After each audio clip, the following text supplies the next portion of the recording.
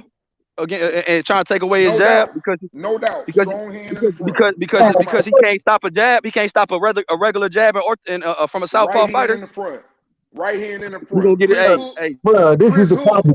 Hold on. All do is hit Spence when he don't see it, and he don't know what happened. That nigga think he in an accident. All right. So this when Ubers hit that nigga looked at that mouthpiece. Where that mouthpiece at? All right. So now, so he going to sleep, and y'all know he going to sleep. So the question is, hold on. He going to sleep. God. Nobody talking about Bud gonna win. We know he going to sleep. No, we don't know that. We don't know that. We don't know that. I don't know that. I never seen Bud slip, so you know.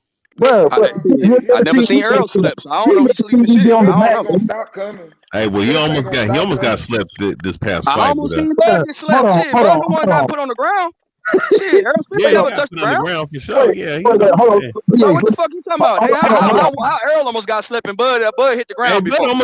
Bud got dropped, but it was it was what you call a flash knockdown. Flash knockdown. Yes, flash knockdown. Hey, Bud was more hurt against Gamboa than Errol was against Ugis, bro. No fact to cat. Yeah, and who was the bigger puncher? Gamboa. Bro, Gamboa was a 126 pounder, my dude. Stop it. Pound for pound. Who was the I bigger don't puncher? fucking know. The motherfucker 126 pounds. I mean, Pound for pound, he was a harder puncher. Come on, YB. Come on, you know better. I don't know that, bro. Man, we know. Man, Gamboa was a hard puncher, bro. YB nephew, you my dog, but you gonna learn the hard way. All right, I got you. I'm just saying, Bud Crawford is a great fighter, but stop it, man. Stop BH like we just know this dude gonna knock. I'm not talking about how great he is. Listen to me, YB. I'm not talking about how great he is. It's like I told y'all before the last fight. Y'all told me I'm delusional. This man is a gold medalist. We agree. This man is this. The majority agree with you. When I tell you something, you better start making you some money off of it. That nigga going to sleep. Bro, the majority of us agree with you about the Shakur fight. That's the first thing. The second thing is when we're talking about this, right? No, I said he wasn't gonna win number one round. Ain't nobody agree with that. I agree. I said I had it 10-2. 10-2. That's what I said. Ain't no. You can go back and play them videos. I can promise you, ain't nobody. The best one, somebody said 3. I said they might give him 3 from the because beginning. He gonna have a crown, but he ain't gonna win them no more than one round. From the beginning, I said it was 10-2, 9-3 at best. And just like I'm telling you about Spence. Spence will not throw all them goddamn shots out there, and if he do, that motherfucker will be sleep so fast, y'all gonna think that nigga something was wrong. Man, he will not throw them motherfucking punches like that crazy ass Terence Crawford. Why you think Sean Porter ain't trying to dog Terence Crawford? He damn sure trying to dog Errol Spence though. But Sean Porter won 4 or 5 rounds in that 10-round fight, bro. I mean, like Sean Porter got his rounds off too. No, yeah, Sean Porter won 4 rounds. He tried to manhandle Spence. Why he didn't try to manhandle Crawford? Because Crawford kept moving. Stop the fight because he saw him trying to do it. No. The reason. Hold on, bro. Hold on. You asked the question. Let me answer the question. Said, "Oh no, here we go. That nigga don't have no clue what he doing. He run up in there, and that man is a dangerous man. He say Bud is a dangerous man. I'm not finna leave my son in there with that man like that. What? Man, hey, man, it was because he coming forward. Don't come forward. Yeah, I told y'all. You going to sleep? You just gonna keep talking, bro. Nah. Go ahead, man. Nah. I was saying it was good, man. Chatting with you guys is always good. Coming over here chatting with you guys, man. You know what I'm saying? Much love, Batman. Much love. Hey, Batman, before you go, how you see the fight going, man? Batman's biased, man. I'm not biased. Yes, you are. You were just biased towards the Gary Russell just a second ago. You talking about you ain't biased? Get the fuck out of here. Okay, let the man speak, man. Let's stop interrupting the control. Let the man say his piece. Get it out, bro. I'm biased against Gary Russell. No. Hey, don't worry about it, Batman. Get your shit off, bro. When I pick who I pick, why is it a problem? When you pick Terence Crawford, BH, I don't say nothing. I respect. Yes, you do. BH pick Dillian White, bro. He picked Dillian White. I just come back with my opinion. So you got that from both of y'all. You got Spence, Batman. Yeah, I mean, I got Spence in a tough fight. You know, if it go if Terence Bud Crawford can't keep him off his ass, then I gotta go on Spence way. But if he can move around, fight that post style type of fight, catch, overwhelm Spence, catch him, counter punch him, use his legs, I got Crawford. But other than that, if he can't keep Spence off of him and Spence can get him to fight with him, I don't have Bud beating Spence in the fight. YB, he just gave you his answer right there. Did you hear what he said? And I've been telling you this your whole life since I done joined your little chat. I told you there is no elite fighter that is going to allow a fighter to just beat his ass and just beat up on his body. It's not going to happen, bro. And he said if he can do that, what's going to happen? He going to sleep. He just answered I never said he never said that. He going to sleep. That ain't what he said, though. That ain't what he said.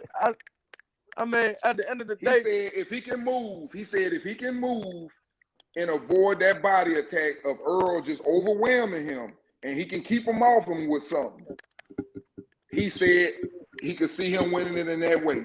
But that ain't got nothing going to see, bro. Hey, no, there's a lot of ifs to that point, though. Yeah, it sounds like he's saying it's 50-50 and he can't choose. He did say if. But what I'm saying is, I gave both persons the chance to win. Right, exactly. I do that. Well, yes, I did. Wait, I did do that. I said 60-40. What the fuck? Hey, that jab that right jab going back. That Bud fucked up in the first couple rounds. You want me to break it down for you, Batman? Hey, hold on. Let Batman go. Go ahead, champ. Break down on both sides for me. Okay, Batman. That is ass. So watch this. Errol Spence. What does he have to do? Well, he has to establish his jab first to establish the tempo and pace of his fight because he's a slow starter for the first 4 rounds, but he likes to bank shots, to the body, pile up body shots and whatnot. And that's what he needs to do. He needs to establish his jab early. He needs to have a tight guard, and he needs to protect his head while he's throwing those body shots. And he needs to be able to make Terence Crawford fight in the pocket, which he can very much can do, and he's a guy that can be relentless as the fight goes on. Especially he likes to pour it on in the mid to late rounds. All right, so the jab, him being able to move his head and protect his head while he goes to the body and going to the body early is going to be one of the keys to victory. As far as Terence Crawford needs to establish range, use the full ring, and set up traps and counters, and set up and capitalize on whatever mistakes that Errol Spence does make, because those openings are going to be key for Terence Crawford. All right, because Terence Crawford is a very good counter puncher, but he's not just a counter puncher. He's a guy he's a 5-tool player in boxing. He can do a lot of things. You understand? I think the another key for him is not to experiment, because he's in there with the best guy at 147 that he's going to be fighting up to this point.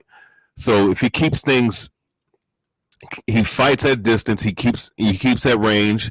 He uses the ring. He uses he sets up counters, and he capitalizes on those opportunities and whatever mistakes Spence makes, as well as him being able to land flush and land effective shots accumulatively through the rounds. All right, that's what he needs to do. Hey man, that was pretty good. We got the same breakdown. That was pretty good. You just did it more professional than me. We got the same breakdown. Hey, Batman. About that. Batman, Bud ain't gonna be to get away from Spence for 12 rounds. Spence gonna make him fight. And that's the bro. Hold on. He gonna have to pick his spots. YB. But this the problem. Batman. The same way we know when Bud get touched, what he like to do, he like to make it a fight. He want his shit back. You know what I'm saying? But he just gotta stick to his game plan. Hey, Batman, another thing he needs to do. And I forgot. Hold on, real quick. Yeah, go ahead. My bad. Real quick. Right side. Hold on, real quick. Hold on. Let me. What Batman just said is exactly right. And my whole question about the entire fight is: does Bud stick to his entire game plan? Does he let the dog come out of him, or does he stick to the game plan? That's going to determine the fight. If he sticks to the game plan, then he wins the fight. The problem is I don't see him sticking to the game plan because Bud got too much dog in him and he want to fight your ass. And when the fight, so the whole question of this entire fight for me is in what round does the fight break out? Because once the fight breaks out, the shit's gonna be a fight the rest of the night, in my opinion. And so my question is when does that fight break out? And if it breaks out in those early rounds, then Bud gonna be in trouble. If he can box his way through the first 8-9 rounds, I think he'll be okay. But I think he got too much dog in him, and he gonna let that damn fight break out. And when it break out, I don't like Bud winning a fight. I like Bud winning a boxing match. Can I speak on that, please? Please, Go ahead, let me speak on go that. ahead.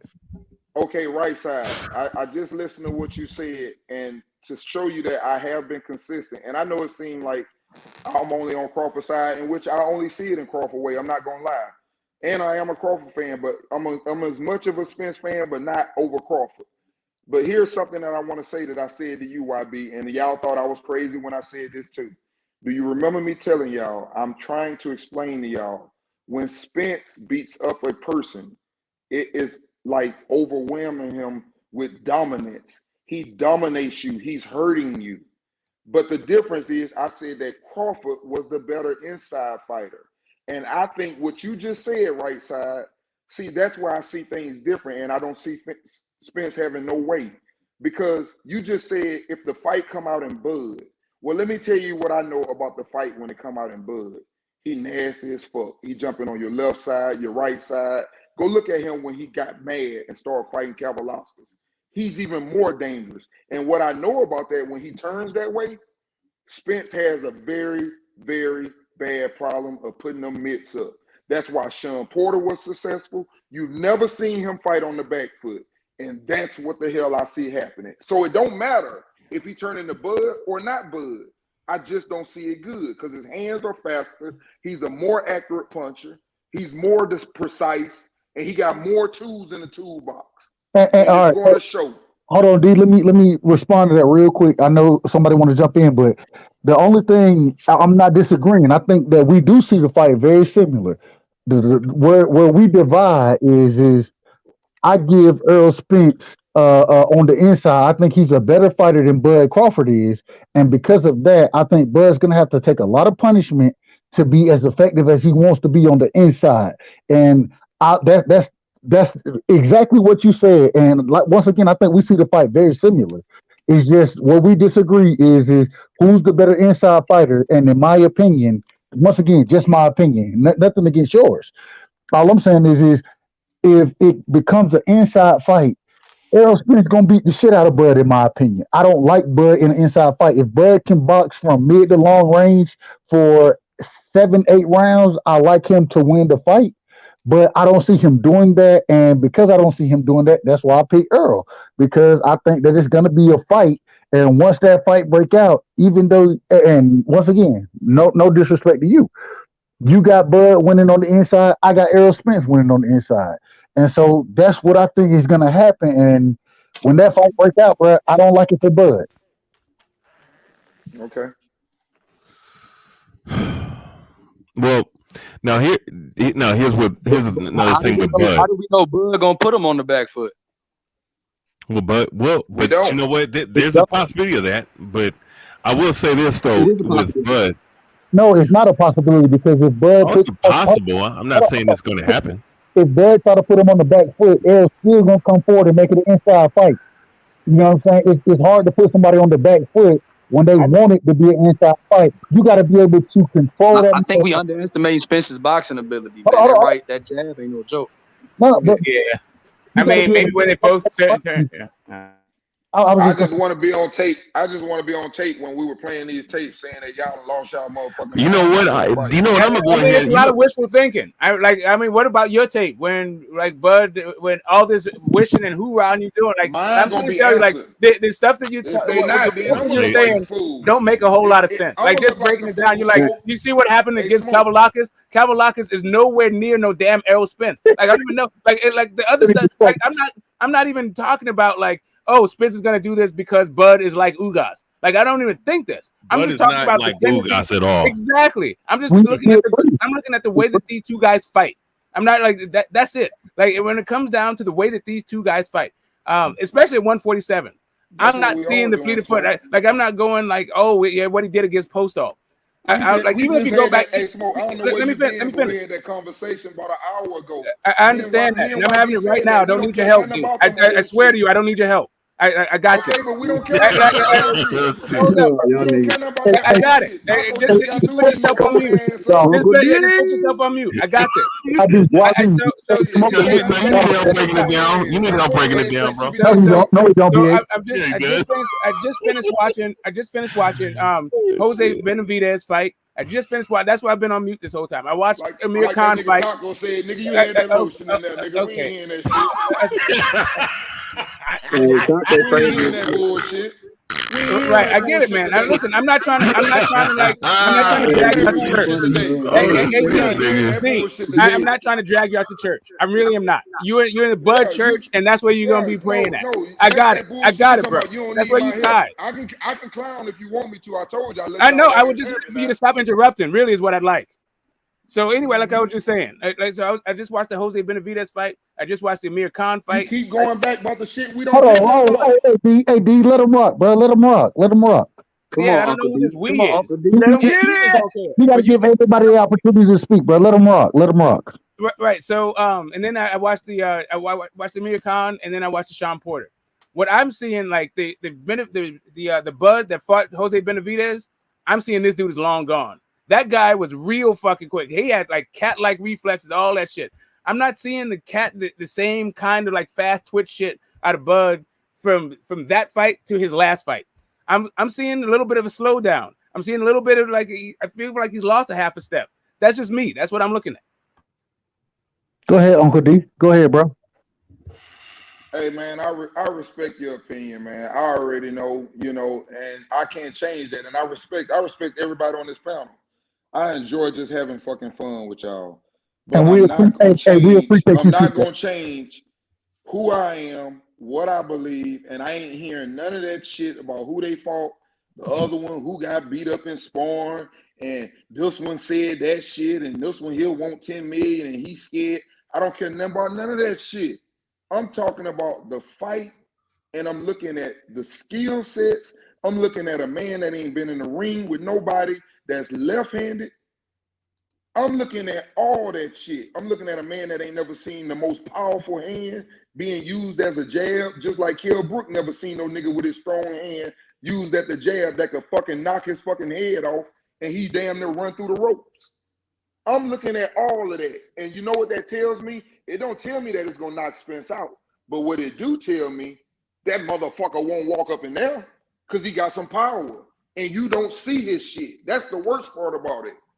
You don't see his punches. The reason why Spence, when y'all say Spence is a better inside fighter, this is how I see it. Spence can fight on the inside, but Spence is bullying. He hitting them niggas so hard, and that's a credit to him, but he's hitting them niggas so hard that they can't even throw back. He's beating their ass. That's not a great inside fighter. That's a motherfucker that's just overwhelming his opponent. Fighting inside is when a nigga sit up, for example, and he catch your shit and catch you. And Crawford is the better inside fighter because Crawford ain't scared of him. And I told y'all, you never know what a motherfucker got until you see a man get in there that is not afraid of him and really believes he can win. And that's when you see real fights. Yo, can I say something too, real quick? Right side, just real quick. Go ahead, B. Go ahead. Yeah. And after this, I'm about to get off and get some other shit done. But hey, BH, you been out tonight, huh? Man, you know what, man? I might have to fucking take a couple days off, man, because this boxing shit's too addictive. But go ahead, bro. Go ahead. But okay. Here's another thing. Terence Crawford has shown times he can be lackadaisical, just like he did with Porter. He can be very lackadaisical. He can be very he can go off the game plan.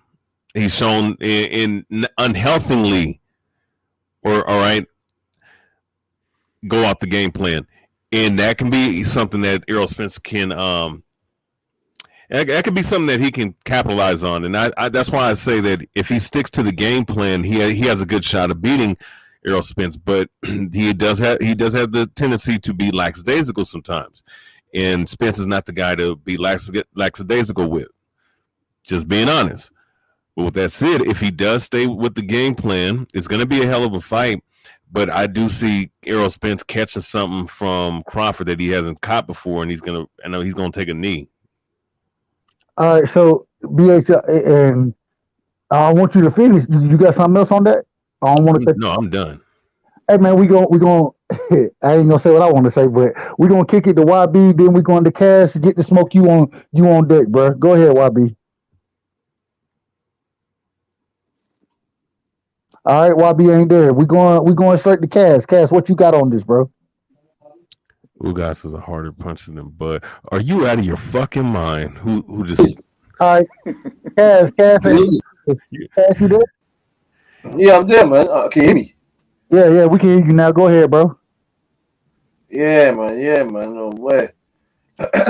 Well, but fam, I was waiting slow. I was waiting for. Cass already knew Kingpin EJ. That's what he want to say. Cash, your audio is horrible, bro. It's horrible. We can't. He want to say EJ gonna win, bro. He gonna say I changed his opinion. That's what he want to say. We can't. That's what he want to say. He said YB convinced me, bro. That's what he want to say. Hey, Butch, go out and come back in, bro.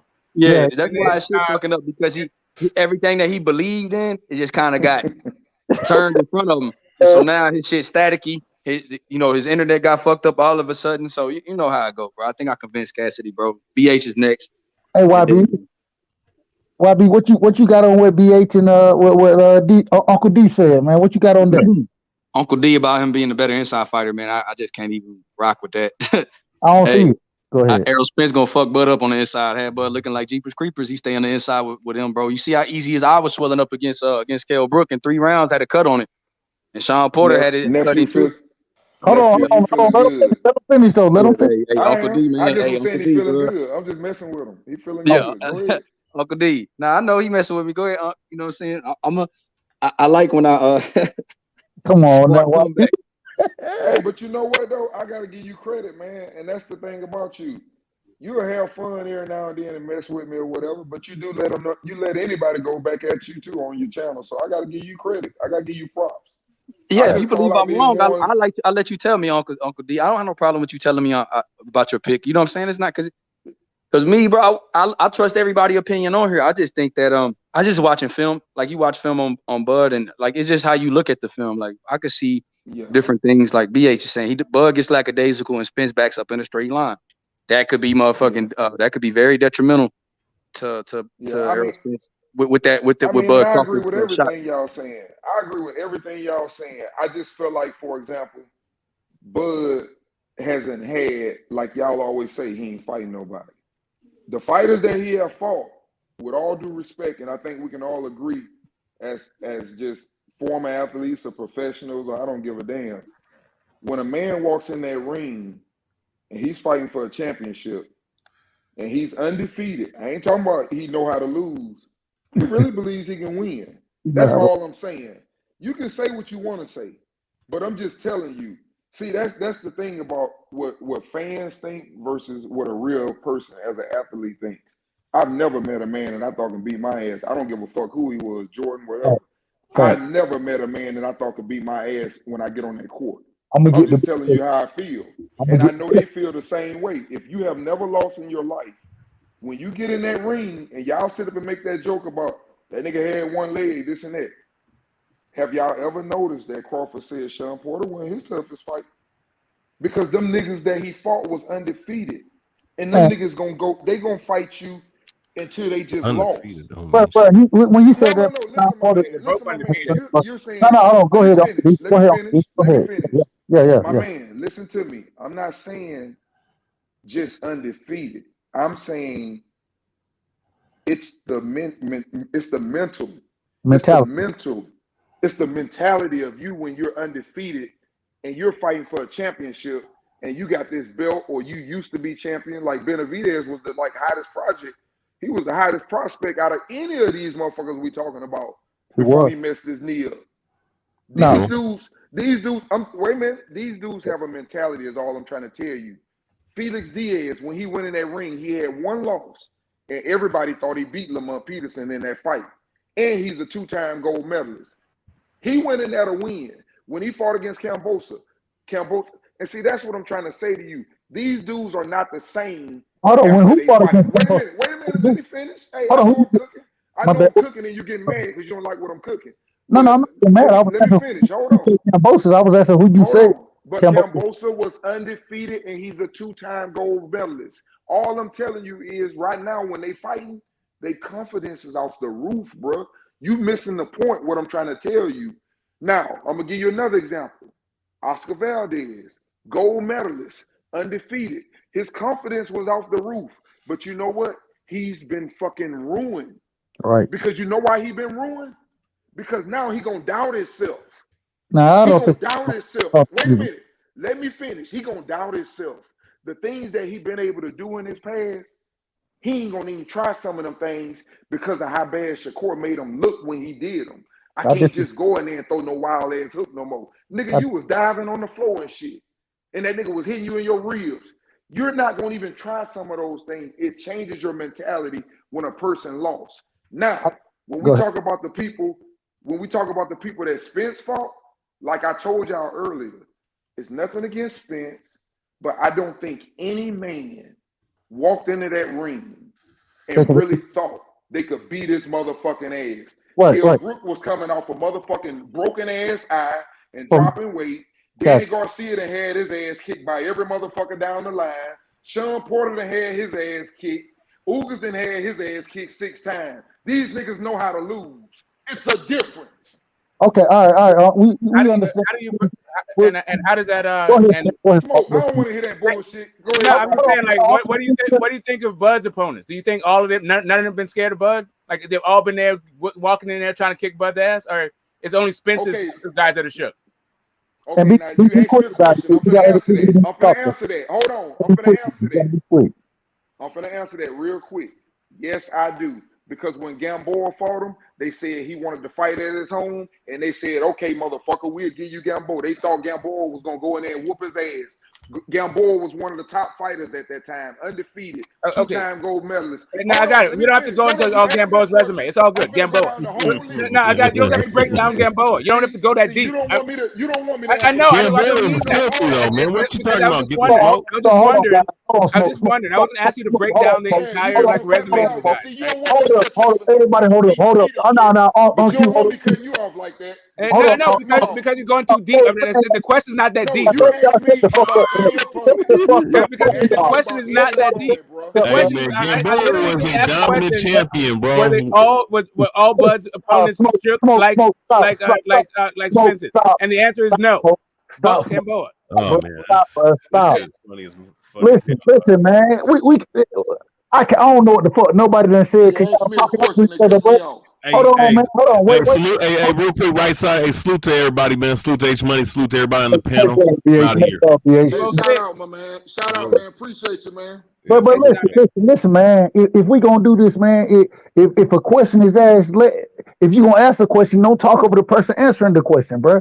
Well, hold up a second, bro. Here's the thing. Right now, y'all won't even let me finish talking, and y'all want to out-talk me. Both of y'all are trying to out-talk me when I ain't even got my point off yet. But y'all want me to respect y'all and not cut. So calm down, bro. Both of y'all calm down. I love it. I'm trying to give y'all the floor, bro. I want y'all to have the floor, but damn, we can't talk over each other. So look, you know what I'm saying? So at the end of the day, bro, we gonna pass it to Smoke. Smoke, get your point off. You know what I'm saying? And then we gonna move it around. But goddamn, let's stop talking over each other, bro. Okay, so here's the deal. Like when I asked the question, the answer to my question was Gamboa, not like Gamboa's entire resume. Like really, I'm just trying to like have a dialogue. So neither one of us are sitting here for like 10 minutes for an answer to like a really simple question, right? Like if you felt like Gamboa wasn't afraid of Bud, cool. Just say Gamboa wasn't afraid of Bud.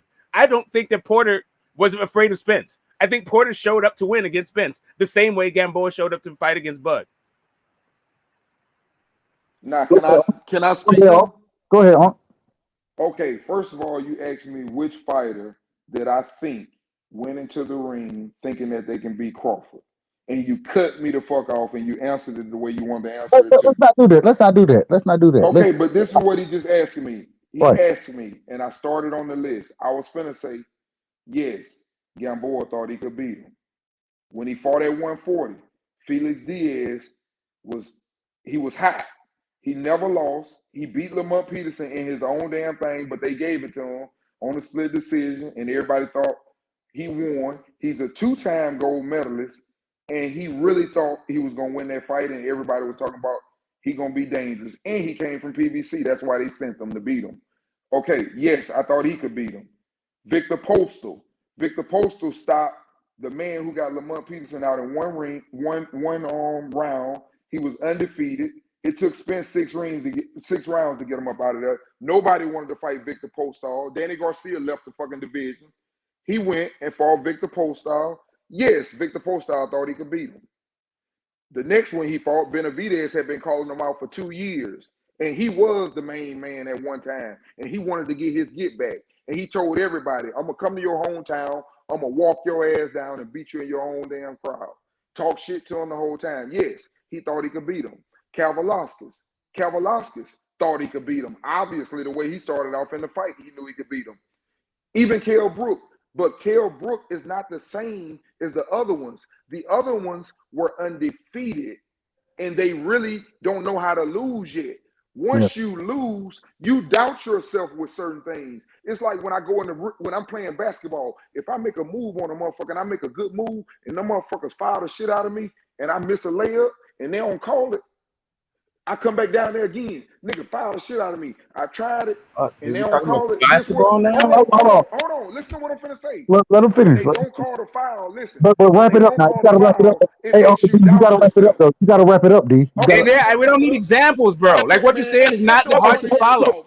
Smoke. Let him finish. Smoke. Let him finish. Just wrap it up, Uncle D. Wrap it up. My point, what I'm trying to say, right side, is when you do something and you don't get it, you start doubting yourself. And I won't go down there no more because they not calling fouls tonight.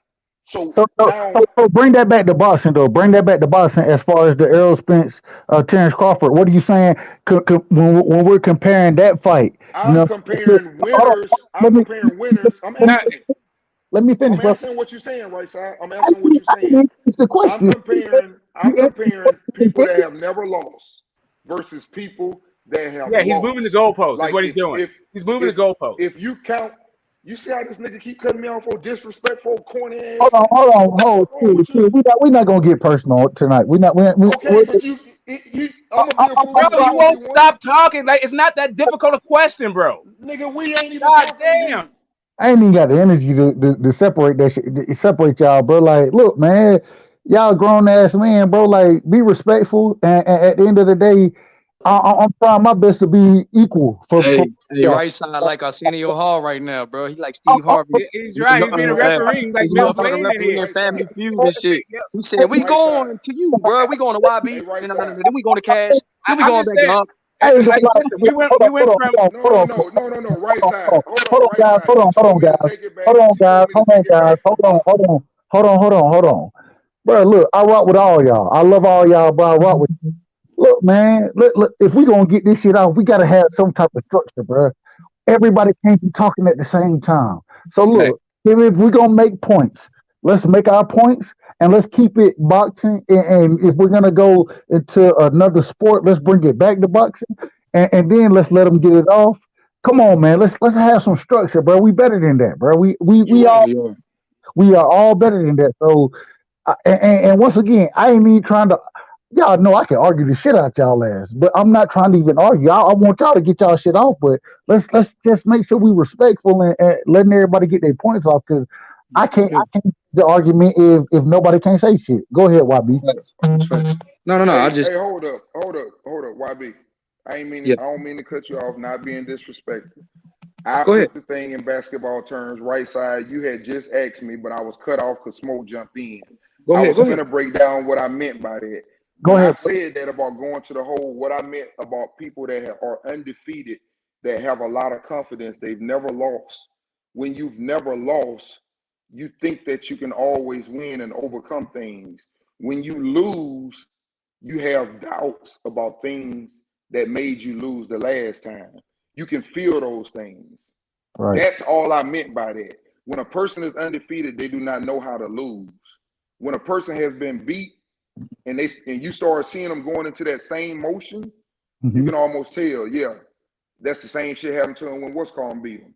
So These dudes got losses. Hold on, let's allow Smoke to respond to what you just said. Smoke, go ahead, brother. Go ahead.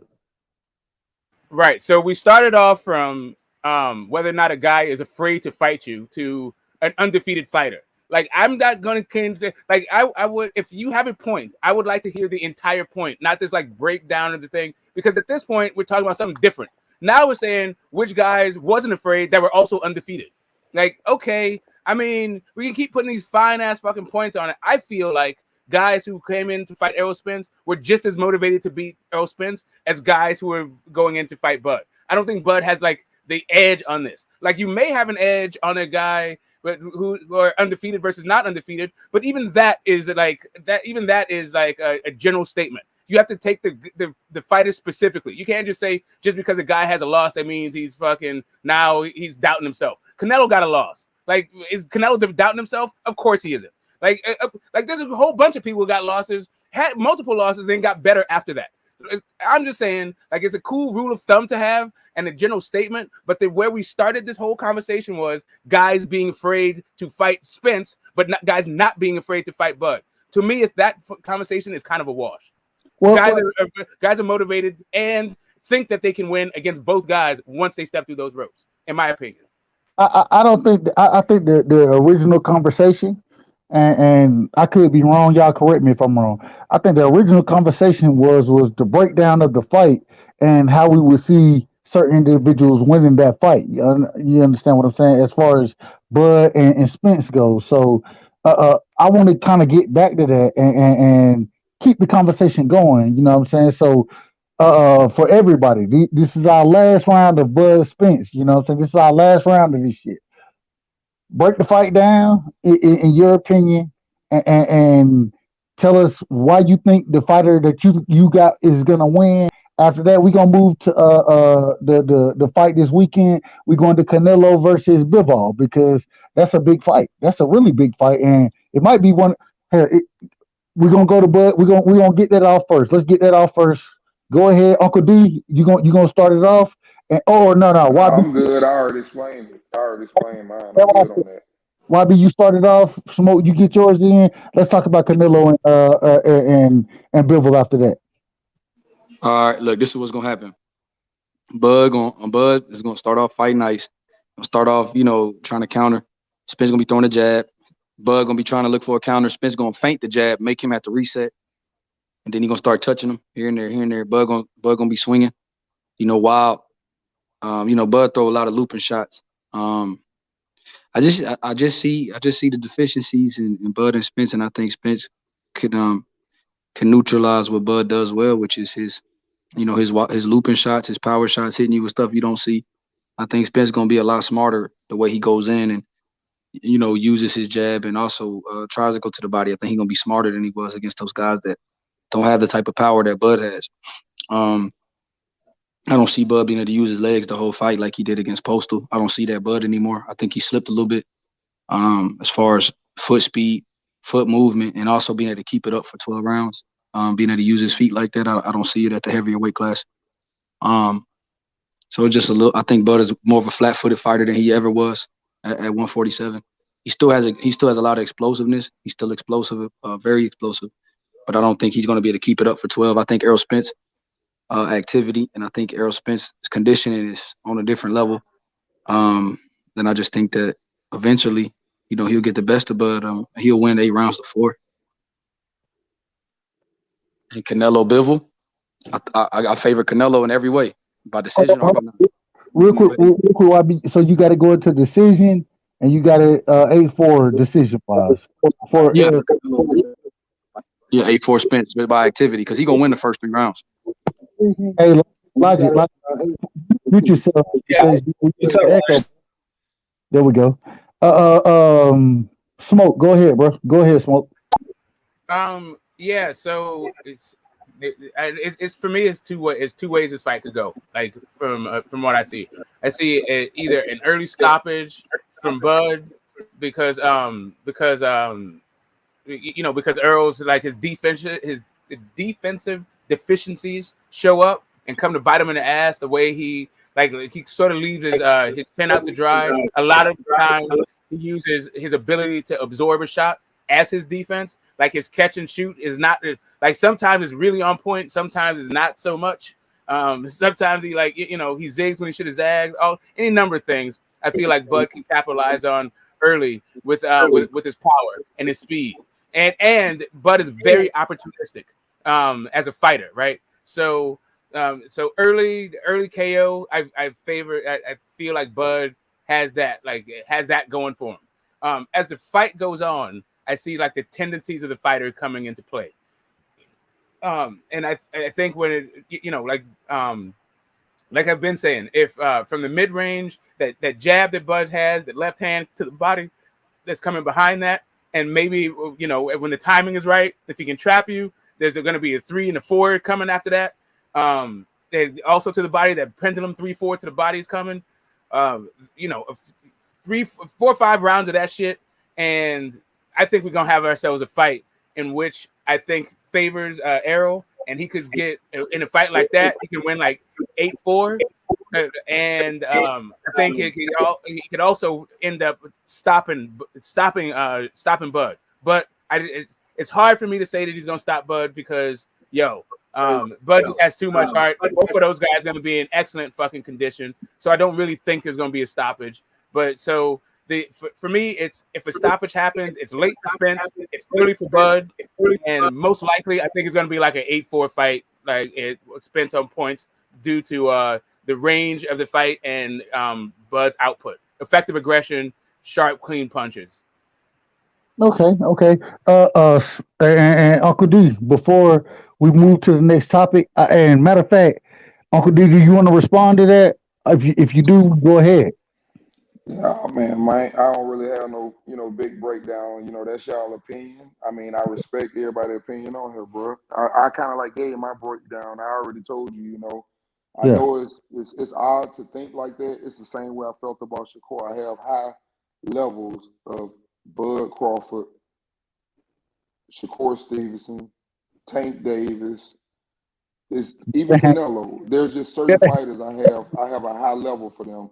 So it sounds biased when I'm saying it, but I really in my heart believe he's just a better fighter. You asking me if you want me to give you the breakdown, I see it no matter how it goes. Now I will say this: if Spence does win, I see him stopping Crawford. That's the only way for me, because I just feel like over the time of that fight, you're going to have to change up what you're doing. Both of them are great fighters. They're in condition, and both have shown that their power will stay with them most of the fight. Bud to knock people out in round 10, 11, 12, it don't matter. Spence to knock people down in round 10. Their power will stay with them. The slickest fighter, once one of them figure out what the other one is doing, and I think that's what's going to play the part in the fight, and I think it's going to happen way early. That one of them is gonna figure the other one out, and y'all know who I believe that is. And I think it gets ugly. I think he gets beat up. I think his eyes gonna be fucked up. I just see him getting beat up. That's me personal, and I could be wrong. And if I'm wrong, I'm gonna be on here like a man. I ain't gonna do y'all like me. I'm gonna come right on here and show my motherfucking face. But I don't see it. As far as Canelo and Bivol, hey, I see the dude, as a very good fighter. Hold on. Before we gonna get to that next. My only reason for stopping you, I apologize, and we'll come to you next on that. H Money, what you got on this fight, bro? You on the panel, bro? I ain't heard your breakdown of Bud Crawford versus Errol Spence. I ain't heard your breakdown, H Money. Take yourself off mute and come with the smoke, bro. I want to hear what you got. Oh, yeah. That's a great matchup right there. I think it's definitely a 50-50 fight. Knowing that Terence Crawford started off at 135, and he moved up to 147, he's trying to fight the best guy available. And you got to tip your hat off to Terence Crawford. That's like Errol Spence damn near moving up to 160 trying to fight them top guys. You know what I mean? So I feel like Errol Spence is the bigger guy. He's the natural welterweight, but Terence Crawford's not a little guy himself. But Earl is bigger than Crawford. He's bigger than him. So I think that might be a key factor in this matchup, just the size advantage. As far as the skills are concerned, I think Crawford is a great boxer. I think Crawford is, arguably the best fighter in the world. But I think Errol Spence is a hell of a fighter his damn self. You know what I mean? I think Errol Spence is a beast. He's a monster. He got a great jab, great body puncher. His defense is solid. He doesn't have the best defense, but it's solid. It's good. I just think it's a 50-50 fight, man, to be honest with you, bro. You know what I mean? And I want to see it. And I think the fight is going to happen, bro. I seen Terence Crawford in a club with Shakur Stevenson and Floyd Mayweather. You can see Floyd Mayweather talking to him. Floyd Mayweather is with the PBC. You know what I'm saying? Hold on, H. Now I got to stop you now. You ain't going to get away that easy. You know I rock with you, bro. You know I do. You ain't getting away that easy, bro. Who you got in the fight, bro? Who you got in the fight, bro? I know. I'm just telling you like this. Oh, no. Don't. Hey, give me a second, though. Well, go ahead. I'm going for Terence Crawford. Like, I'm rooting for Terence Crawford. I'm going for Terence Crawford in this fight, bro. I like Errol Spence.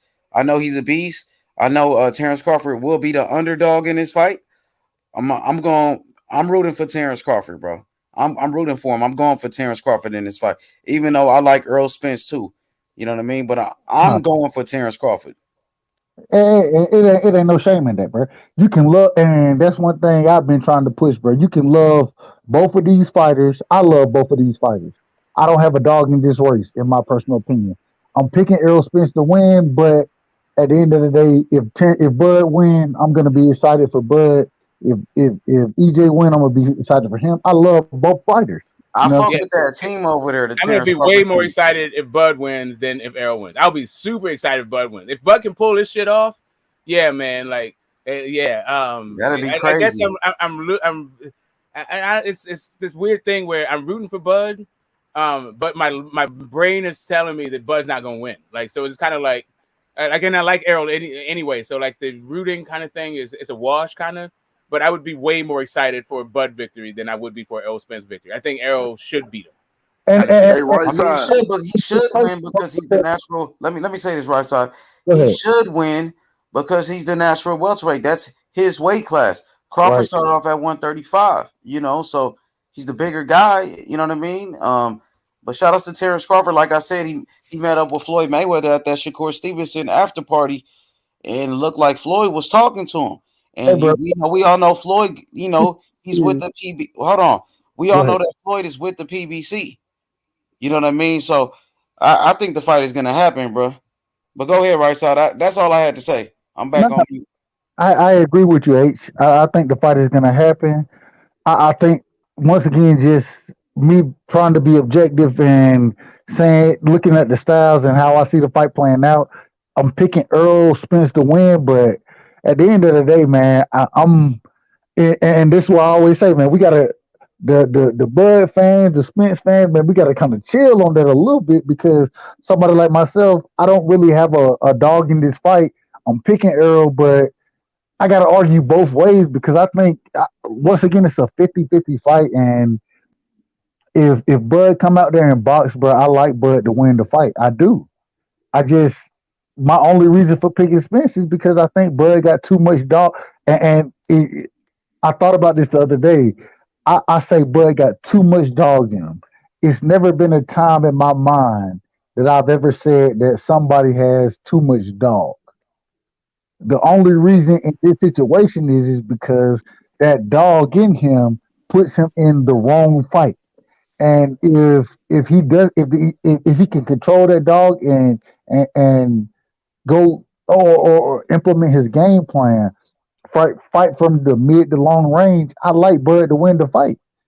I don't see a KO either way, but if Bud can keep it for 6-7 rounds at the mid to long range, I like him to win the fight. My problem is Bud like to fight, and that's one of the things I love about Bud is he like to fight. I love that about him.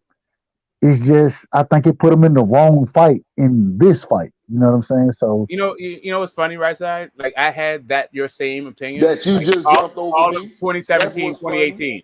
I had like that's literally what my breakdown was for 2017 and 2018. Like, yeah, dude, like I love that. I love the dog, his wanting to get back. I love the fact that he has that kind of dog in him, and to me, he's like a quintessential fighter. The I love fighters that I know, right? Right. Like Bud talks like those dudes and moves like those dudes. So like I really have a whole bunch of respect for Bud. But yeah, like I used to, that's the same thing I used to think. Now it's like I still think that, but that's not necessarily the technical reason why I think, because Bud might be like a smarter guy now. Like in Benavidez, he was still like impetuous like that. I don't know if he's still that kind of guy. Like I feel like if he gets hurt, I've seen him like show the ability to like pull back and make an adjustment kind of thing. I don't know. And so you jumped over Uncle D, man. Uncle D, go ahead, bro. Nah, man, I just, we keep talking about Crawford don't move, he don't do this, but when he fought down Felix, hold on, no, but I'm just saying, they ain't seen him do it at 147, but here's the thing. When he first went to 147, at the beginning of the fight, if you go watch, when he fought Postal was considered the boogeyman because he beat Matisse, who everybody was scared of. So when he went in there with Postal, he knew Postal stopped the boogeyman. He respected him. So he moved. When he fought Felix Diaz had a Sean Porter style, kind of like that irky jerky and jump in and swing. He had the same thing. He moved. When he fights a fighter that he thinks has serious power, he will move. He doesn't do it on the people that he don't have to do it on. And that's what I'm saying. We judging too much into this shit by who they fight. Every fighter has a style. I'm not going to fight this fighter the same way I fight this fighter. And I think that's where we getting everything caught up in about, he just, because that's what y'all see, in my personal opinion, with Spence, because that is his style. I haven't seen Spence sit up and just boom, boom, and start moving back the whole side to side, left to left, move the ring. I never seen that. And the only person who he came close to boxing that I ever seen was Mikey Garcia. And Mikey Garcia basically 135 alligator arms. Come on, man. I'm just saying I haven't seen it. Now, I'm not saying he can't do it. So I got to give you props on that. I'm not saying he can't do it. I just haven't seen it. That's all I'm saying. I haven't seen it. Hold on, smoke. So go ahead, let him talk. Well, no, because we It's can't. a question. I just wanted to know what he thought of the Danny Garcia fight. If he thought he boxed in that one. I just said that's the only fight I felt like he boxed. I thought you said Mikey Garcia. I thought you were saying Mikey Garcia. Mikey, I meant Mikey. You're right. I meant Mikey. No, I'm asking about Danny. What do you think about the Danny fight? That was the one you're talking about. You meant Danny, but you said Mikey. No, I really meant Mikey because he showed me more movement than he ever showed. But then once he realized, that he could beat Mikey ass, he just started taking it straight to him. But he did box him at the beginning, is what I'm saying. With Danny Garcia, no offense to you or what you're asking me, but Danny Garcia has never been a boxer that can outbox any fucking one to me. Amir Khan was damn beating his ass before he knocked him out. Everybody I done seen him fight was beating his ass until he knocked him out. Hey, real quick, Amir Khan can fight. I'm just being honest. Amir Khan can fight. He just don't got no chin, but he can fight though. Yeah, but we were talking about that's Danny cool. Garcia. I said Danny Garcia. Hold on. D.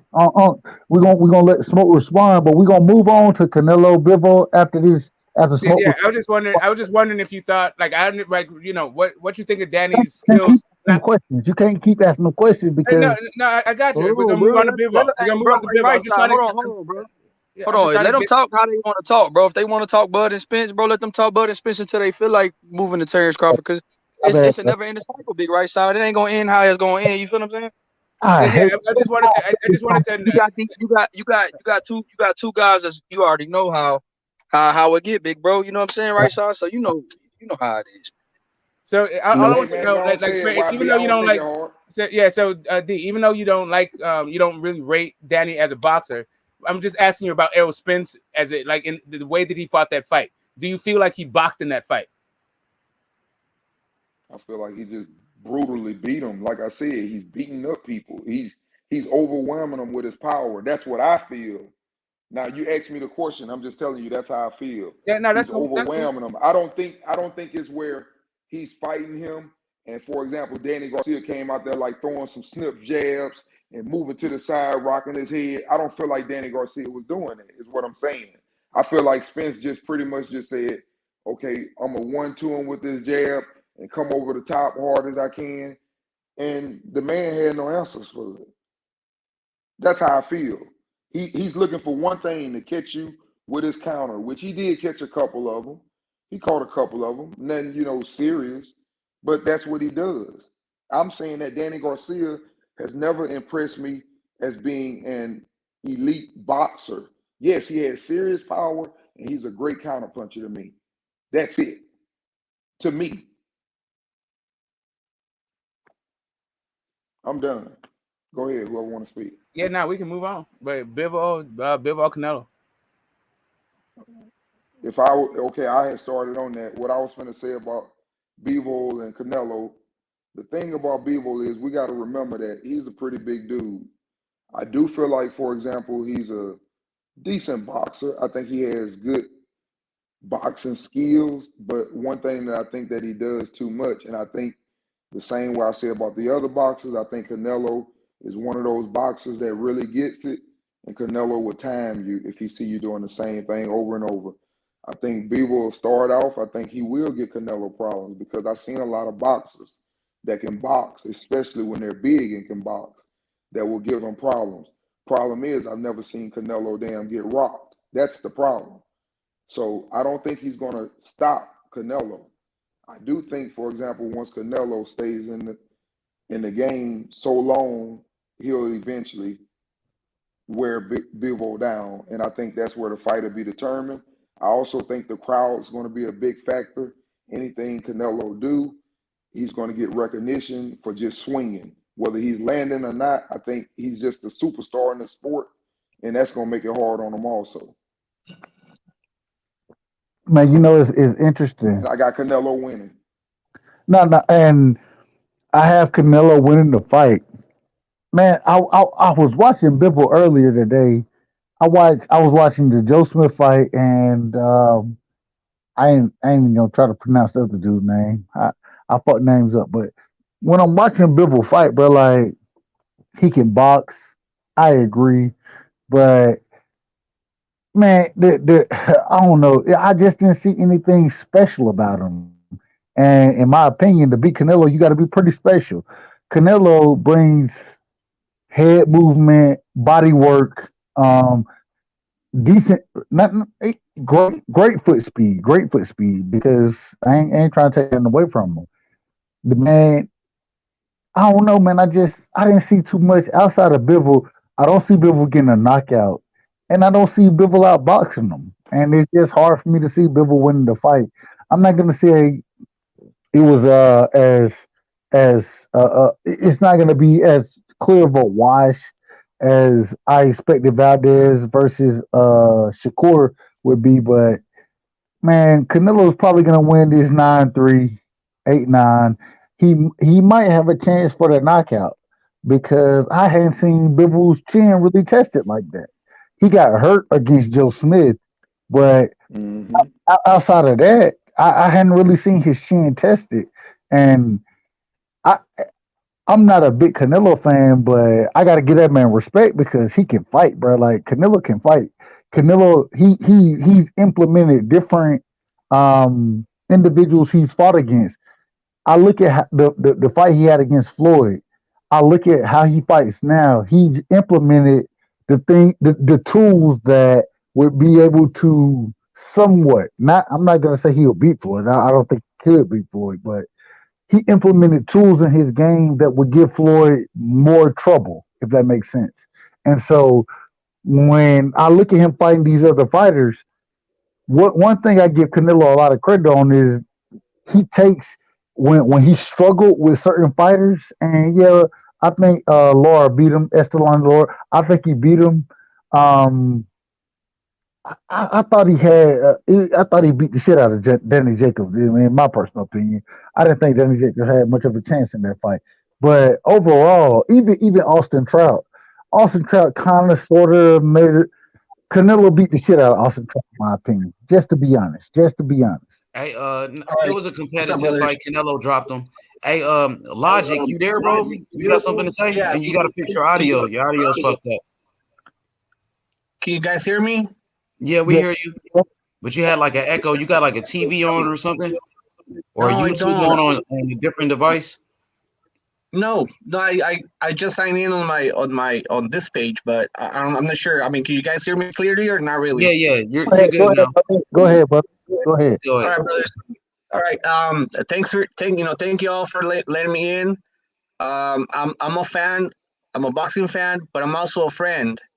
I'm in the boxing world. Margarito, Eric Morales, they're my brothers, man. We grew up together. I practiced boxing. An accident, kept me off. But man, I've been so attached to boxing, and I can tell you a lot of the things that happen in the boxing world and what the fighters say after the fight. I have a very good relationship with my boys over here. A few presents that they gave me. So I'm a boxing person, and I've been following your channel, but for somehow I couldn't join you guys. But I'm calling you from Tijuana. Tijuana is like, how can I say? It's like Brooklyn, bro. It's like boxers and everything come from here. Hey, brother. Shout out to Tijuana, bro. I was there for the Munguia fight against Dmitry Bivol, champ. Yeah, Salute, my bro. We appreciate you joining Salute us. to Tijuana, man. Yeah, man. Go ahead and cook them up, man. Salute to Tijuana. Speak what you want to speak. What you want to talk about? Well, yeah, exactly. Hold on real quick. What's the point you want to make, champ? I see you wrote in the private chat that you got some points on. You got some points on that Canelo Bivol. Yeah, well, I got points on many fighters and many opinions that some of my boys are being speaking. Like for example, Danny Garcia. I spoke to Morales, after Danny Garcia, and I knew Danny Garcia was going to be some special fighter. Boxing is about styles, right? Boxing styles make fights. That's been a saying that has always been forever. Fights. Styles make fights. So, with that being said, there's always that kind of fighter, that kind of style that's not gonna make you shine. It's not gonna make you, perform the best of you. Nowadays, we got Errol Spence, we got Shakur Stevenson outboxing any fighter that you put in front, right? You need to be some sort of a special fighter to create hell to those type of styles. In Mexico, we had Castillo. Castillo went after Mayweather with that particular style that he learned from Chavez. Chavez looked bad against Sweet Pea. Girls, I don't know if you guys remember Bernard Whitaker. We all saw Whitaker beat the shit out of Chavez. He outboxed him. Yeah, we're still mad about that result. Yeah. So nowadays there's fighters that they just ruin your party, bro. Their style is like so complicated that they're not gonna do anything else in their lives but ruin your party. And in this fight with Canelo and Bivol, Bivol has all the tools, all the weapons to ruin Canelo's party. We got Zahir Rahim. Rahim ruined Morales' party, and Rahim was a nobody after that. We got Felix Sturm against Oscar de la Hoya. He had that particular style to outbox Oscar de la Hoya, and he was a nobody after that. So there's always that fighter, bro, that stops you from being the star that you want to be. You feel me? You need to be that special outboxing kind of stylish to overcome those kind of fighters. But we don't see that in Canelo. Canelo's a great fighter. I've seen him fight since he was 16 years old. But Canelo's been away from fighters that he knows can ruin his party. That's why everybody's like, oh, what's up with the Charlos and this and that. Charlos can be hell for Canelo. Let's be honest, bro. I'm Mexican. You know, I love Canelo. Canelo is our number one guy. But see what happened with Mayweather. It was like what, like So 10 who you got? rounds So to my man, 2 rounds. So my man, who you got winning? Honestly, I love Canelo. Canelo, it's good, bro. But if Bivol sticks with the game plan, Bivol has all the weapons to take the fight with them. We know it's hard.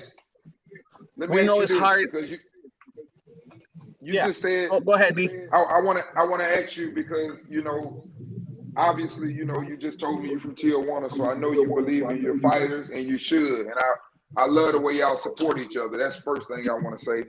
But I want to ask you a question. You don't think that, for example, even though I agree with you, Bivol is athletic, he's a very good fighter, but you don't think he throws the 1-2 over and over and over, and you don't think Canelo is that type of fighter that'll pick up on something after so many rounds of seeing it? You don't think that's going to be a problem? Because I know he can throw the 1-2. I just never seen Canelo hurt seriously. That's where I think the problem lies. Now, if he can hurt Canelo, I'm with you. It can turn very dangerous. Right. The only way Canelo can beat a taller with longer reach than him is by hitting the body. But Bivol is the type of fighter that he doesn't allow you to get close to him. There's where I can see Canelo can have problems. Chavez Jr., he's a lazy, he's a slacker, bro. He never trains and that. But everybody in Mexico thought that Chavez Jr. could outbox Canelo by just keeping him away, with just in his job, just go to Winky Wright. Winky Wright, what was his, how the Winky Wright came up beating all the tough fighters? Just jab, bro. Just jab, keep him away, keep him away, keep him away. So Bivol, he knows how to do that. If you see all his fights, if the guy knows that he can hurt you, he's gonna go after you. If not, he's gonna outbox you. Russians boxing is made out of points. Hey, those guys. Hold on. So this is the question. So who you got in the fight? You got Bivol beat Canelo. What you telling? I think Bivol's gonna do the upset if the judges are fair, but because we all know that everybody's gonna protect the cash cow, bro. So if it goes 12 rounds, I'm gonna tell you, I ain't gonna. I ride with you on it. I disagree. I think Canelo is a better boxer. When I'm looking at Bivol, when I'm watching tape on him, yeah, he's a decent boxer. He has decent lateral movement, but it's nothing that I've never seen Canelo be able to cut off. You know what I'm saying? So I think Canelo can cut the ring off. My question is the power that Bivol has. If Bivol has, somebody got an echo, bro. Somebody got an echo. It's Logic. Logic got some background noise. Yeah, Logic. When you're not talking, mute your mic. Yeah. So I think that I think Canelo. I hadn't seen him be in a position where he wasn't able to dominate the fights that he's in, and I think Bivol is a great fighter. I think he's a good fighter. I really don't think he's great. I think he's a good fighter. At the end of the day, I think that Canelo has many more tools in the box, and outside of staying on the outside boxing and making it a tough fight, I'm not sure how Bivol. I don't see Bivol knocking anybody out. I'm not sure how he wins it, and I think Canelo gonna walk his ass down, bro. My bad. I Go got ahead. Canelo by points. I think Bivol is good enough to go to 12 rounds with Canelo. I see Canelo beating him, but I don't know if Canelo will knock him out, though. No, I don't think Canelo will knock him out. I don't think he'll knock him out, but I think he'll walk him down the entire fight. I think the pressure. Yeah, he's gonna beat him up for sure. I agree with you. Right. Yeah, we agree. We agree. Listen, I think if there's a knockout happening, it's coming from Canelo. I think if there's a drop happening, it's coming from Canelo. Like Bivol, How you guys are, like, you know, like Bivol he's good skills. Like I'm saying, he's a big dude. He's got fast hands. He's got generally fast hands, not just fast hands for a big dude, but like fast hands. He's also, so Smoke. Let me ask you, Smoke. What was special? Hold on, bro. Can Bivol win this fight? And if he wins this fight, how do you see him winning the fight, Smoke? If you breaking the fight down technically, how do you see Bivol winning the fight against Canelo Alvarez? Constant movement and activity, keeping Canelo's hands home. So like Canelo's always in the high guard, waiting for the dude to stop or like trying to catch him. Like, when we see Canelo like that, though? When we ever see him like that? No, that's how he always is. He just winds up like, you know, the guys become stationary. Like Canelo is generally like he's not a guy that cuts the ring off. He's a guy that follows you around and waits for you to become stationary. If Bivol is just in and out and constantly moving, so Canelo can't catch him with his feet, and he's always active with his hands, like with his jab, right? So Canelo's always in the high guard. What Canelo will wind up doing is high guarding all night and following him around. So then he can win on points like that. That's the path for Bivol to win. That's what I see. do you Go ahead. Make Bivol win. If it goes to a 12 round, it's gonna happen. Whatever happened to this ladies, you know, the fight of the year so far, Serrano against Taylor. Everybody saw Serrano beat the shit out of Taylor. And how it went to 12 rounds, and Taylor. I had it all. Logic. I agree with Logic, bro. I thought Serrano won that fight, bro. I had a draw, so I wasn't mad. It's because remember one thing. If it would be another referee, or if it would be the other way around, if Serrano would be fighting at her own path, that fight would be stopping at the 6th round.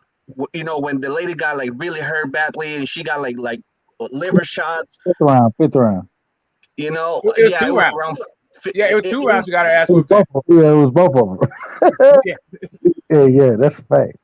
Yeah, so you know, it will be the same way over here. You know, if it's gonna go 12 rounds, you know, I'm not sure, bro. I mean, Canelo's not gonna lose if he goes to 12 rounds, no matter if he gets beat up all the fight. You know. Yeah, like, of course he's going 12 rounds. Fucking Bivol ain't got no power.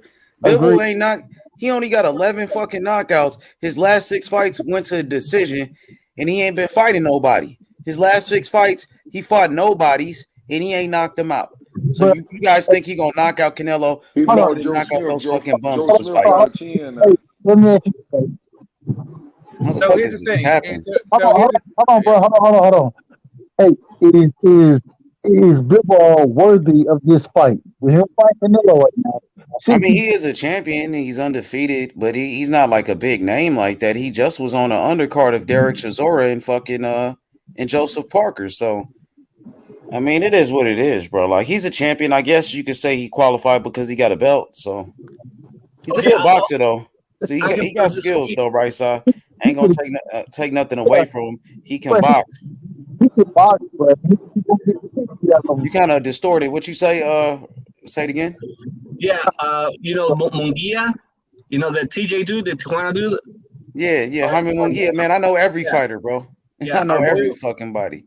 Yeah, you know Munguia has he has a super unreal power. Even when he's sparring, bro, with 18s, nobody wants to get in the fucking ring with them because that motherfucker's strong. But I'm gonna tell you one thing. If you put Munguia against Bivol will pull the fight, bro. You say Munguia versus Bivol? Who's gonna win? Bivol will walk him, bro. He will outbox because he's him. bigger. Like Munguia fights at 160. Bivol fights at 175. Hell yeah, right. There's 2 different weight classes. I totally agree, but yeah, exactly. YB. He started off at 154. You know what I mean? So, yeah, that's not a good matchup. Yeah, but Munguia doesn't belong there, bro. Munguia, it's drained. He just moved up, though. He started off at 154. YB, what you got for us, YB? What you got for us, YB? Already said something. What you? Hold on. What? Go ahead, YB. What'd you say, Psycho? No, keep going, guys. I mean, it's just that, you know, because I'm telling you what we hear here at the city, you know, Hey, what is Munguia gonna fight Danny Jacobs next? Is that shit? That's the word on the street. That's what they're saying. But they want to get Triple G before he retires, because everybody's saying that Triple G already announced that he just want to walk out with the third fight against Canelo. You know, he wants another fight with Canelo, and that's it. Yeah.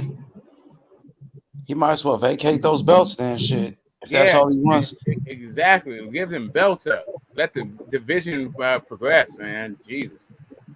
Hey, I just want to say this, man. On the fight, I think for Bivol to win, this is my personal opinion, he has to win by our eyes as people that just fans of boxing. He has to win 8 rounds to 4 for him to win. If it's 7 rounds to 5, he will never get that decision over the cash cow. He has to win almost like 8 to 4. Because it's gonna be one of them things where it's like when you fight Pacquiao. For me, I'm gonna say this, even though I like Crawford, I feel like Thurman, if y'all go back and look at that fight, I don't really feel like Thurman lost that fight. It should have been a draw, if anything. Hey man, let's not bring Thurman Pac. I say that because of how big of a person they are. Pacquiao is a superstar. Canelo is a superstar. You're not beating them if it's a close fight.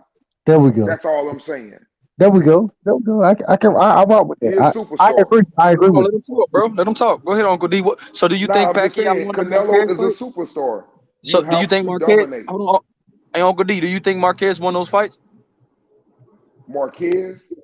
Which one? You talking about when he fought Pacquiao? Pacquiao. Yeah. Do you think he won those fights? Some of those fights? I definitely think he won. I ain't gonna even lie. I think he won all of them, to be honest.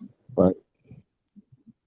I ain't gonna even lie. Wow. The only reason why I can't argue it, come on, man, he put him down in the first one, like 5 times or something? Shit. You know, but the thing is about Marquez proved to be the better boxer, that he could adjust. That's what I saw in the fight.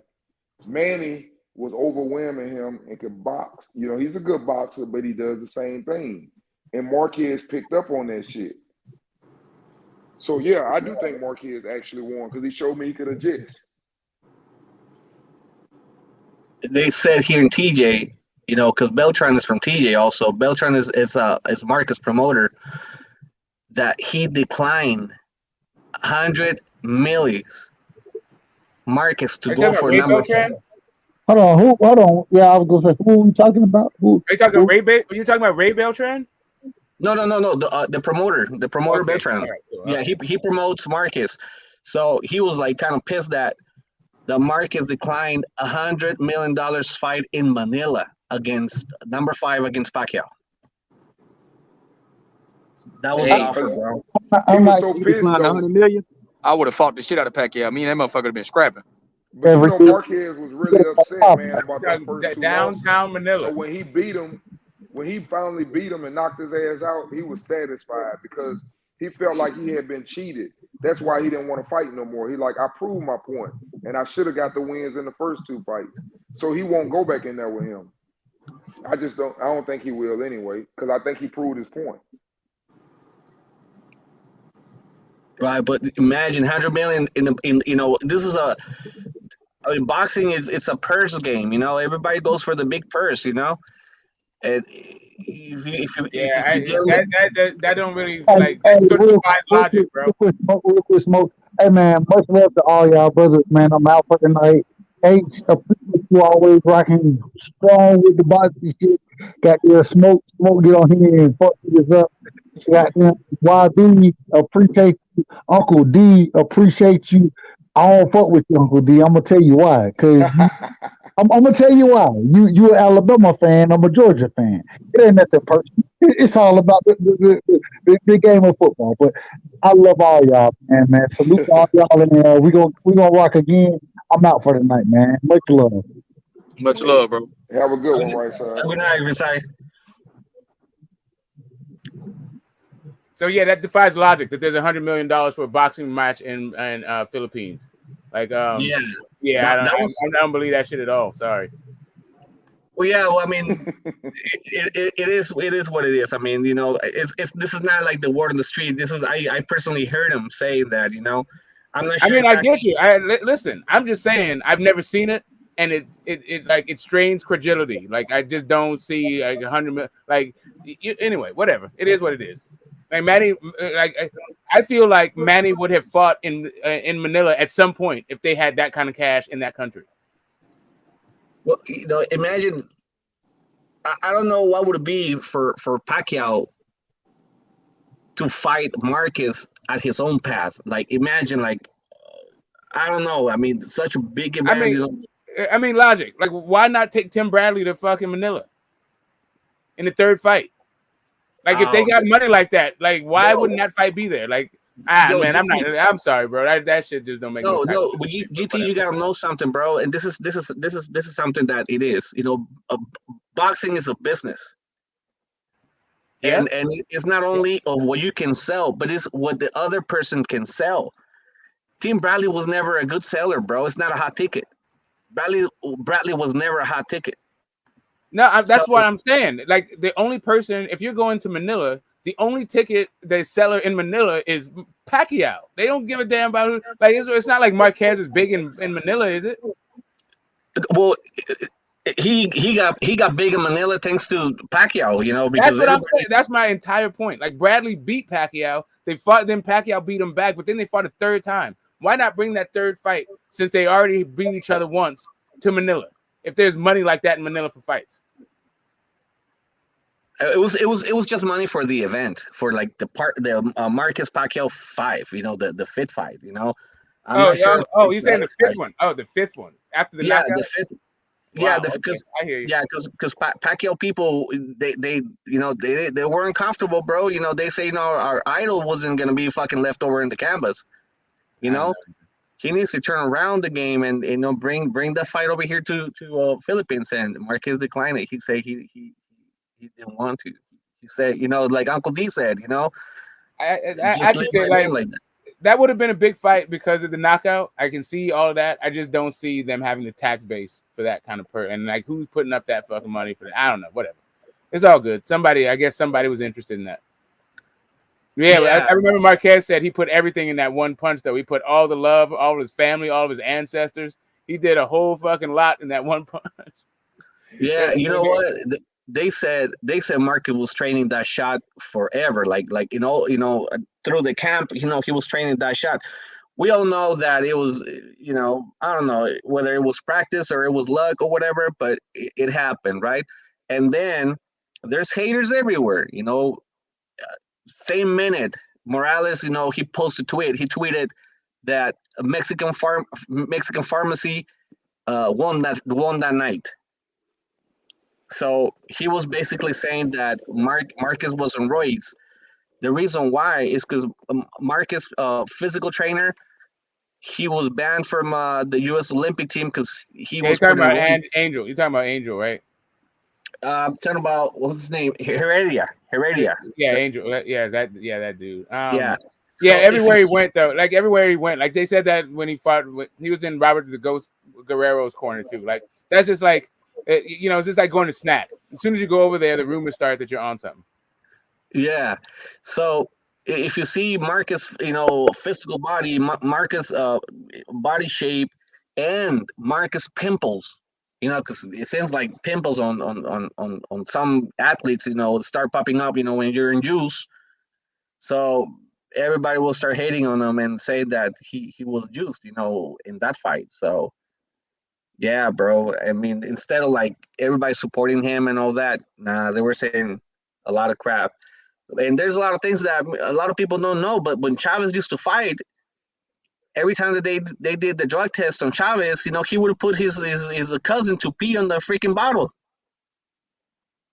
And that's something that he even says. He says, "Oh shit, I never took a fucking drug test. You know, I always put my corner to pee in the freaking pipe for whatever instead of me." But you know, whoever knew Chavez knew that Chavez was a freak, bro. You know, the guy didn't train, the guy didn't run. He was never preparing for a fight. He was just, you know, he was trying to keep his weight on and just fight like that. You know, people said that he was even fighting drunk Imagine that shit. Yeah, there's that those kind of bodies, bro. You know, supernatural bodies, and who knows? I mean, they don't need much. You know, Quirarte is probably the second best trainer in Mexico, just under Beristain. Quirarte said that he had just for you to know, Quirarte trained Castillo for Mayweather fight, for both fights. Quirarte trained Chavez for De La Hoya fights, both fights. So his words are this. He said, I had 3 fighters that are supernatural. Fighters that I could put fucking like through hell and they pull up a 12-round fight, like intense fight. Obviously, he mentioned Chavez as number 1. But on the other two champs, you know, it was, I don't know if you guys recall Maromero Pais. Nah. The Maromero the clown, the showman, kind of like Camacho, the Mexican guy that always. Now, what division he fight? What division? He was a featherweight back in the early 90s. No, I don't remember, dude. Well, actually, he retired after De La Hoya grabbed his second title, I believe, when he knocked him out in Mexico City. See, Maromero Paez. Well, he was a big shot here in he was actually a good pay-per-view seller. You know, I'm sure Dan the Man remembers him. He remembers all fucking Oscar's early fights. Yeah, he was a showman, bro. I mean, to me, he was like a great showman. On these days, he would be very famous. But yeah, you know, he was another fighter that was like super strong. And he mentioned another fighter that didn't make it, you know, and his name was Jory Boy Campas. And you probably remember that, GT. He's from the 90s, you know. He fought against Trinidad. Well, actually, he's the one that kind of put Trinidad on the map, you know, because when Chavez was about to retire, Jory Boy Campas was coming up. So it was a big fight, and then Trinidad almost ripped his head off, you know, and won the title. But yeah, that's another guy. That guy has like 100 knockouts, bro. If you see his record, 100 knockouts. I mean, no matter who you knock out, you know, I all I can say is like, you can be a fucking whatever. It's hard to knock out just one guy, bro. Imagine like if you try to knock out 100 fighters that are trained and run every day. It's not easy, bro. So wait a minute. I heard you say. So you know the chat is going crazy because you know they don't like anybody doubting Canelo Alvarez. Like right now, you're committing blasphemy.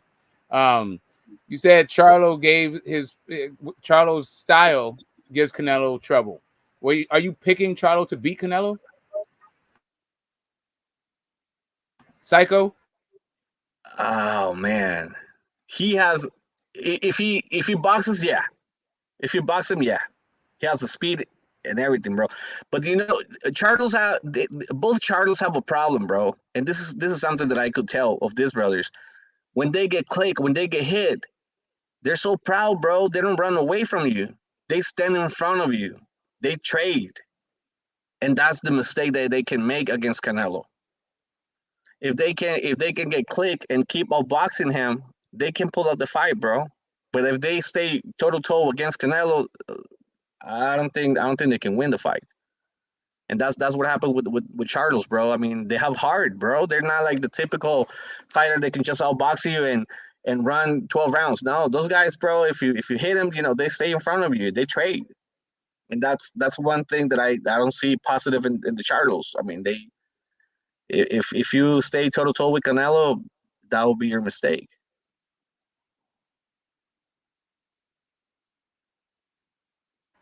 Yeah. Yeah, that trade shit when you're hurt is dumb. Well, I mean, it's what happens actually. Like you can become a fire breathing dragon, but if you get hit again, you need to like, you know, figure out how to protect your chin. But yeah, so you're picking Bivol by robbery. Anybody else picking Bivol?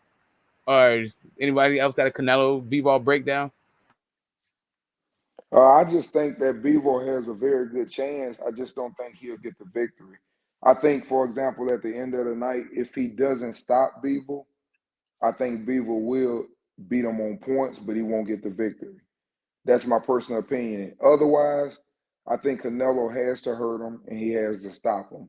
I just think he has too much activity. He's too big. He's going to be the bigger man, the longer man, and he's going to have to be stopped.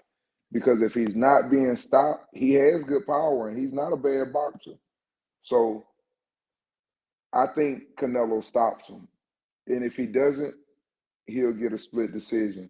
But I do think if he can't stop him, I could see Bivol giving him problems.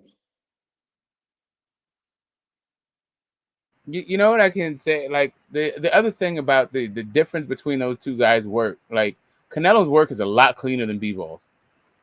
Like in the whole pointing thing, like clean hard punch. Like I feel like Bivol can get him with activity and movement, but you know, I think that the telling shots, the cleanest work is probably going to come from Canelo. I think the hardest work is also going to come from Canelo, like the harder shots. That'd be interesting. Yeah, I think it's like I see like effective aggression and clean hard punching is probably in Canelo's corner, where I think defense and ring generalship is probably in Bivol's corner. So that's like 50-50 right there. So then it just becomes a thing about tendencies when it comes like to the style of that they fight in. And I think that the tendencies that they have, I could see Bivol being too fast for Canelo, maybe so he can't time him right. But I can also see Canelo ripping that left hook to the body as Bivol tries to get out of the pocket, exit the pocket.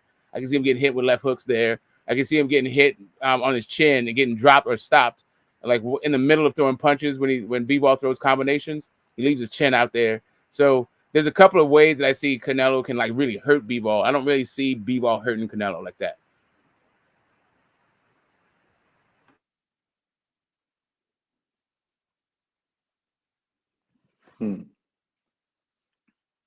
I can say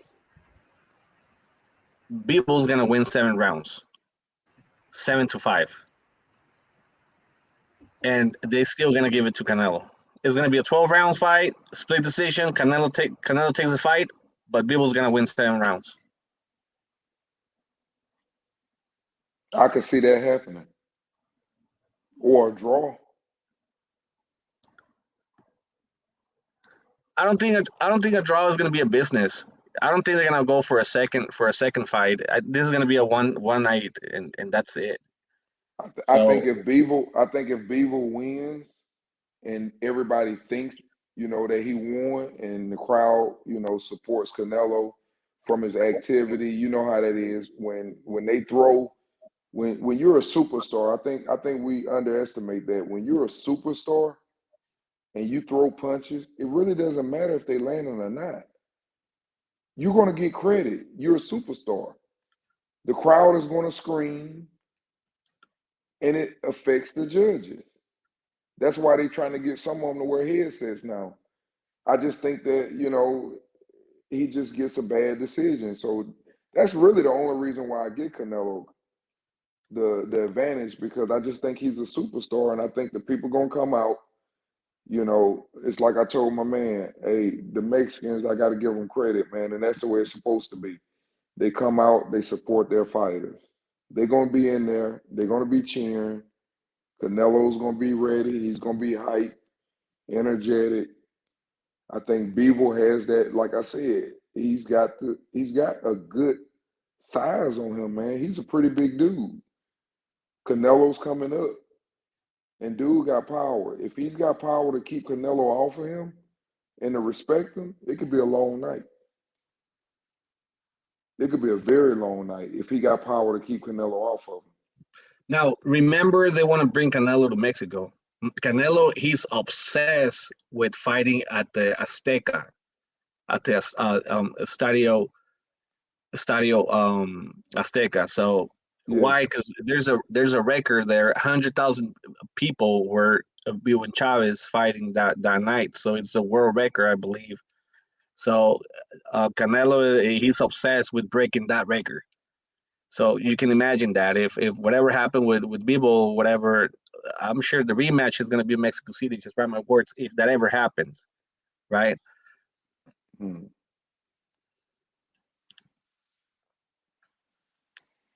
Yeah, man. Shout out to these fighters, man, that that do that though. Like Devin Haney, I gotta give him props. I keep saying that I think he's gonna have a hard time. And I think that he has the win at least, like I was saying, 8-4. Same thing goes there. You know, I respect them guys, man, because they put the business to the side because they want to be great. They know that they can make more money in the future if they can go there and improve, and they believe in themselves. That's why they taking them fights. And I love to see young people that, strive to be great. Even Oscar Valdez, shout out to him. How many times have we seen that? That's a blessing, man. That's one of the biggest fights that we're gonna probably see this year. Because how often do we see two young guys in their prime undefeated get in the ring?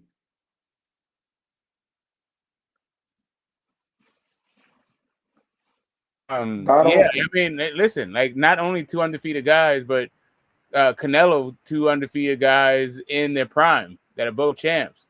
I mean, Caleb Plant, he's going through a nice little run of like undefeated fighters in the prime, really. Like whatever you think of their skills and all that stuff, like if that's all you're looking for. Yeah, you're right. I just like to see guys, that'll get in there, man. Don't wait till you guys or, because everybody declined, and I think, that's the thing about life. You really can't depend on that, but I think a lot of them are dependent on that. They like to see these fighters when they get 34, 35, because a lot of fighters, I'll be honest, man, I stopped playing when I was 36. But your body's, that's that breakdown area. Unless you really, really taking care of your body, yeah, you can go a little longer. But that's that area, and we're not getting them guys when they in their prime. Prime is when you probably 29 years old because you still got your athletic ability and you got your intelligence. 28, 29, different for each person, but just that 27 through 31, 32 years of age, that's what I consider prime between those years. Because you got more experience, you're more intelligent, and you still can do everything athletically. But then when you start getting over it, it becomes more of a mind thing and you're losing your physical attributes. And you even said that earlier, Smoke. You said you saw that you think Terence Crawford is slowing down. And that's an example of what I'm saying. Even though I don't see that, but you could possibly well be right because I haven't looked for that. And he is at that age. But like I said, if you take care of yourself, yeah, you can go longer than that. And I think he has taken care of himself, but I don't know. Yeah, I was like really surprised. I wasn't like, even though I heard somebody else make that observation about, they feel like he lost a step, all this stuff. I didn't really go back to see because I remember, I've seen all Bud's fights and yada yada. I remember, but then like I just took a look. Like first off, that Green Machine drop was bad. Like that was a mistake. It was like you wanted to talk about Errol Spence making a mistake. That was a huge mistake from Bud. And I don't know how the hell the ref ruled that a slip. And that like Bud was trying to hold on the inside. Dude fought out of the clinch. Bud normally to me is a great clincher, but just like that, I don't know. Like Green Machine is not the and maybe Bud wasn't tripping because he didn't really want the fight to begin with. Knew he could do whatever the hell he wanted to with this guy. So he fought the wrong fight. And like you could say that about Ugas too, like for real. Like when it comes down to like the mistakes. I'm just saying, like the fighter that I saw, like Bud used to be cat-like, and I forgot about that, like just because of like just sort of the fight, the way that I see him fight now. But that he used to be, like how fucking Tank is, like this quick fast twitch muscles, that kind of quickness, that preternatural quickness. Yeah, that used to be Bud. I'm not really seeing that guy. Like I see a little bit more like wisdom, and I see a whole lot of more precision. But yeah, like I don't know. Like I think Derek James, and I'm gonna go now that I've just like picked up on that. I'm gonna go like really look for it. Derek James may be he may have a point about the way Bud used to fight, but I think Bud relies more on his skills now than athleticism. I think back in the day, I think he maybe relied on athleticism more than he does now.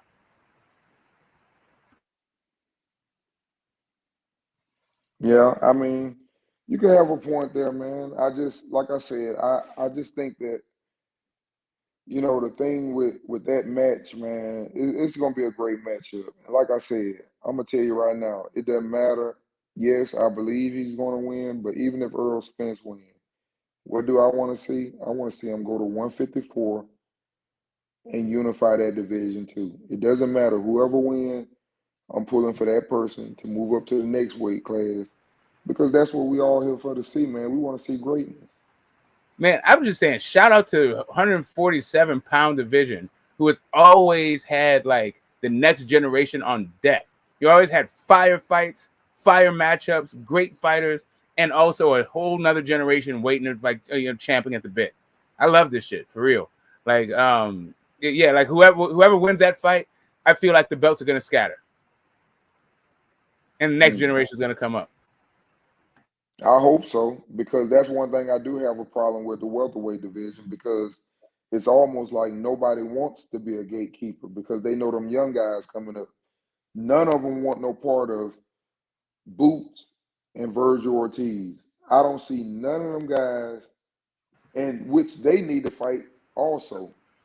But I can understand them not wanting to fight. They young, they don't want to mess themselves up. So I can kind of understand that. They haven't really beaten anybody. It's like, why would we mess one of the other ones up before we become somebody? So I kind of see where they're coming from, but I just think that, look at it. Sean Porter, retired. Danny Garcia, oh, I'm going up to 154. Keith Thurman, I want the winner out of Crawford and Spence. No, man, get your ass back in line. Fight one of them young dudes. But don't nobody want to do that. When he was in position, he forced everybody else to do it. When Floyd was in position, he forced everybody else to do it. If you want me, fight him. Y'all don't remember when Floyd used to say that? So, yeah, Mean Machine's arm didn't catch shit. Like, what happened was Mean Machine hit this fool with an overhand right, and then Bud tried to hold on. Mean Machine pieced him up with 2 body shots. He hit him with it to the body, and I think I don't know where the other shot landed, but there was no hooking, and also their feet did not get entangled. Mean Machine 93. I was looking specifically for that thing. Did his feet, and also he didn't even drop. He dropped forward, so. Like, how is he gonna trip on something when they're like tangled up? Like, you know, they're fighting in close range. I'm just saying, it was I don't think that I feel like it was a mental mistake from Bud, but not because Mean Machine is like some great fighter, or that Errol Spence can, you know, see something from that and like build on it. I don't the same way I don't think Bud can build anything off of like what Ugas was doing. I don't think Spence can build off anything that what Green Machine was doing. Like they just fight different fights. It was like a lapse in a fight that kind of happens. It's weird in a fight. Like you can't really project. Like I don't feel like Bud makes those kinds of mistakes consistently, and I don't think Earl makes those kind of mistakes consistently. So,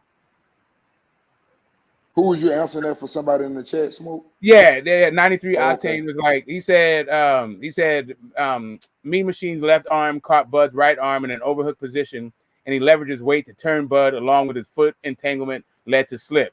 Watch the overhead footage closely. Like I literally just watched the whole thing. I could see their feet. I could see the sides of their body. I could see all of their bodies. And I was looking for entangles. And also the way Bud fell wasn't from no damn slip at all. Like there's no way he could fall from that. But their feet weren't even close to each other when he dropped them.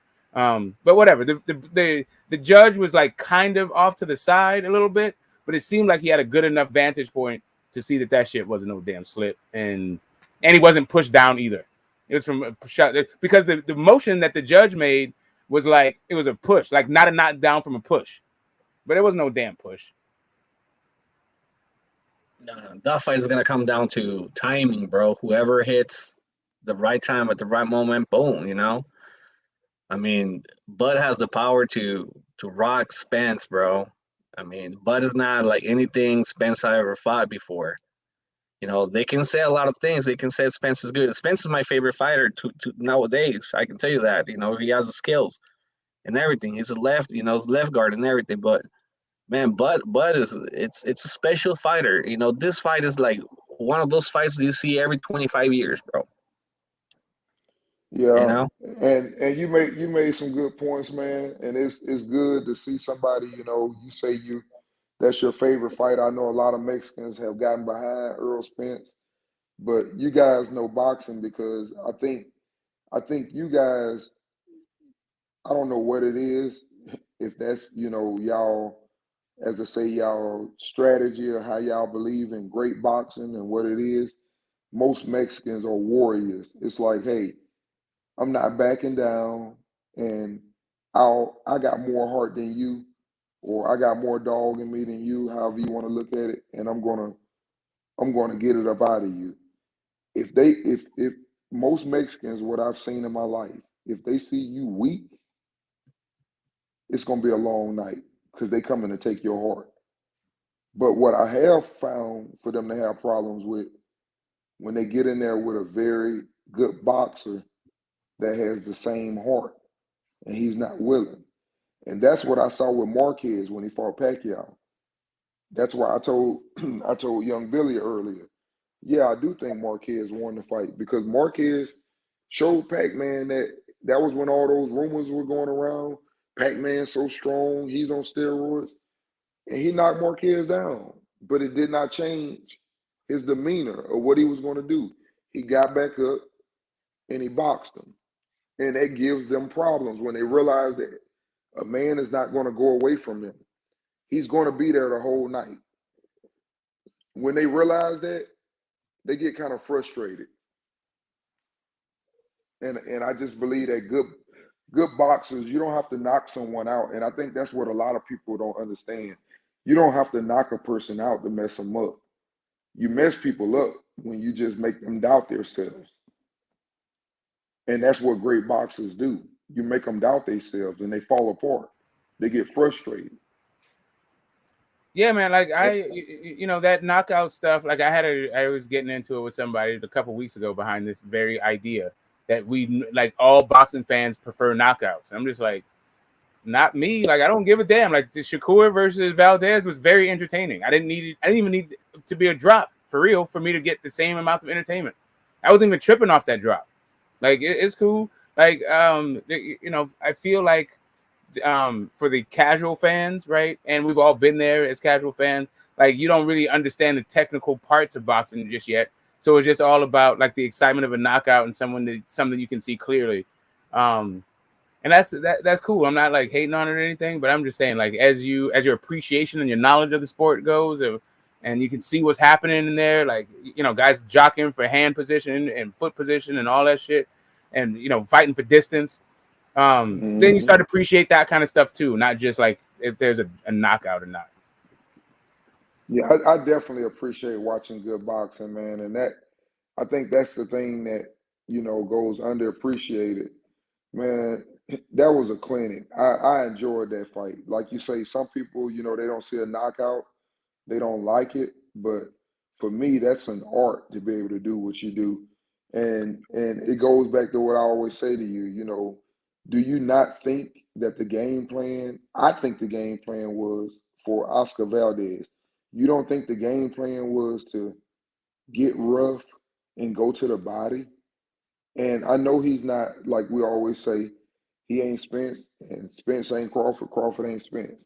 But I'm just saying, my whole argument is good boxers that know distance, that are fast, that have great counterpunching ability and athletic movement, you cannot beat their body. And that's what I'm trying to say about these fighters. Stop thinking it's going to happen. I don't even think Crawford can just rip Earl body up. They're too athletic. They're not going to allow a boxer. That's the game plan when you see somebody small and fast. Hey, just go wear his body out. Even when Cobra got beat up against it's a different thing though. Like it's like so on the one hand you have like the general rule of thumb, right? But the other hand you have the way a fighter fights, and like basically if you're a body puncher, like it's very hard for what I see from body punchers. It's very hard for any fighter to not make that person a body puncher. Like, and Floyd Mayweather didn't stop, Cotto from beating him up to the body.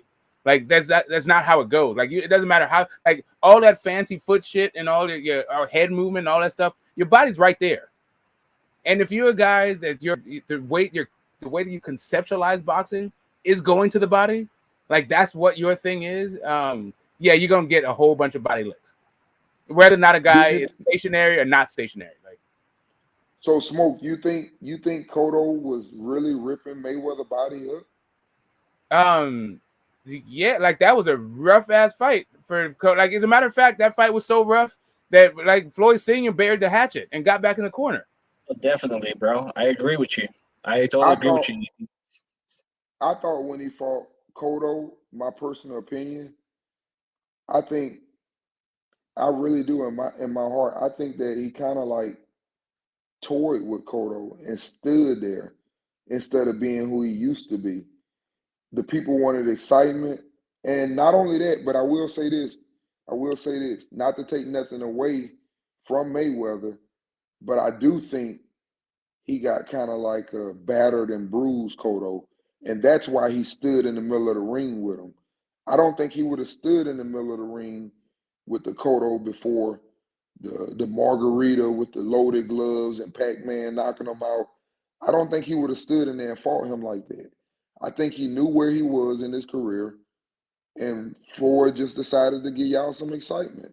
I mean, he was basically putting his head straight to his head, letting them try to throw uppercuts and move and then pop him, try to knock him out at the end of the fight. I just felt like he was.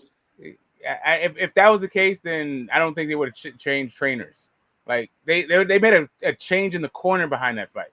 It wasn't just like Floyd decided he's gonna do some shit. Like, well, his daddy doesn't like. His daddy is the one that always said, move, not get hit. So I think when he saw him fighting like that, he didn't like that because he's fighting one way that I don't know if you know that. Well, I'm sure you know that, Smoke. You seem like you're a big boxing fan. You know that was like a little ego thing too. His dad and his uncle and who trained them. Yeah. They went all back and forth behind all that shit. Roger tried to stay out of it, but like, exactly, it's between the Floyds. So when you say that they switched up, I can kind of like see that because one is teaching a style that he knows how great his son is. He knows his son is way quicker and has incredible reflexes, which is unnormal. Just like Shakur, they got it's something about them two dudes. Their reflexes are incredible. I mean, it's like you think they're gonna get hit and they just duck under something, and then once you throw it, you can't even get your arm back because they didn't already hugged you and grabbed you. They grab you, throw you back out there. Now you're boxing again. Reset, and that's what I think will happen. With the good boxers, I don't think no good boxer is going to let you just rip them apart. They're going to make you reset. And that gets frustrating. That gets frustrating when you keep getting reset and now you got to get back in there again. And that's a counterpuncher because you don't want to be on the outside. And that's what happened with Valdez. He knew he didn't want to be on the outside, but he couldn't get inside. And when he did get inside, he got tied up because he would miss with a punch. And when he missed, Shakur locked him up. Reset. Back to square one. Getting your ass beat again. Throw another hook.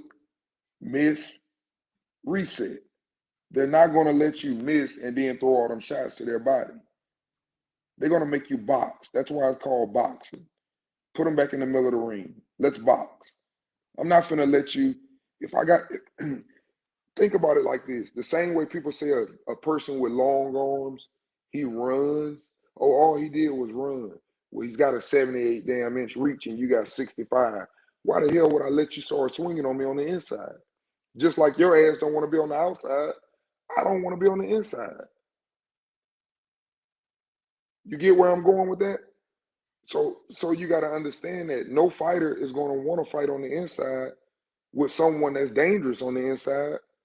Just like someone with long arms, no one that's short want to stay on the outside all night. So, all right. So to me, right, if you're a master to me, a master boxer is someone who can fight at all ranges, but specifically on the inside. because you're in range for every damn shot on the inside. You have to be on your P's and Q's. You have to have your defense together and your offense together, and you have to know how to counter. Got to know when to roll and when to slip and all that shit if you're on the inside. It's a way more forgiving if you have feet and you can move around and keep a dude at the end of your jab. So, like guys who, if you know that you're not like that, it may be smart for you, depending on how good you are on the inside, to tie a guy up.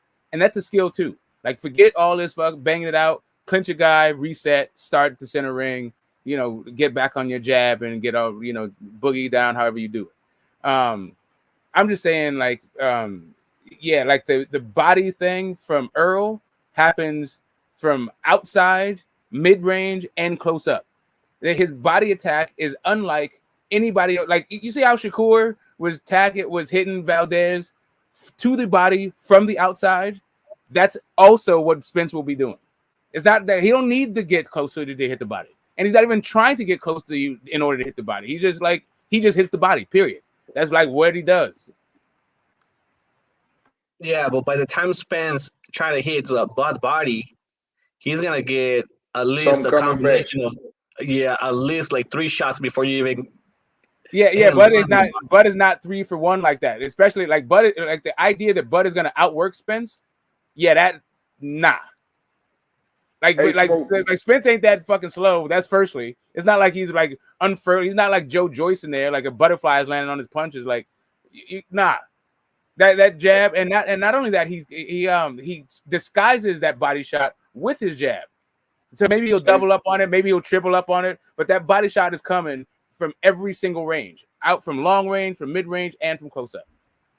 Hey, Smoke, I know you saw the little thing when they first the time when they both went to the fight and Crawford said he pulled up on him and Spence said, I knew you was gonna be here and all of that. Yeah, the no hooks fight. Yeah, okay. If you go back, I think both of them pretty much told you what they saw in the other one. Spence basically said, which lets me know what he thinks. He said, man, I'll stop you. You too little. Did you hear him say that?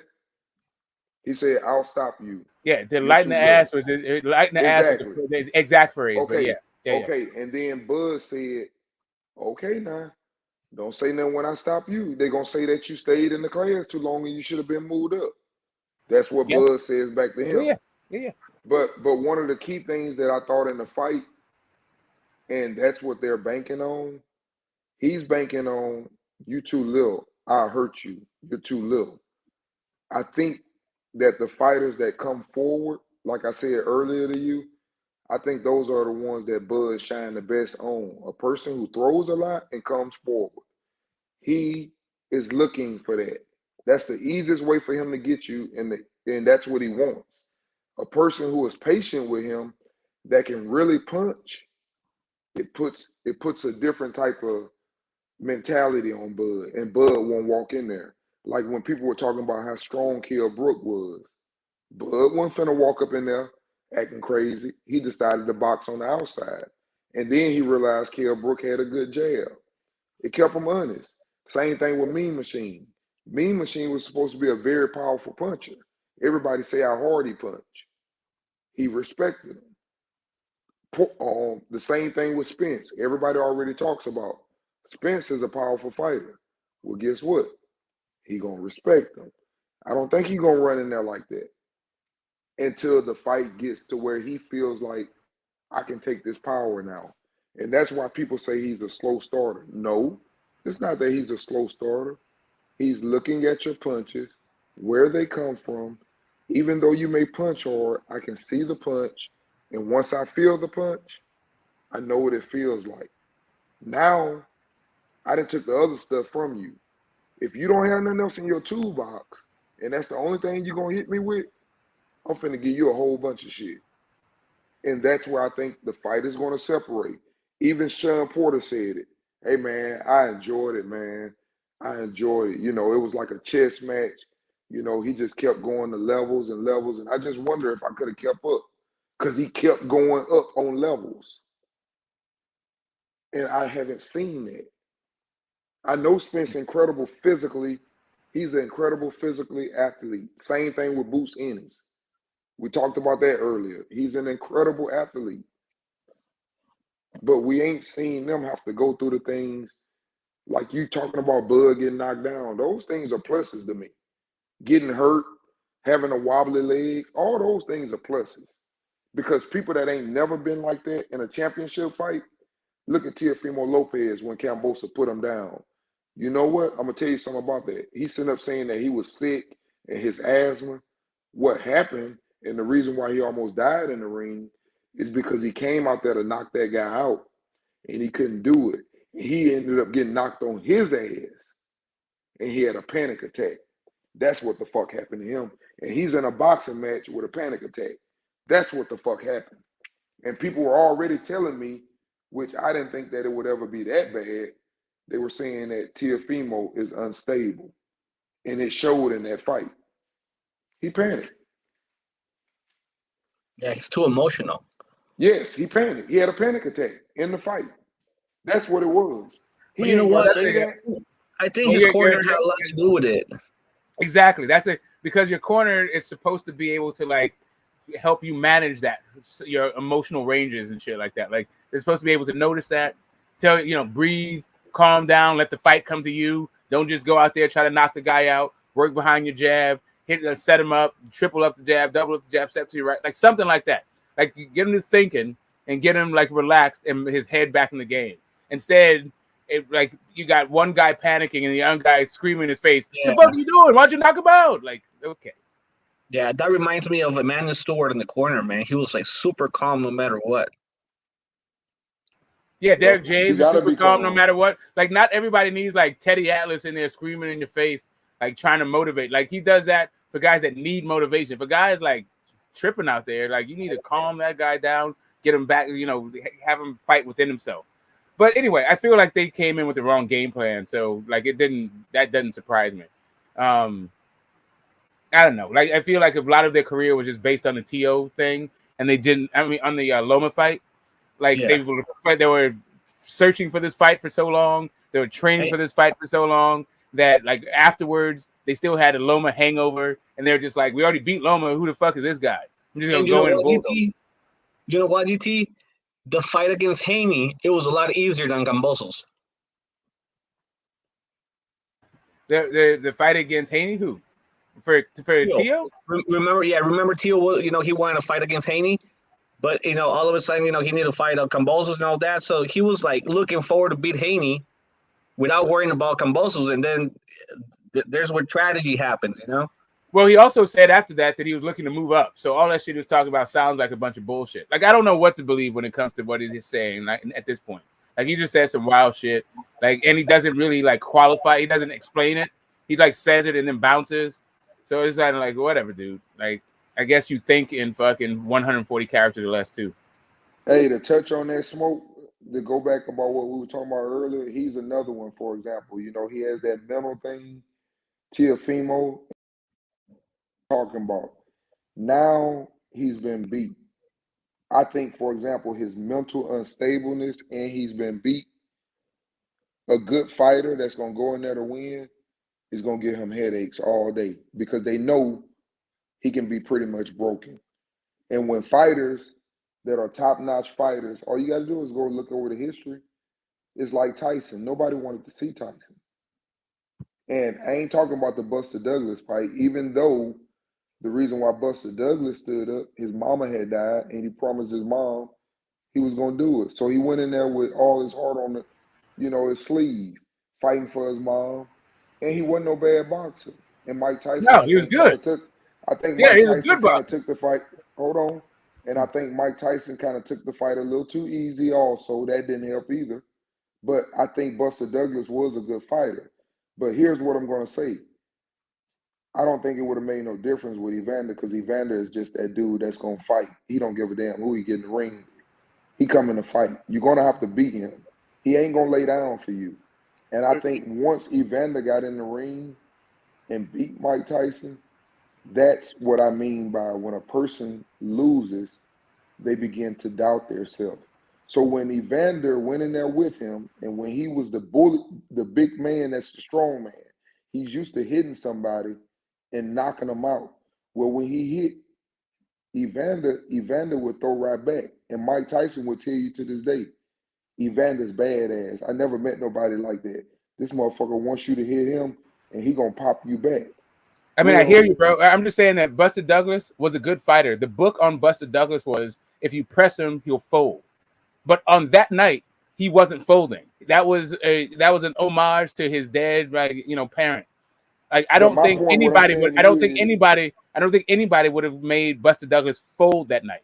Whether or not you were able to outbox him, that's a different issue, right? So like Mike Tyson, that wasn't the best Mike Tyson. We all know that he had his legal troubles. He was out there like partying and did not have his head in the game because his trainer was like whatever was going on in that dude's life. He had a lot going on. So it was like Mike Tyson's head wasn't right, but Buster Douglas' head was really right. But like really, when it boils down to it, like what I'm saying, it's on the fighter, right?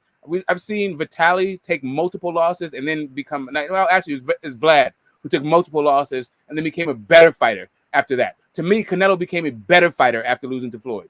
Even Bermane Stiverne became a better fighter after a loss. So like while it is a cool rule of thumb to say like, yeah, this could happen, but it's like kind of these things where you get exposed, but then it's like up to another guy to like have the attributes. So to me, in the the Floyd fight, Canelo's lack of foot speed got exposed, right? But now it becomes, is he going to be in there with a fighter who can exploit that? So Lara was able to, right? To the extent that Caleb Plant had success, he was able to do that. But as soon as you stop moving, that's your motherfucking ass when it comes to Canelo. Okay, now what I was trying to say about the Mike Tyson thing, when someone got in there and showed that they could take his punch and fight back, he started to doubt himself, and everybody jumped in that line to beat his ass. That's what I'm saying about fighters. Once somebody beats your ass, the other ones jump in line. Just like Gamboa. Look at how they passing his ass around. Everybody want that on their resume. 2-division champion, pound for pound, former 2-time gold medalist. They just throwing that shit on their resume. Once a person gets his ass beat, we jump in line because we know he can be broke. Look at what's the other one in Bo Magnum camp? The one that fought Ramirez, that moved up and fought at 147 from 140. He fought Ramirez for the title. I can't even think of his name. The lone one, the skinny one from Texas. Are you talking about the Georgia guy? No, he's from Texas. Paul Williams. He fought for the belt. 140 from Texas. Are you talking about Will Sabeda? No, the black dude. I can't think of his name. Mo Hooks.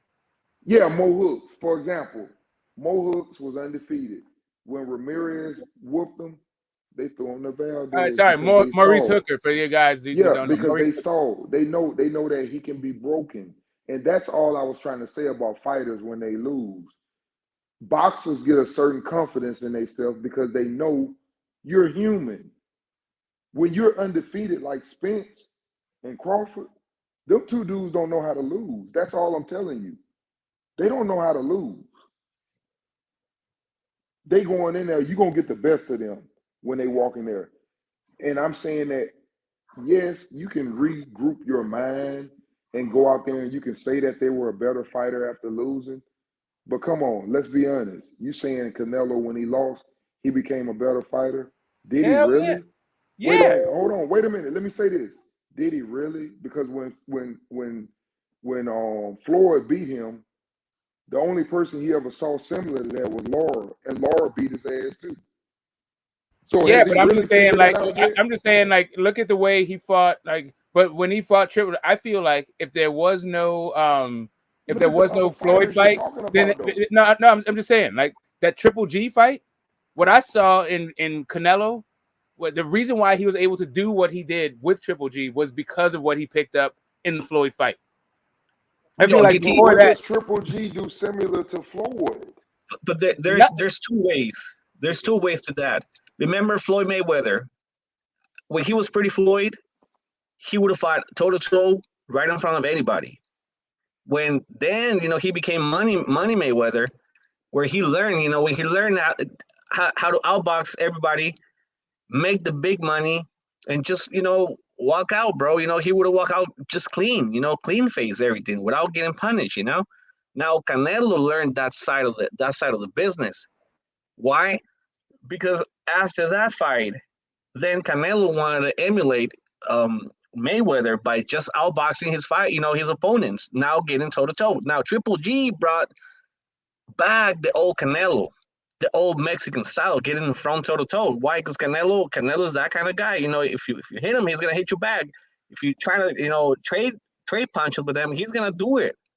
But then what happened? Canelo learned that side of the business with Mayweather, but just outboxing fighters. Come out clean. Learn the business of boxing, and that's Canelo made the big money thanks to that. I will say that after the Mayweather fight, Canelo learned the business of boxing more than boxing by itself. Yeah, that's what I'm saying. Like D, what I was saying about he got exposed for having slow feet. I was saying that like you have to have the attributes in order to exploit that thing that's now been exposed. Laura had the ability to exploit what we saw, right? So these other guys do not. But what we saw was added to his game was that half guard, slick, defensive, offense off of defense. That's not how Canelo used to box. He was a high guard, pressure dude. Yeah, I think Canelo's a good boxer. Now, I already told you, I think he'll catch on to what Bivol will give him, because I do think Bivol can give him problems. I just think that Canelo is going to catch on to what he does, because he does repeat a lot of the same things. And that's where I go into the toolbox when I say these things about what I feel about the fighters. I feel like if you keep repeating the same thing, hell, I ain't even a boxer. But I'm a good athlete. But you ain't finna keep doing the same thing on me. So when them guys are elite like that, if you only got two things that you do all night, hey, Psycho, put yourself on mute. Don't get me wrong. People have, like 6 things in their toolbox. But here's the thing: just because you have 6 things, don't mean you use all 6 things. You might use one of the things. Hey, D, your audio is messing up bad, man. You're crackling. Okay. I don't know. It just I'll go on and come back in. Okay.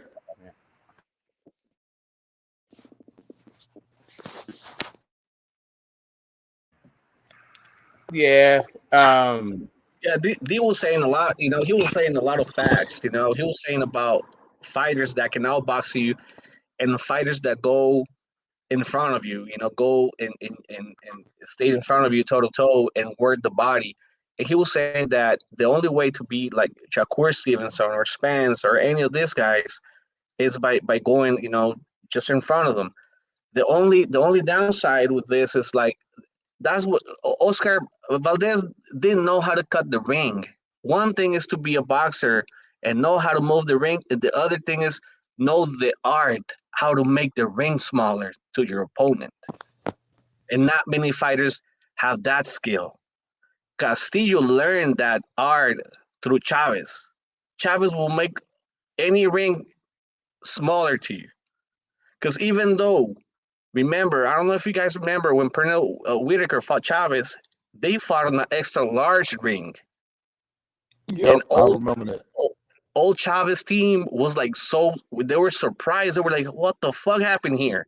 Why did they came out with this extra size ring? Everybody knew that Mayweather was going to be on the bicycle all night. I mean, Whitaker was going to be on the bicycle all night. He was going to be running away all night. And what happened? If you see the fight, even though Whitaker outboxed Chavez, Chavez landed his shots. Chavez did hit Pernell with body shots and all that. It's just that he was like too skillful to get beat that night. But if he would have put Valdez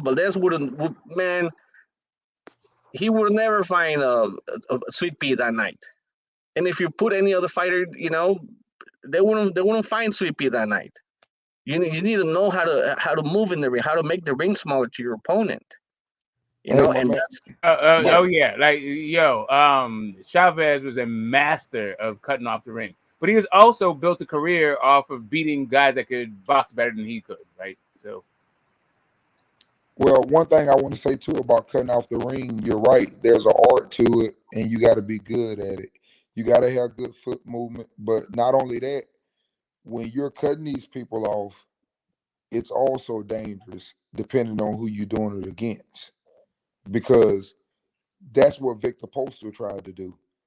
And that's what I'm saying. That is very dangerous when you're taught. For example, when you fighting a fighter, they say what? Keep moving away from that power hand, correct? Always move, keep moving to your left. If he's right-handed, keep moving to your left. Don't give him the opportunity to use that right hand. Well, guess what? One of the worst things you can do is go cut some damn body off, and they got power in both hands, and they swapping, and you just ran into something. And then he starts rotating the other way. And that's what happened with the Postal thing. He moved, and he was switching up. He almost knocked him out running behind him, trying to cut the rings off. And that's why I say, man, it's just certain things I have seen. The biggest fear I have of Errol Spence is the same thing as Boots Ennis. Just overwhelming him with athletic ability and too big, too strong. But I don't see it because I see the flaws on the other side that you're going to get caught, because I don't think you're going to come in there and throw this something I ain't never seen. I know what I think all of us can sit up and say we know pretty much what's coming. Double jab, fake jab, power left hand over the top. We know what's coming. I mean, you do. Let's be honest. We know what's coming. And that's what I'm saying about Bivol, the same thing. I think Canelo knows what's coming, man. It's just a matter of him feeling the power. Once he feels the power, we'll know a lot once he feels the power. And you'll know, because if he feels that power and he's moving backwards, that means that power is something serious. And he might be in for a long night. But if he eat that shit and start chasing him around the ring and cutting it off, oh, it's only a matter of time. Just like your boy did. Oh, I'm a good fighter, ain't I? Yeah, motherfucker, you finna go to sleep. It's the same thing. Once he realizes you can't hurt him, it's game time. It's game time. He's gonna walk you down. Yeah, true that. And the other thing you were saying, D, about when you get tested, when you get real tested, when your will, your heart get tested, and I remember a few fights. You just remind me of a few fights. I don't know if you remember Julian Jackson fighting Gerald McClellan. Hell yeah, Julian Jackson was, man, that guy was knocking every motherfucking from left to right, bro. Say that was the hardest punch in boxing. And what happened when he fought McClellan? McClellan was there. He took some shots, but he was there, and you can see that even Jackson was surprised that he was he was taking the punches and still in the fight. He was like, that guy was so focused and beating his ass that night. And that's exactly what we're talking about, my man. It's when someone is going to stand there and not be afraid of you. And that's what I was trying to say to Smoke. I'm not saying Spence didn't have no tough fights now, by no means. I'm just saying that a person that walks into a ring that is a former gold medalist, never lost in his life, or a person that was a top-ranked someone, or someone that was on a pound-for-pound list, all these guys got undefeated records.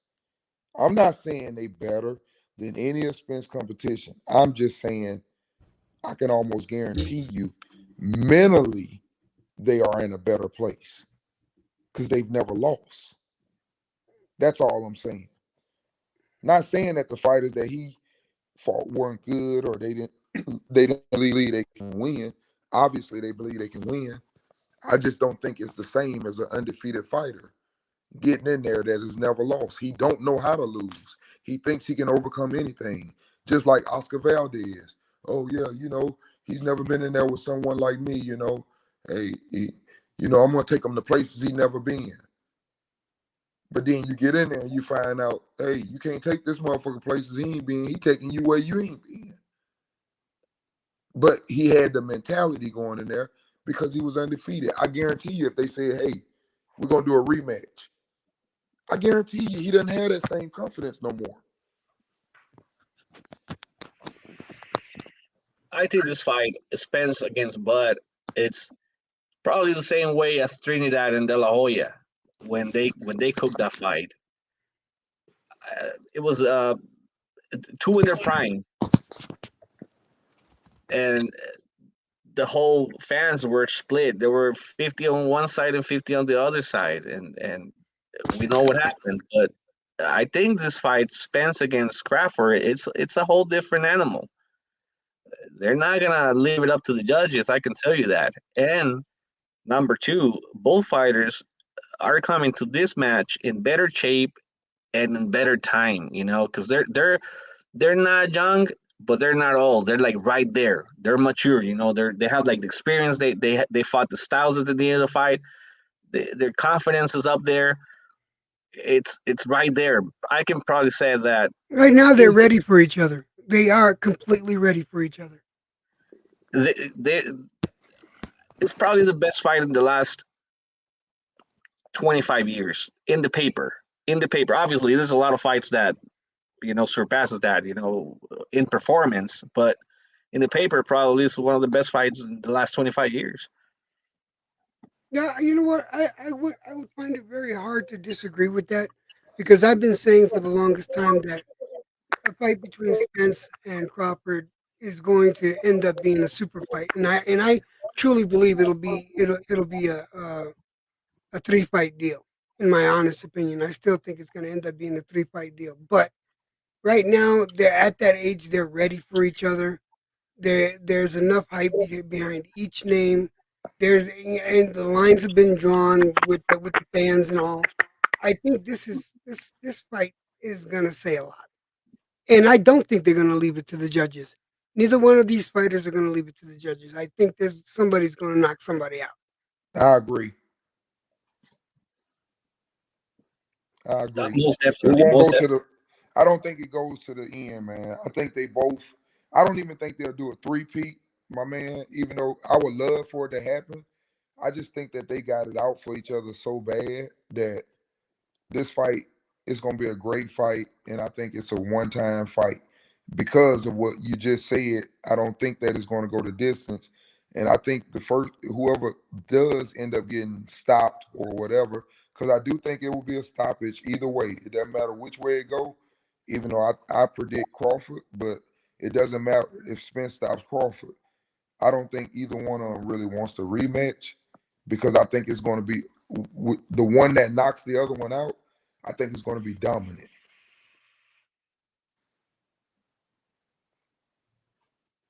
Well, I still think it's going to be. I think it's going to be a triple header. Honestly, I really do. I think it's going to be a 3-fight deal. But I can see what you're saying about if one of them gets stopped, them not wanting to. I can see that. I understand with it, but also knowing what we know of these two individuals as far as being fight fans, I can also see them, wanting some. They want to exact their revenge. They're the types that are going to want to exact their revenge and possibly take back what they lost. And I'm not talking about just the belts. I'm talking about the stigma of losing that one fight.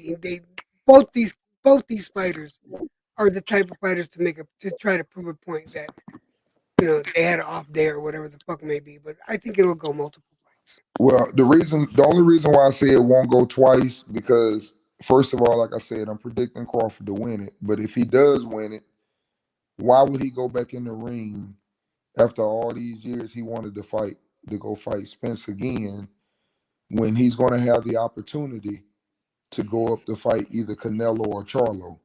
That's number one. Number two, if Charlo doesn't beat Castano, that gives Spence a chance to go to 154 and unify and beat somebody who beat him as an amateur. So I just see them chasing greatness, both of them.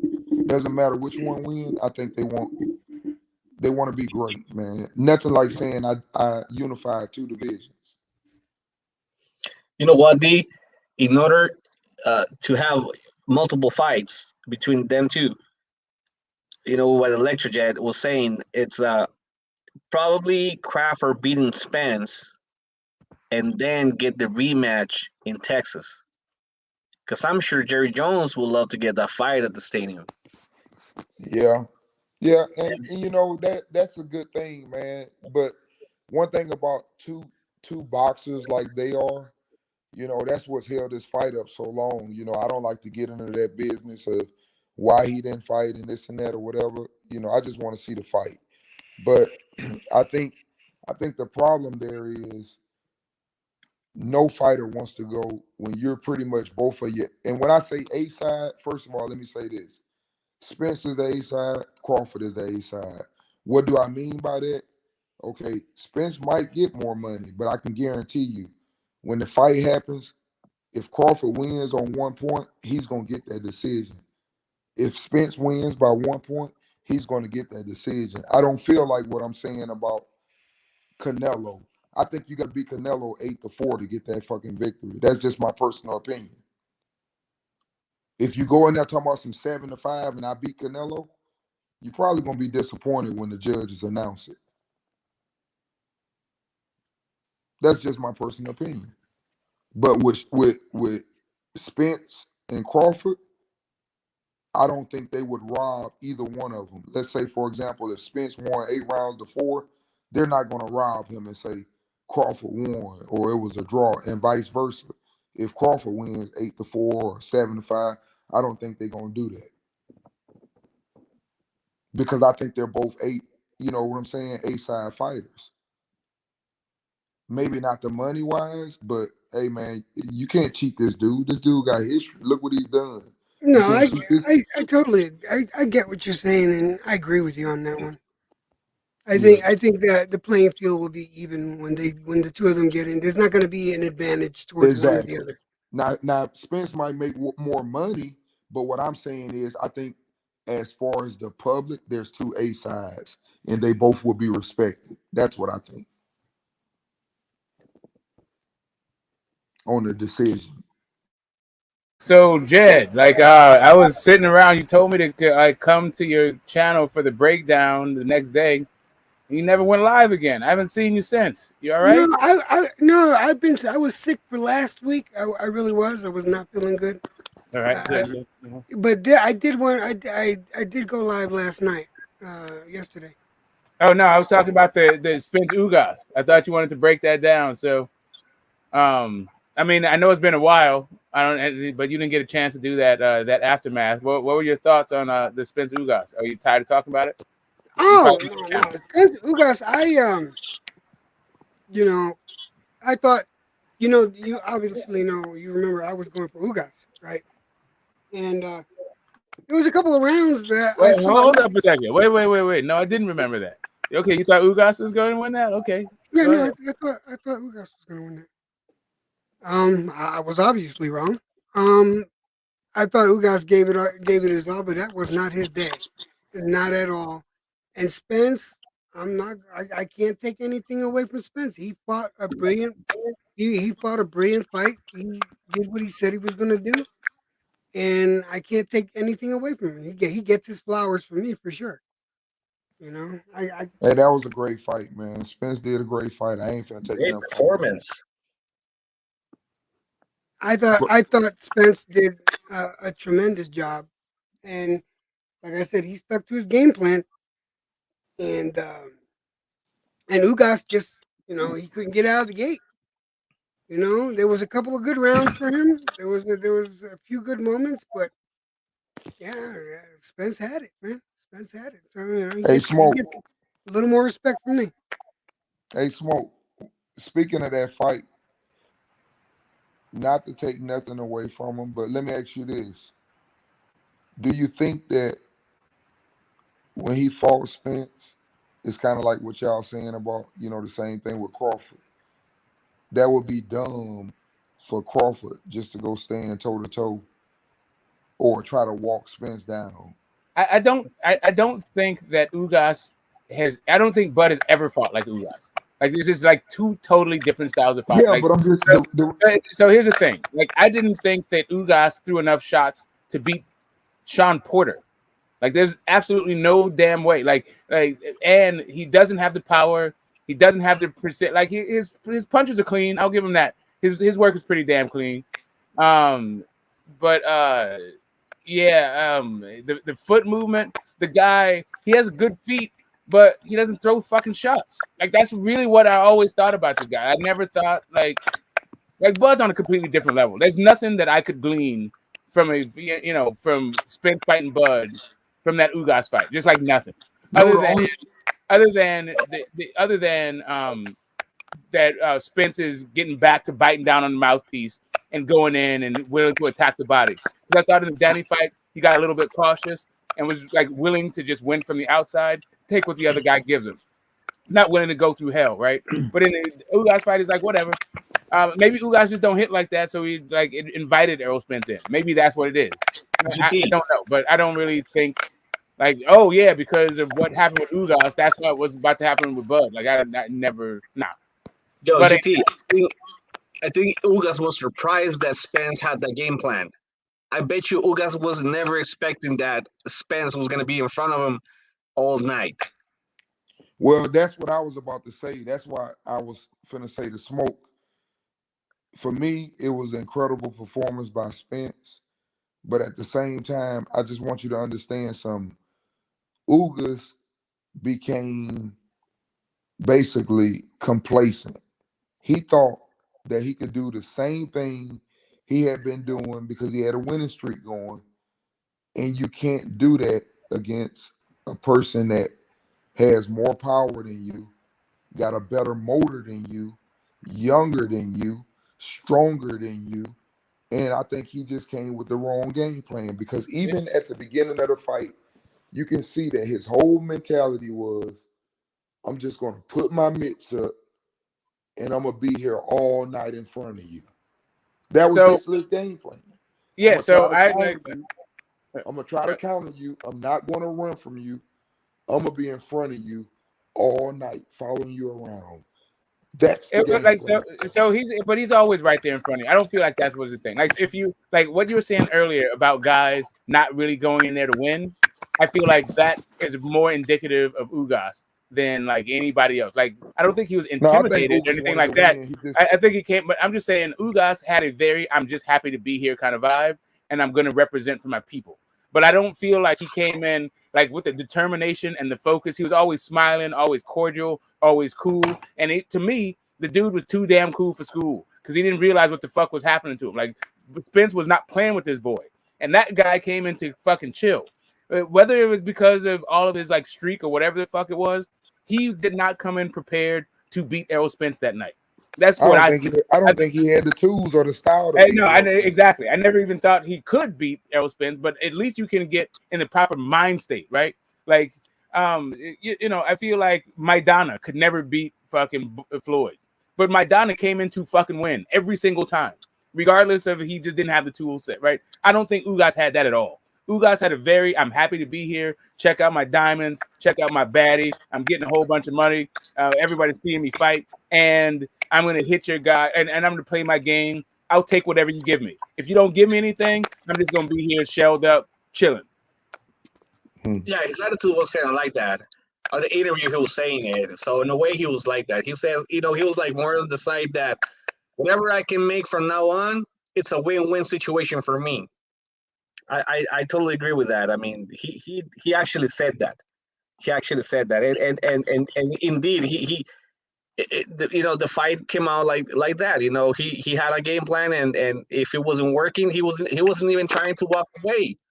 He stayed with the same game plan all night long. Yeah, he's playing with house money.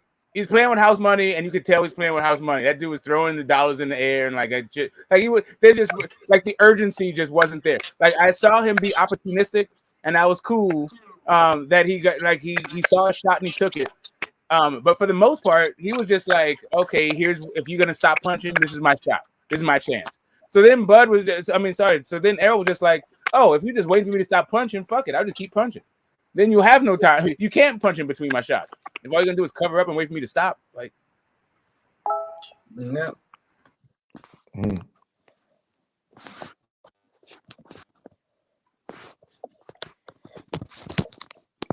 The guy was with that game plan. You know, he was really going for the paycheck, and you know what?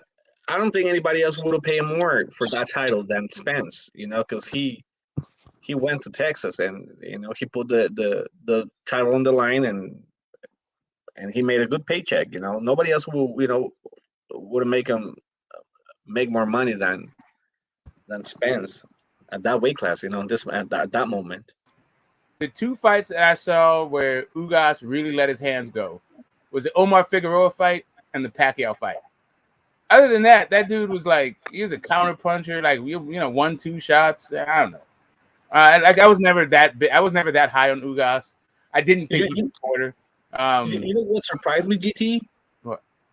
That Porter said that if there was something that was impressive for him, it was Spence power.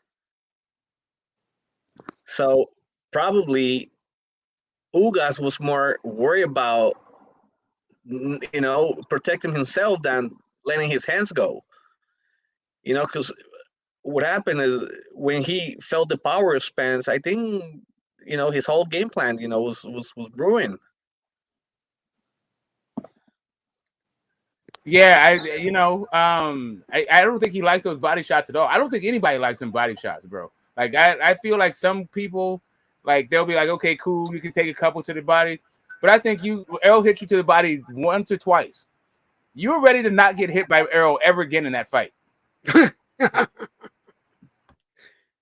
Guys are not trying to take them damn shots. So I came in here late. So what you guys think of? What do you think of the Shakur Oscar fight? Oh, don't tell me you had an Oscar winning that fight too. No. I had okay, Shakur. Jeez. No, I had Shakur all the way. Yeah, I said Oscar Valdez wouldn't win one round, maybe one round, and I didn't think, even though they gave him the third round, I didn't think he won a round in the fight, to be honest. I think he just got frustrated right off the beginning. He came out, thinking that he could put his gloves up and try to maybe sneak him and catch him with one of them left-hand counters. He's diving all over the mat. It just was a bad night. He realized he wasn't going to never land. Never landed. Once he realized he wasn't going to never land it, and he was getting hit in the stomach, having to reset. When he think he hit him in the stomach, hit him in the face. I mean, that was a total. I mean, I said it was a bad matchup, and everybody thought I was crazy. Everybody said, "So you think he ain't gonna win number one round? He's a gold medalist. Shakur's a silver." I said, "Man, I don't care nothing about that.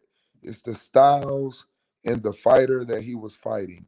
He was fighting a guy who masters speed, timing, and distance, and he's the smaller man. It's just nothing good about that." Yeah, I scored it 109, 118. Stevenson. I gave Valdez round 3. 3, yeah, a lot of people did. I gave Valdez round 3 and round 10. Yep. He got round Listen, 3 Stevenson is he's just that good, bro. Like, let's just be honest. The kid is on his way to take over the sport. You know what I mean? He got a great team around him, and when you perform the way that he does, he just knocked out Jamel Herring, who was a champion, and then he just dominates another undefeated champion in Oscar Valdez. What's good, my boy Puro, Big P? What up, EJ? What's good? How y'all feeling? How you doing, man? Hey, man. Been too long, man. Hey, H Money, we've been waiting on you, man. You've been quiet for a long time. You let us have the My show. bad. Hey, what you say, D? My bad, D, because I know you like to cook, so I don't want to disturb you. No. I said you let us cook all night. I said, shit, I'm ready to hear you. I'm sitting back. I'm done for the night. You got it. Nah, man. Hell nah. Hell nah. But yeah, I'm excited though, D. It's fight week. The Canelo Bivol. Canelo, who's arguably the best fighter in boxing. the face of boxing, the biggest name in the sport, and he's fighting. It's his fight week, so man, it's gonna be lit all week long, man. Like I said yesterday, the Shakur Stevenson, Oscar Valdez, that chapter is over. Now we move on to the next chapter. It's Canelo and Bivol. Canelo and Bivol. I got Canelo dominating this one, bro. I got Canelo beating him. I think it'll go 12 rounds, D. I think it'll go 12 rounds. I just think Canelo gonna beat him up. Bivol does not have the power to knock out Canelo, and that's possibly one of the only ways you can beat Canelo. You know what I mean? Because if it goes to the scorecards, it's a close fight. We've seen what happened with Lara, right? Yep. I thought Lara won that fight, but they gave it to Canelo. Same thing with the Triple G fight. A lot of people thought Triple G, he won the first fight, but they said it was a draw. Now, Bivol, I don't see Bivol knocking down Canelo. I don't see him hurting Canelo. I could see him boxing Canelo. I could see him possibly outboxing Canelo, but you're not gonna win on a scorecard against Canelo like that, bro. You know what I mean? You know what, H Money? I want to say something about that because I got Canelo winning too. But I do want to say one thing. It is very hard for me to bet against the bigger athlete when I don't know them because I never know how big their heart is. And it's always been hard for me to bet against, like when Teofimo fought Lomachenko. I told a lot of people, I said, it's going to be a good fight because he's bigger and he's very athletic. Even though I think Lomachenko might be a little bit better of a fighter, and that's the same thing I feel about Canelo. But one thing I'm going to say is I think Canelo needs to stop on Bivol because if he doesn't, I think Bivol got to be hitting him, and that shit must hurt.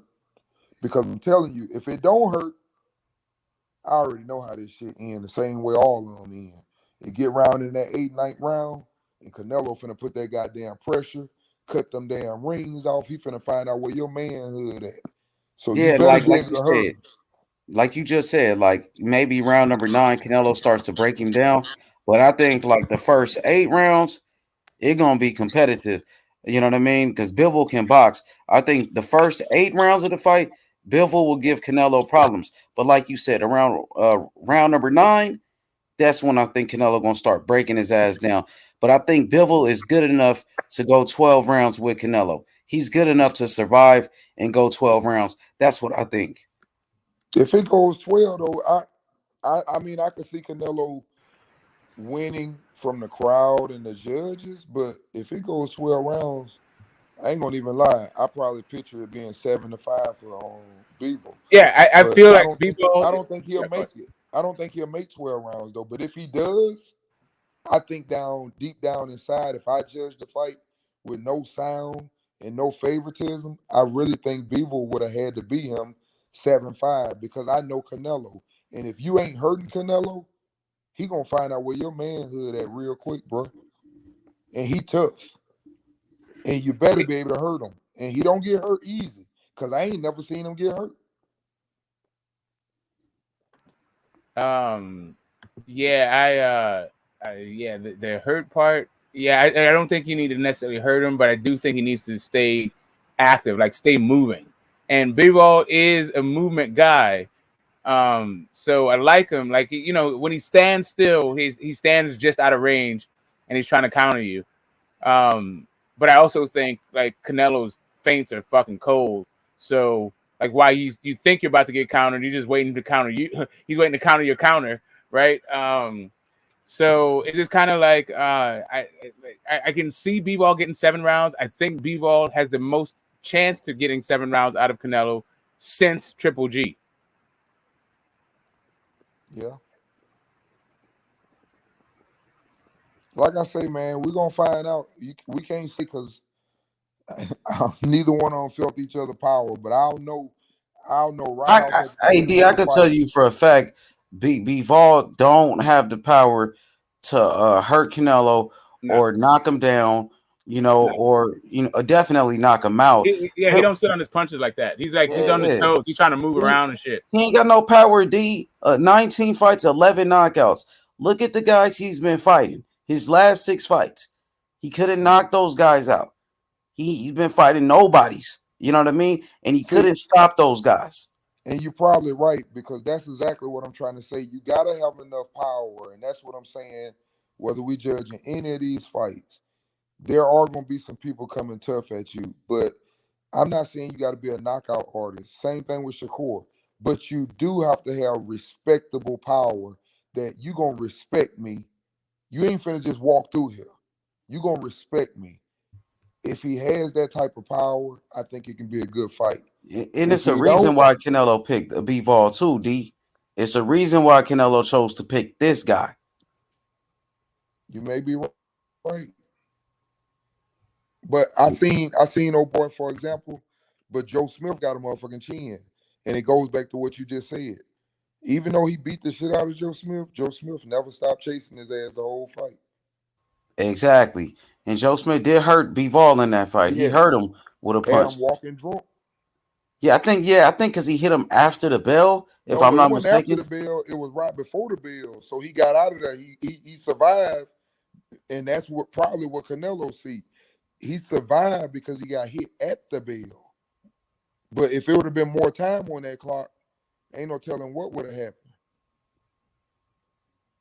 Exactly. So I thought he got hit after the bell. I got to go back and look at it because I watched that fight live. I'm like, yo, this dude can box. And I think Bivol is he's like a master boxer. You know what I mean? That's what he does best. Box, stick and move, throw the jab. You know what I mean? 1-2s. He repeats 1-2. 1-2. Yeah, exactly. That's the only thing. That dude's a fucking pattern fighter. That pattern fighting shit. Jab, 1-2. Jab, I think that Canelo's gonna figure out his pattern. The only thing I feel like Canelo, maybe he might not be able to catch up with his foot speed. Maybe. But the way that Bivol goes in, he's in and out. He only takes a couple of steps to the side. So you got to keep doing that shit all night, but fighting from a pattern, that's not a good look. I don't know. I feel like Canelo's gonna fuck this dude up. For real.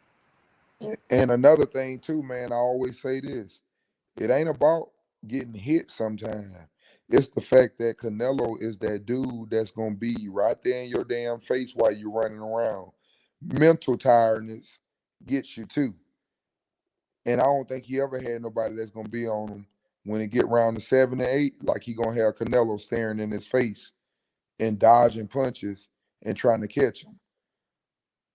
I just think it's a different type of pressure when a person dangerous like Canelo and they in your face, that's a different type of tired. And this is not the first time Canelo fought at 175. He already knocked out Kovalev at 175. And Canelo was able to deal with the power of Sergey Kovalev, who's a big puncher, right? You know, if Canelo's chin was good enough for Sergey Kovalev, who was the crusher, of course he's going to be able to deal with Bivol's power, who got 11 fucking knockouts. That's less knockouts than Devin Haney. Come on, bro. That's the same amount of knockouts as fucking Caleb Plant has. You know what I mean? You ain't got the power, bro. Canelo going to beat this man. Yeah. I will say the one thing about the Crusher fight, he didn't really hit Canelo with that big right hand. So we can see. He connected a couple times, though. I seen him connect a couple times, and Canelo was moving. He started to move after that. I'll take a look again. I saw him eating a ton of fucking jabs. I was kind of weirded out about the way Kovalev fought in there. Maybe it's Ronnie Shields, the new trainer, and all that shit. But he was a ton of fucking jabs he kept hitting Canelo with. Yeah, I think he connected a couple times with some power shots, and Canelo felt it, and he kept moving. He didn't like it. He felt his power. Canelo got on that, on that bicycle and kept moving and boxing him, and then Canelo ended up stopping him. And Canelo is he's getting stronger. That's what I've been seeing. He been breaking bones. The way he broke Billy Joe Saunders' face, and then he broke down Caleb Plant. Listen, the way you talking right now, you're gonna have the chat mad at me in a second. I don't think Canelo's clean. Fuck it. I don't think Canelo's clean. That nigga's strong shit right now. I ain't going. Yeah, I was just saying, my man looks like the hot dog in the microwave. He's busting out of his damn skin, damn near. Hey, I don't know if he clean or not, but I know one thing what Age Money said, and he right on that one. Man, that dude been breaking people up lately. Hell yeah, that nigga's strong. Spence did the same thing, but Canelo, he beating them dudes, man. That's why Caleb Plant talking in that motherfucking ring. That nigga knew that shit was finna end. That nigga trying to be free. I'm pretty good, huh? Not bad, huh? Yeah, nigga. How much he asked for? Was it 10 million to 15 million? I don't remember what Caleb Plant asked for. I think he said 10. He knew what time it was. Yeah, but man, he started feeling that goddamn power. He was ready to be Canelo. And he's like, listen, if you think like I'm not gonna be a champion for some years now, all my fights are not. My next fight's probably not gonna be televised, maybe even. Yeah, you need to pay me, bro. Hey, that undercard is pretty ass though. I ain't gonna lie to you. Yeah, because Hrgovic is off the undercard now. I was looking forward to watching Hrgovic, the heavyweight, but no Hrgovic.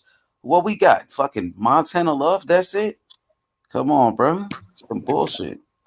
Hey man, we got the main event, man. That's supposed to close it out. That make up for everything. But D, you remember back in the day though when Don King was promoting and shit? Shoot, like four top dog fights at the same Hell card. Yeah. Man, that shit is fire, bro. You could have Terry Norris, Chavez, everybody in the same card. Hell yeah, bro. That's when boxing was at its best. But I think around the time where Mayweather went to Showtime,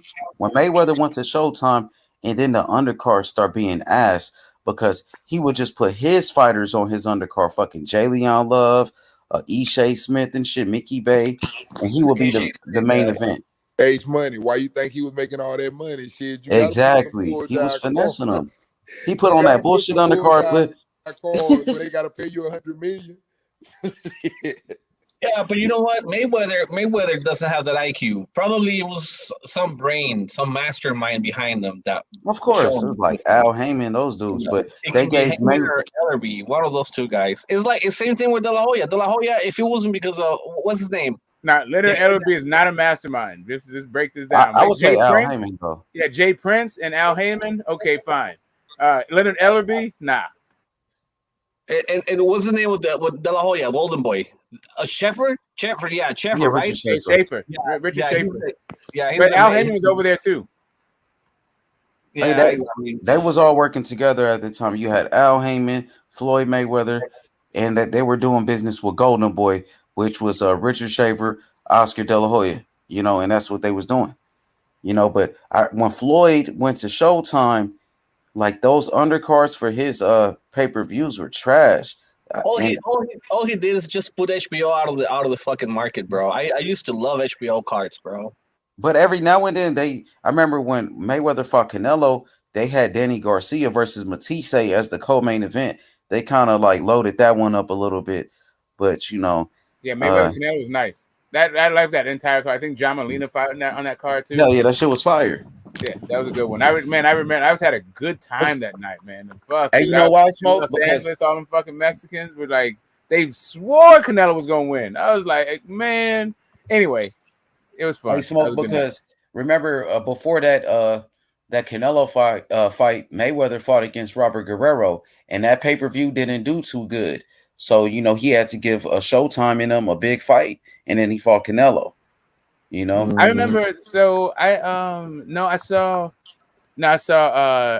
Guerrero at Busby's in Santa Monica. So anyway, that fight didn't have quite the attendance of Canelo, but people came out for that fight too. Ruben sold that fight. Robert the Ghost Guerrero. And Floyd, where Floyd like hurt his hand in the fight. He fought with like one hand, like for half the fight, damn near. And it wasn't like he hurt his right hand, so he was like beating fucking Robert Guerrero with the jab. That was his first fight with Showtime and shit, and he just got out of jail. He just got out of jail. Yeah, I mean, I went to a bar and saw it, but people still came out. There was, I think, like there was a UFC thing happening too. Can't remember what the fuck was going on, but anyway. Did EJ just hop off? Oh yeah, EJ just hopped off. Shit, I want to ask him something. Oh well. But yeah, that Guerrero fight was okay. It was decent, but Showtime was paying Mayweather so much damn money that he had to give them a big fight, and he delivered with the Canelo fight, and then he delivered with the Pacquiao fight, and the Maidana fights was pretty good because Maidana just beat Broner, so he capitalized by fighting Maidana at the right time. When Maidana was hot, Floyd was so fucking smart, bruh. I saw that shit. I saw Maidana 2 at a bar in like Inglewood. Man, that Maidana one was a classic though. Yeah, Maidana brought the smoke that time, bro. You can't deny it.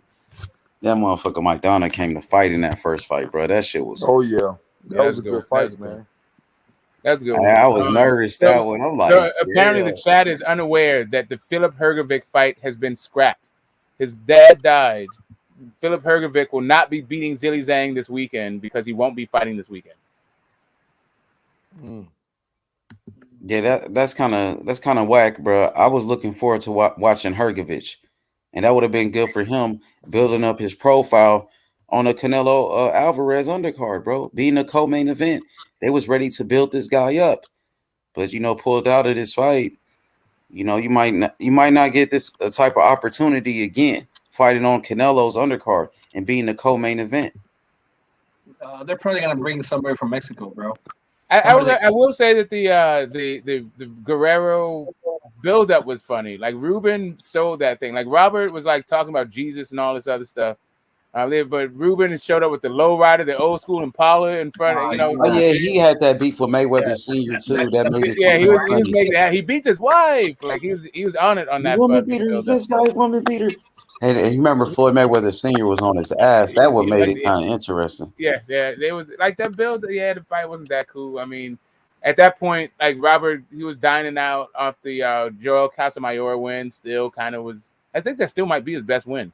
I got a question. What y'all think about the promotion for this Jermell Charlo Brian Castano rematch? This is an undisputed fight. They ain't like shit. We should at least have a fucking all access or something, bro. What the fuck is going on with that? What shit? promotion, bro? They got the next week, and I was just gonna say something about that because I started looking at the schedule. It's funny you said that. I think that fight should get more attention too, man. That's a big fight. And it's a rematch, and it's for undisputed. What the fuck? And the first fight was incredible too. That's why I say I think we're not giving that fight we're not talking about it, but that's a big fight, man. And we gonna turn up for that fight. We're starting next week. Like, we gonna do fight week just like we doing Canelo Bivol fight week, the same way we did Shakur Stevenson, Oscar Valdez fight week. So we gonna turn it up. But I'm just thinking, like, why they not promoting this fight like that? They deserve at least all access like they first fight had. What the fuck is going on? I guess they picked bad times around Canelo and Oscar Valdez and Shakur because we just ain't had no time for that because everybody talking about Shakur. Hell, we even hear more about Kambosos and Devin than we hear about the Charlo and Castano. I haven't heard about that fight crazy, either, bro. Go ahead, P. I was saying I haven't heard about that fight either, bro. To be honest, like it's been kind of weird this last, I don't know, since since the Ugas Errol fight, like I don't know. I feel like fucking not even this Canelo Bivol's kind of like, I mean, it's already this week and it just kind of feels flat. Yeah, kind of. Maybe because Bivol is just not the big name like that. People really don't know him, and people don't believe that Bivol will win the fight. And I think that got something to do with it. But I mean, today's show was pretty good. Like shit, we had a lot of the same way. H, like remember, like fucking Reggie didn't even know the fucking fight was on. I know, that's crazy. Like it's great. And then like literally like I mean shit, I'm stoked because I'm going to the fight, but like the Mel and Castano and shit, I ain't hear none. Man, I ain't gonna lie. At one time, I thought Jamel was unbeatable, and I'm gonna be honest with you. I got a lot of doubt in him after I seen him fight Tony Harrison. And even though he beat Tony Harrison the second time, it still gave me doubt. Yeah, well, that first fight was close though, D. Like it could have went either way, to be honest. I really think Jamel could have won the first fight too, but I'm just saying, I just lost. I used to think he was invincible. I'm like, man, them some strong ass damn twins. I'm like, them some motherfucking dogs. They ain't playing around. They trying to get everybody out of there. But when I saw him fight Tony Harrison, I had watched Tony Harrison fight ever since he fought the older guy. I can't remember his name with the bald head, but he upset him. Willie Nelson. Yep, Willie Nelson. And I said when I saw that, I was like, Tony Harrison, a great fighter, but he just doesn't have that motor. He runs out of gas too much, and he don't have the chin either. So when I saw him sit up and take Jamel into them deep waters like that, in the second fight, even though he got knocked out, if you go back and look at it, he was getting so cocky to the point he was trying to walk Jamel down. So I kind of like, looked at him a little different now. You know, I still got respect for him, but I used to think they were invincible though. To me, I got off the bandwagon. I wasn't ever really on the bandwagon, but I just like even stopped tripping. Like I took a look to see if I should check him out. During the Austin Trout fight, right? Like Mel, I already saw them all, but I was looking at Mel and that Austin Trout fight, like the outfit that he fucking wore into the ring, I was gone. I was like, dude, I have no faith in you. And then the way he fought that fucking fight, like he's some huge like one punch knockout artist, like. Dude, if you don't get the entire fuck out of my face with this fighting style, like the guy just to me believed his own hype. Like to be honest, when I first saw the Trollo brothers, they were pretty basic to me. Like they were good, but it was nothing like nothing spectacular about them. I was like, oh, they some good fighters, decent fighters, but they got better and better. That's what I liked about the Trollo brothers. They worked their way up, bro. They worked for what they got. They wasn't this good at first. You know what I mean? So I got to tip my hat off to the Trollo brothers, you know, working on their skills and becoming better fighters. No doubt about that, man. I seen two of the best counter punches I ever seen, boy. When that Joker when he countered Williams, man, I was like, ooh. And when he got Lubin, I was like, man, these dudes ain't no but those joke. guys bring smoke inside and outside of the ring, bro. It seems like probably the promoter got like freaking, I don't know, like front row seats for them too, because they always bring all the drama. Every single fight the Charles are, bro, there's always drama. Yeah, no one talk about Jamal's jab. That's like one of the most underrated jabs in boxing. Jamal's jab, man.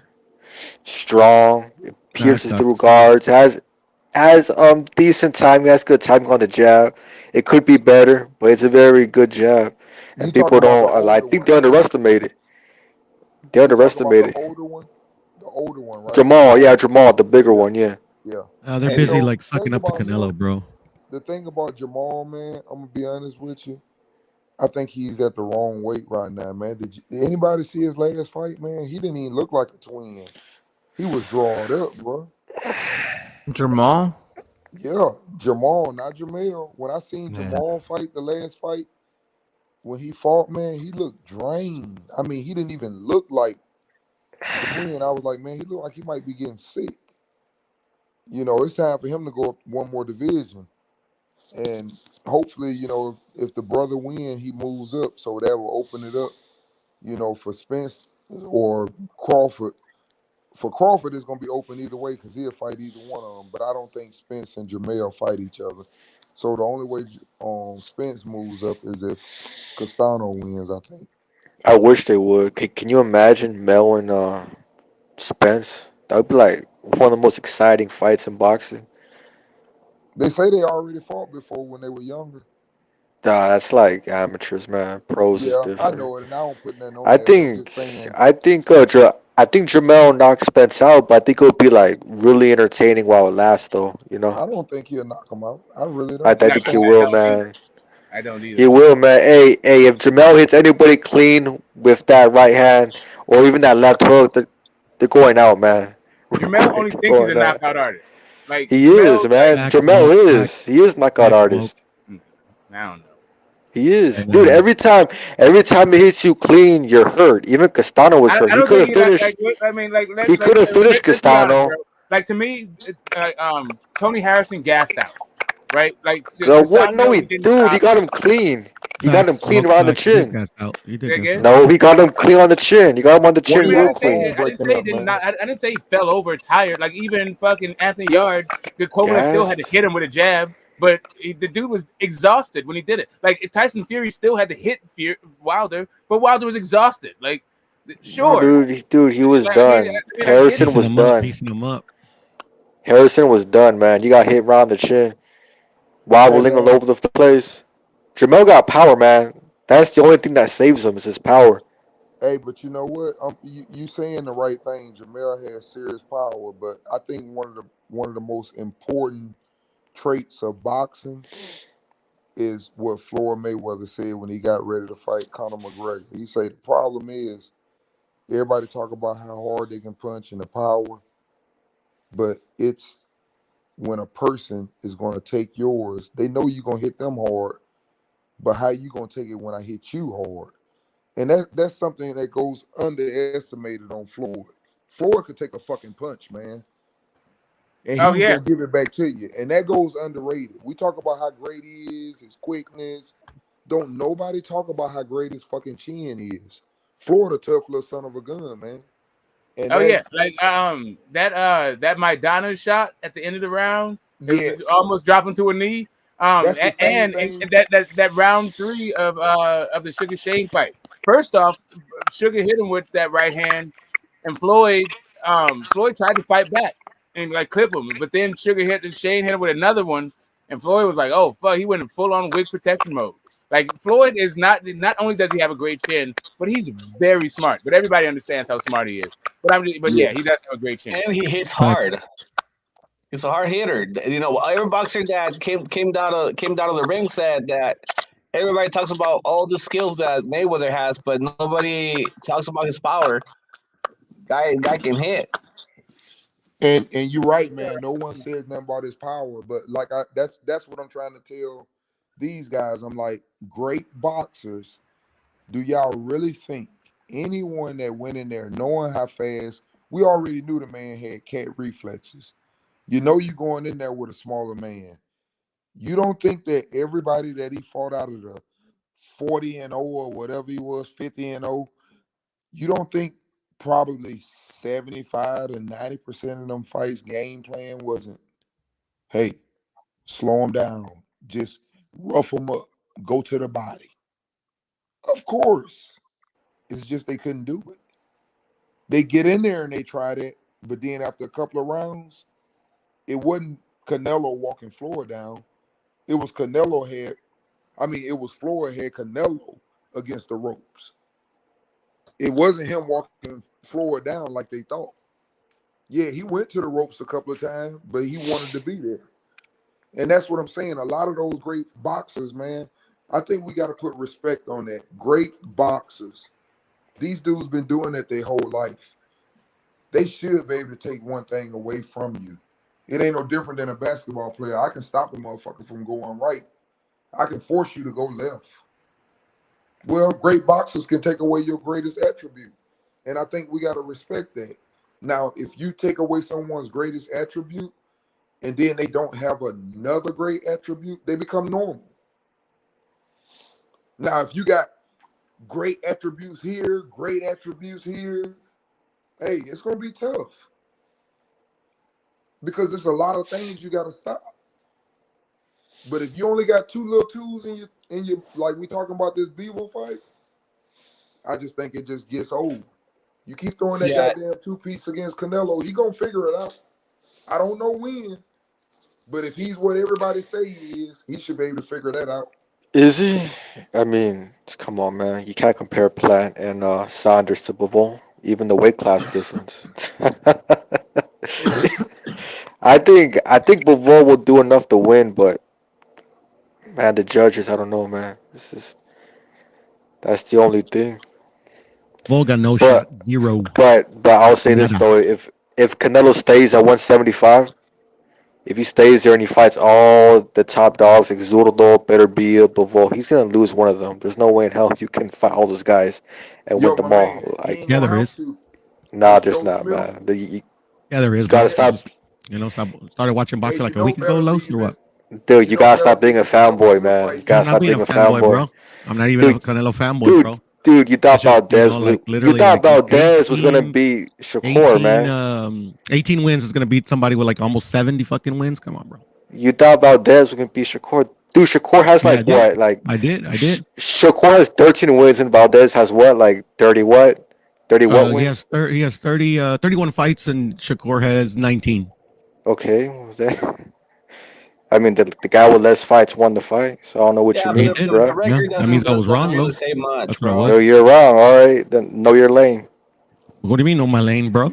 Know your lane. Got the fight. The hype job. You couldn't even fucking break the fight down. What hype job, bro? So like literally between what? Shakur Valdez. Down fucking spot on, bro. You know what fight? What fight? Just because you found a what fight? Shakur Valdez. You fucking got lucky, bro. Come on. Lucky? I mean, dude, I'm not even lucky because I don't even give myself credit for that fight because like 90% of people chose Shakur. It was so obvious to choose Shakur. Exactly. So yeah, I mean, but you're the 10% that chose Valdez. What does it say about you? That was the stupidest pick I've ever seen. That was the stupidest pick I've ever seen. Yeah, picking Valdez over Shakur, that's crazy. Break it down how Shakur beat Valdez. Break it down. He was just a better boxer all around. There's nothing he can do. There's nothing he could. There's nothing Valdez could do. Poor breakdown, bro. Okay, well, he's a plotter. He's a plotter. He can't fight and move forward. I've been telling you. Eddie Reynoso ruins fighters. You want to know why? He doesn't teach them no footwork. Every time they throw a hook, all their weight's on their tippy toes. That's why he was falling in the first round twice. That's why he fell in the 7th round, and it was called a knockdown. The dude can't box and move forward. He's a fucking plotter. All he knows how to do is throw combos. That's it. When his feet are platted, that's not how you beat Shakur. You gotta box and move forward, make it a dogfight. He can't do that. He has no footwork. I've been telling y'all this. What are you talking about? Bro? Can nobody in the YTBC answer a question? Hey, you don't know boxing, bro. Beat Valdez. Break it down.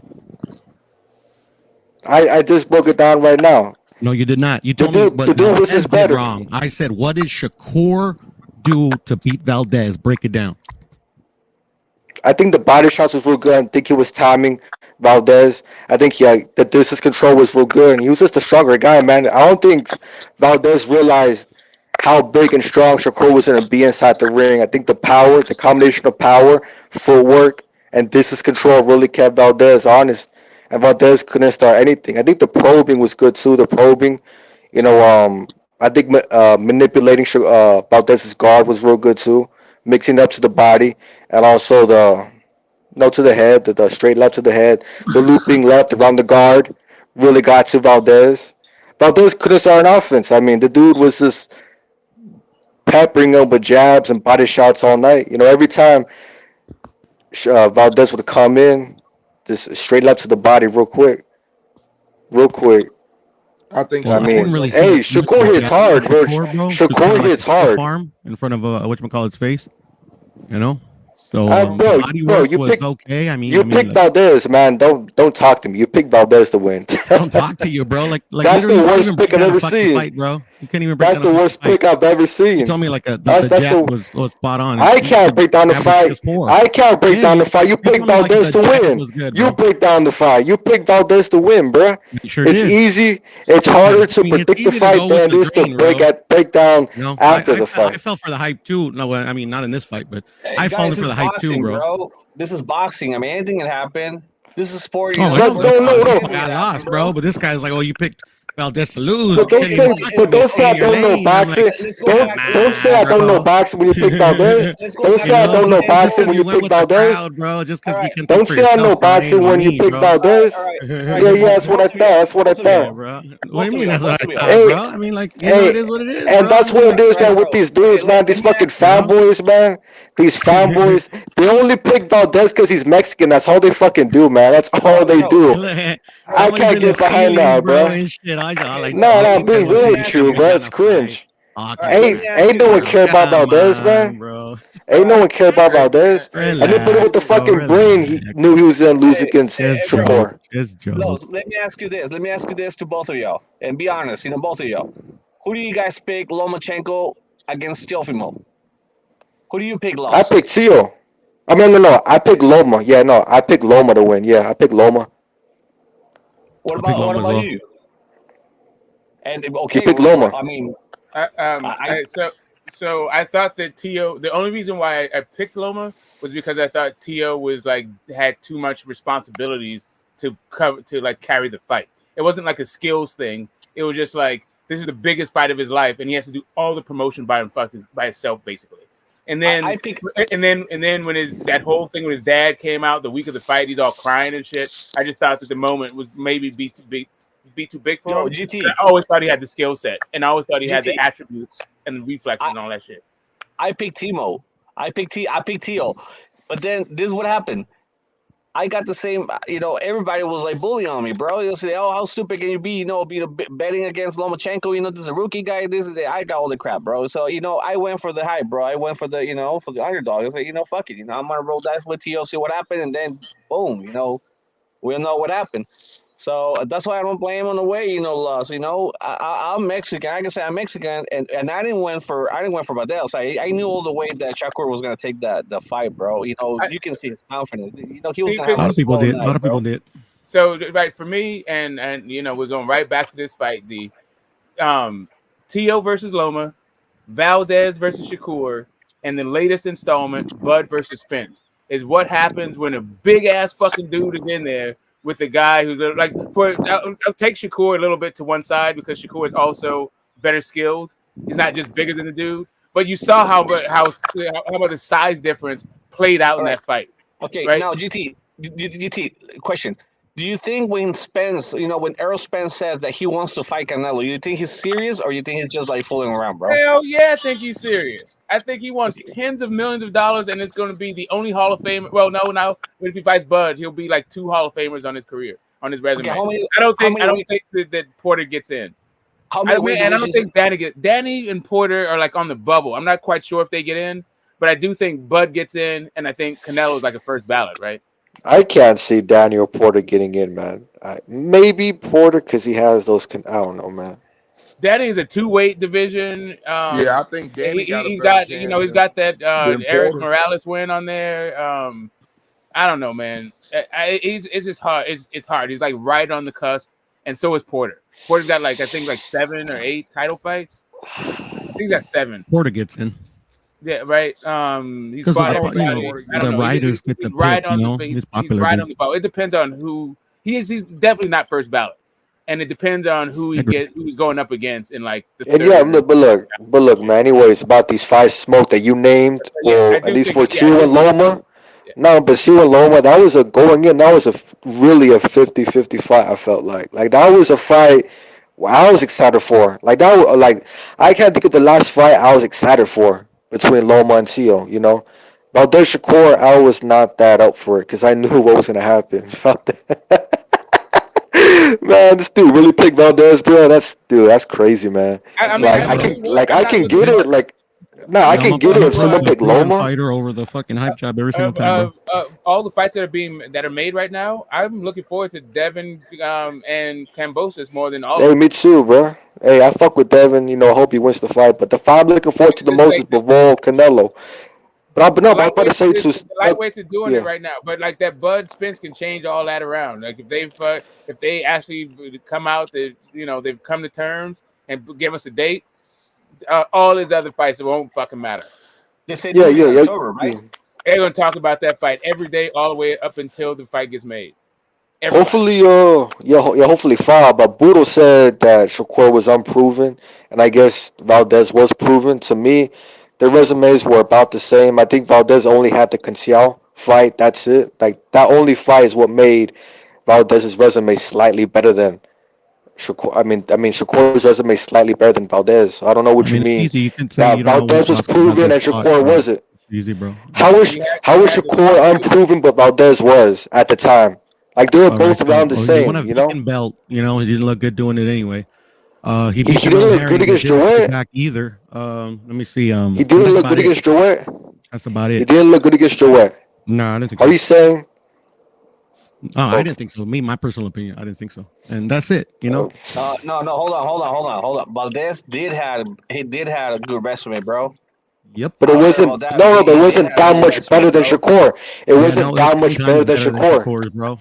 No, it wasn't. It was around the same.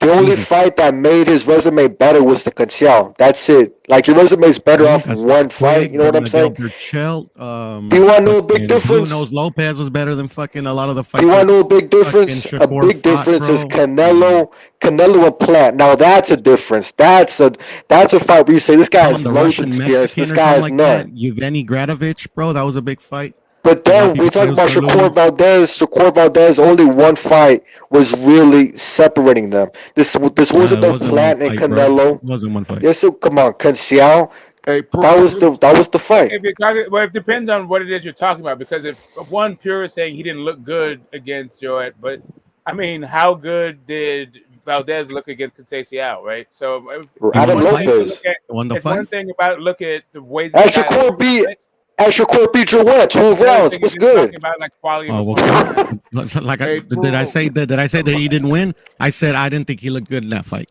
Me personally. You think he looked good in Conceição fight? One of the reasons why, like, I thought my Oscar Valdez pick was even better. Hey, yo, Puro. Up. Hey, check this out. Look, and I ain't trying to rub nothing in. I ain't finna talk about. Rub it in, bro, because I would be doing the same thing if it was the other way around. Go ahead. No, serious, man. Real shit.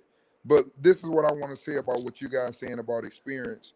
And if you remember, I'm the one who said that he wouldn't win more than one round, and everybody said I was delusional. He's a gold medalist. He's proven. He fights with a broken jaw.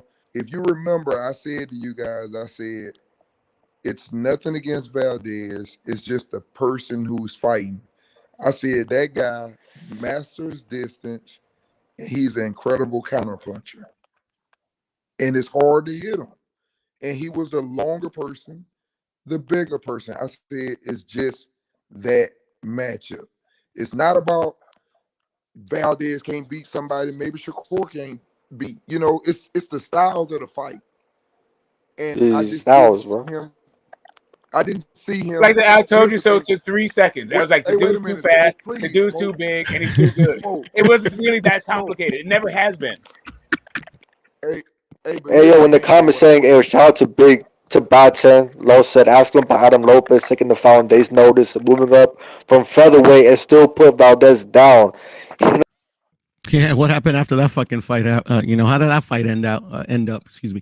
Hey, when y'all say people, motherfucker got his ass knocked out. Because y'all gonna cut me off and y'all ain't gonna let me talk anyway. Look, when I didn't cut you off, but go ahead. Is a fighter proven? It doesn't matter if he's proven. What you need to be looking at is what type of heart does the fighter have? When he's getting hurt, will he hit you in the nuts to get a break? Will he hold you?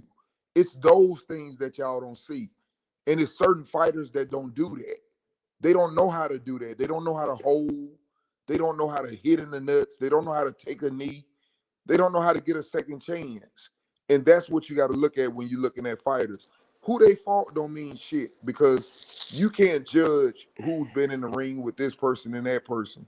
Like I said, when a fighter go in that damn ring and he's going in there to win, just because y'all don't know him don't mean it's an easy fucking fight. That's what's overrated. Go by names. Hey, that's the fucking problem. Everybody names. Oh, he fought him. That shit don't mean nothing. Exactly. And Tio Loma, Tyson Fury, Klitschko. That's why they say these casual ass things. Tyson Fury, Klitschko. No one thought Fury was going to be Klitschko. Same with Tio Loma. But back to Adam Lopez was clowning Valdez and took the foul on short notice. Came up a weight class. You know what I'm saying? I mean, shit. If Valdez was getting outboxed by a featherweight, by a small ass featherweight, what you think Shakur was gonna do? On his ass, a big ass Shakur, man, he was about to fuck up Valdez, man. You know what happened there, bro? But I'll say this though, I think they really underestimated how big Shakur was gonna be on fight night. Like the dude, I think that had nothing to do towered. Dude, he was way bigger than Valdez, man. A lot bigger. I mean, I'm not saying that. Talk about the frame. But I mean, that played zero in this fight. No, I think it's scared Valdez a bit, man. The power. You don't think that the reach advantage and the height advantage bothered? Didn't bother Oscar in that fight. The reach advantage don't mean nothing if you don't. No, I'm just talking about this particular fight. I'm just talking about the fight we just watched. You didn't see Oscar having a problem with the height and the reach of Shakur? Yeah, because he know how to use his distance. Yes, I did see that. You didn't see that? You didn't see that? I did. Puro? I didn't. No, I'm asking Puro. No, I didn't. To be honest, you did not. No. Okay. Well, Shakur ate a few straight rights, bro, to his face. If it would have been somebody else with longer reach, that was Valdez's best punch. Facts, bro. Yeah. Hey, I mean, he did it, but but that's the southpaw killer. That's what a right-hander is supposed to do. The problem was, but that's what he the problem wanted is to give him because it ain't the hard. problem is that he lost the jab got nullified because of the position got offset. But but the hooks, it was the hooks. He took the rights because he wasn't gonna take no left hooks. That's why he took the rights. The Shakur rights ate ain't him. You know, he ate those straight straight rights to his face. He ate them. Now, They if it would barely be landed, far man. between too. What is this? Those straight rights barely landed on Shakur, man. He'll pull his head back. They had no sauce on That's him. what he wanted to take. That shit. It was that punching, and it was also the punching up thing. I think, like, I feel like his height, fucking. I thought he fought tall, he fought long, and he fought, and he maintained distance. So now that's what I saw. Like I am projecting for Shakur Stevenson to at least fight at 147 pounds. That's what I'm thinking. I'm thinking that's where his big fights are going to be for real, unless he gets like Loma on the way. He has the body. He has the body, bro. But right. wait. So that's what I was thinking. So even going into this fight, I never thought that like Valdez could go above 135 pounds. Maybe not even then. Like right. So just kind of like I always understood that the size difference was massive between these guys. Now, what it will be great is that if Navarrete goes up in weight. That's and an easy challenge fight for Shakur. man. That's an easy fight for Shakur never Shakur. fight him, never. Well, he has way different power than Valdez. I can tell you that. Nah, man. Look, the thing about Navarrete, he's too sloppy, man. He's too sloppy. His style might be crappy, but he has power in both hands, bro. No. Hey, Logic. Yo, Logic. Navarrete will give Shakur a bit more problems, a bit more, but I think Shakur stops him late. I think Shakur stops him late. He's just too. Come on now. I think he is, man. He like dominated Valdez and he couldn't even hurt him. No, but Navarrete leaves himself open a lot. He back hooked him and then dropped him, right? No, that wasn't a real knockdown, man. I said hurt him. But I think Navarrete leaves himself open a lot. I will give him the drop. Like no, but you know what? There was a point where you could have been like he was about to get TKO'd. Like Shakur TKO you in it for real. Which round, Smoke? I thought like maybe 10 or 11, like late. It was just like there was all the judges where like looking like a little bit of an 10th, assault happening. It wasn't for very long, right? But it's just kind of like it gave you the idea that like maybe there's gonna be a stoppage. I never saw that shit, to be honest. Let me say this again. I did it, to be honest. Tripping, like you gotta watch it. Maybe I don't know if you watched it again. I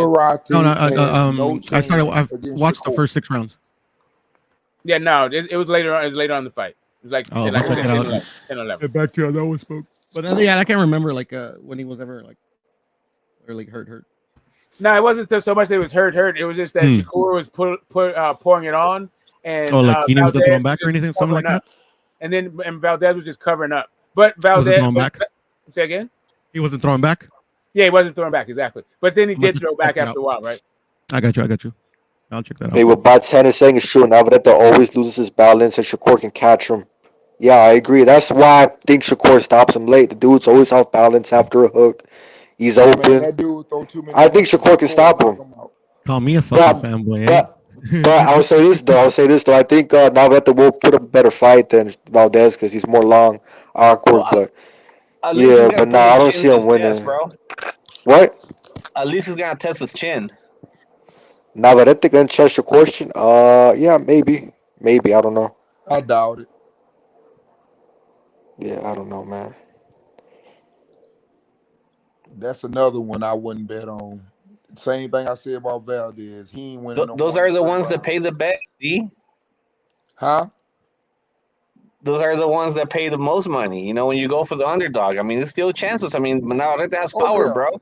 I mean, he might have the ugliest style ever, or the shittiest style ever, and Shakur can be like that's Julio Martinez. But at least at one point, there's gonna be some trades. They're gonna trade shots, and we haven't seen Shakur, being tested on his chin. Navarrete has totally different power than Valdez. I can tell you that. I mean, Navarrete hits hard, bro. If you go back and see his last fight. Fucking, the guy was cutting the opponent with freaking jabs, bro. At the second round, the other guy looked like he was fighting fucking 12 rounds fight against, Just go back and see the fight. I seen him white. Yeah, no, Shakur will duck him like the plague, bro. He ain't fighting nobody. I saw Navarrete stop Dog Bay like twice.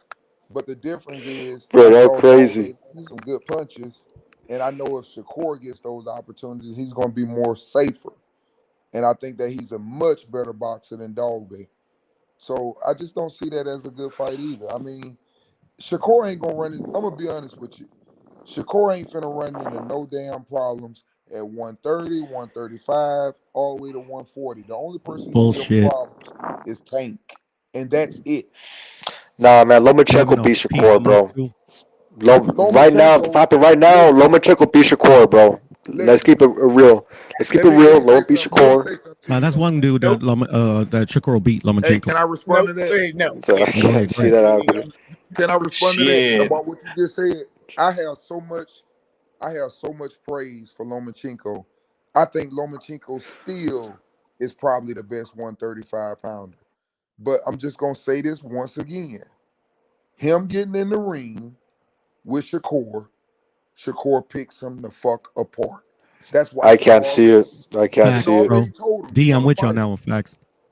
Yeah. So I like the last fight I went to was a Lomachenko fight, right? So I've seen this dude live, and that's when he was fucking with. Like, Lomachenko has clearly lost a step. If you don't understand that, then if you don't see it, then you Yeah, just I don't. think he still beats him, even with the step loss, Yeah, no, man. I'm saying that Not you're still Shakur. dealing. You're also now still dealing with the guy, and Lomachenko, like what he actually is. Loma is a medium range fighter, right? He's not a long range fighter. He's not an inside fighter. He's a medium range dude that No, steps but he side. gets in the inside real good. He gets in the inside Let me real say, good. actually, he gets the mid range. He's just a short dude. But my point is, he uses angles that are primarily work, or actually solely work on orthodox fighters. Those angles against another southpaw are gone. Not only that, he's also generally the faster guy. That's not going to happen, not in foot speed What or about him hand taking away Shakur's angles? He can against. take away Shakur's angles Yeah, too. but Shakur's not an angle fighter. Shakur's a pocket fighter if he needs to be. You don't need to No, work off but he angles. can get Shakur the outside. lift up No, man. I'm He saying can that get outside of he'll work. Shakur's jab and make him go back in a straight line. I mean, how is that going to happen? They're both southpaw. Like, Okay, how no, is okay. it? Watch He would have Usyk to versus eat. He would have to Glowacki. eat his. Watch Like, okay, watch the same angle Usyk got on everything. Glowacki, right? Okay, so let me Maybe ask you this. Loma could get that angle on Shakur. Okay, forget angles. I'm telling you, the angles are done. That's my whole point to you. There is no angle. Shakur's No, not he getting get an angles. angle on the outside of his jab. No, I'm saying what I'm telling you. What I'm saying is, how do you feel? Like, if he cannot, who has the longer reach? Who has the faster hands? Shakur. His reach is longer by a lot, and he's faster by at least enough. So, like, really, the thing is, like, he'll have to maybe offset because their jabs, right? Because they're both Dude, southpaw. Loma's like one of the best at getting under jabs, man. We talking about like, What'd you say? can you name a better boxer in boxing that gets under jabs than Under Lomachenko? jabs. Yeah, he gets under jabs. Watch the Nakatani fight. Okay, Yeah. so hold on a second. First off, some of what Lomachenko gets so low that it's actually illegal, but that's a different conversation. The Oh, who point cares, isn't bro? whether or Come not on. who gets under jabs better. It's the point that the point I'm making is, how is he going to be avoiding the jab by just ducking? Like, oh, okay, so Yeah, who he has a gets better? inside the jab. Who has a better? He So who gets has a better? inside. I mean, a lot of people. Errol Spence, and like every fucking pressure fighter. Castano, like I can name a ton of No, people but who get. Loma's the best at it because he doesn't get hit. He doesn't get hit when he does it. Hey, yo, my man. Okay, it's Lomachenko because hardly gets hit when how he about does because it. of who he's fighting? How about Hey, that? Los. Because of the guys that he's fighting. Hey, Los. Well, what about Shakur? The guys he's fighting, like, what do you Okay, mean? Like, I come on, dude, got it. be consistent. Great. I am being consistent. Hey, You're just being Los. ridiculous because what I'm talking about has nothing to do How, with what dude? you're Like, talking how am I ridiculous? Because I think Loma would beat Okay, Shakur. how How is about you that stop? ridiculous? How It's about a you good stop? fight. How about It you is stop? fucking ridiculous, How to be about you stop honest. putting words in my mouth and talk about what I'm actually talking about, not what you're talking about? Because what I'm saying to you is, the guy is too big, too fast, and Loma's little, and Loma has slowed down and he fights at the wrong range. That was the issue, not like who No, he gets under gets the it jab or inside real inside the good. jab or none Hey, of that Los. other shit you're talking about. Yo, Los. Dude, he's the best at it. What are you talking about? Yo, Los. Okay, He's the he's best not at the getting best inside at your it. jab. He's not Him and even the third Usyk. best at it. He's not even the fourth best Yeah, at it. him and Usyk are the And what best does at that it. have to do with what does that have to do with what he's going to do against Shakur, who's like a master Hey, also Smoke. at this point controlling Yeah, distance? because Loma also has the footwork to get to Shakur. He also has the Okay, footwork. how Like, I don't. again? He uses Hey, What do you angles mean to get. how? Yes, we he just uses seen angles, what right? happened. Yeah, he won't He answer how, uses bro. angles. No, he and doesn't get angles all the time. The way that yes, that's how it does. He goes around to Watch the right, Luke Campbell steps fight. across, Luke Campbell and was a long southpaw too. what? Luke Campbell was a long southpaw as well, and he got inside easily. No, he didn't get inside easily. He was one of Yes, his he toughest fights in did. years. It was one of his No, toughest was fights it? in That years. wasn't his toughest It fight. No, it just took him a couple of rounds to download information. I said Dude, it was one of his he toughest almost fights. fucking stopped Luke. He almost stopped him. What are you talking about? Okay, He almost fucking stopped him. Okay, almost. You keep saying he almost stopped people. Like Dude, almost. he Is not dropped the same him. as stop Dude, him. he dropped him. He had him Yes, hurt he dropped him in multiple correct, he rounds. dropped him. He had him hurt in multiple rounds. What are you talking about? It was a hard fight. I said it's one of his hardest fights he's had in years. He's had 3 hard fights in years. That is Luke Campbell, Pedraza, and Teofimo. Well, that's what happens when you fight good guys, bro. Like I said, that is the hardest fight he had in years. Not with the fucking Luke Campbell's not Shakur, and guess what? Oscar Valdez is not Loma. Oscar Valdez is not Loma. Fuck out of here, bro. Okay, so is well, Loma be consistent then. So do you think Loma can fight? Let me break this down simply. Do you think Loma can fight at 147 pounds? Hold on a second, D.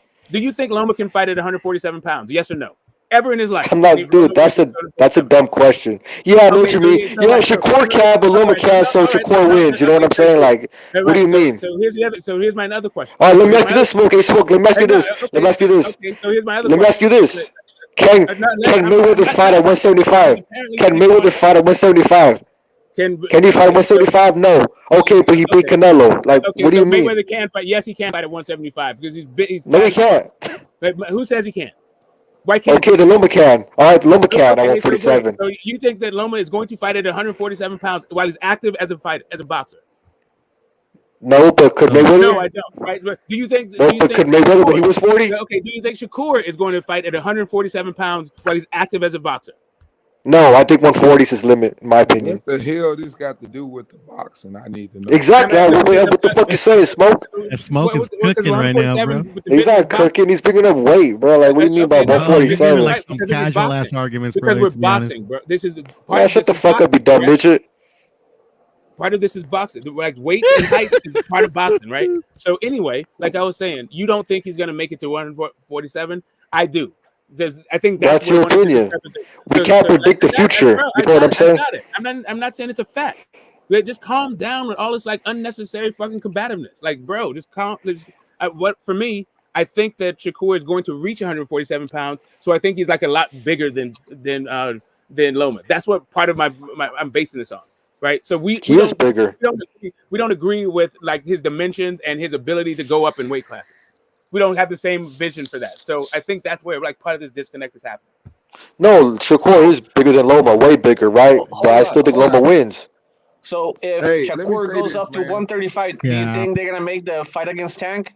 Do you think that fight can be possible? No. Hey, Lowe's. What? Here's the thing, what I wanted to say about that, man. Like I said, and I really mean this. I love Lomachenko. I don't give a damn about his losses or anything. I love Lomachenko as a fighter. But when you sit up here and you say, for one time, I can kind of like agree with Smoke. I don't agree with too much shit he say, period. But I'm going to say this. You kind of like already seen what you're going to get if Loma fights Shakur. What he did was when he fought Teofimo went to the stomach. He went with long jabs. Yeah. He has knockout power though. Like he has, dude. People don't know about Teal's power. Like the dude has like, dude, he has one punch knockout power. You know, like Loma had something to be scared of about Teal. Listen to me. I'm not talking about him knocking out Lomo. Listen to what I'm finna say. The only reason I say that he was struggle because Shakur. One thing about Shakur. And that's what makes it a tough fight for Lomo. He's longer, and he has very, very good athletic ability, just like Teofimo had. When he jumps on the side, they were athletic enough to turn with him and not allow him to do that. I get you. I get you 100%. I think he gets the same problem with Shakur, except for Shakur does it better than Teofimo. So hey, look, Hey, and I agree. He won't have the power of Teofimo, but he definitely outbox his ass way better. But that's the thing. The power, right? The power is what kept Loma scared for 6 fucking rounds. And Loma finally grew balls and he went inside. And when he went inside, I think he got the better of Teal. You know what I'm saying? Like Shakur doesn't have that Teal type of power that like scares Loma, right? Makes Loma think twice. You know what I'm saying? Like that, like again, that uppercuts, those uppercuts, you know. If they rematch, I got Loma in the rematch against Teofimo. But all I'm saying is Shakur, like I said, is a great counterpuncher with great movement. If you go back and watch what he did against Valdez, look how many times he stepped into the side. Yeah, That's what I'm but trying to tell people. Loma ain't Valdez though. Loma is not a stationary target. I know that. But But what I'm look, saying but the is, truth, yeah, I yeah, agree go on. with you on that. He's not no damn Valdez. He's way better than Valdez. But I'm Exactly. not using that for Shakur. That's Loma advantage, but he won't be able to do that on Shakur. That's what I'm trying to say. I don't expect Shakur to do it to Lomo. The problem is Loma can't do it to Shakur, and he's going to If need they're to going to do be that. protecting his I think he ass, can. they better leave him 130 pounds. I mean, why moving Shakur if they're not going to put him against the top dogs out there at 135? You know, she They should leave him should, there. you know. But the truth, I respect your opinions. You were respectful about it. But you know, it's a good fight. Shakur Loma, I just got Loma, but it's a good fight. And But now, I don't hey, I yeah, respect that because Loma the real deal. Like I said, facts. for me, he's the best one of them all. The only problem is he's just a smaller man. And when he gets in there with someone that's close to his skill level or just as good as his skill level, I just don't believe in betting against an athletic, very skilled person. It's one thing, like for example, I take Loma against Devin Haney, but not against Shakur. And Devin Haney wanted to fight him, but I still think Loma wins. But I would not bet against Shakur. It's I just pick different. Loma. Yeah, I pick Loma against both. But one of the fights that I'm like really like, I don't know, is Loma Tank. That fight is Tank, man. Yeah, Loma's like that power. I don't know, bro. Tank is knocking Loma I the don't fuck know. out. I don't know, man. He's I don't knocking know, but Loma I'm the just fuck out. saying. I know we don't know. I'm Like just saying. we're I not. don't Like know, I don't bro. know if it was ever gonna make the fight, but Tank is knocking Loma the fuck out.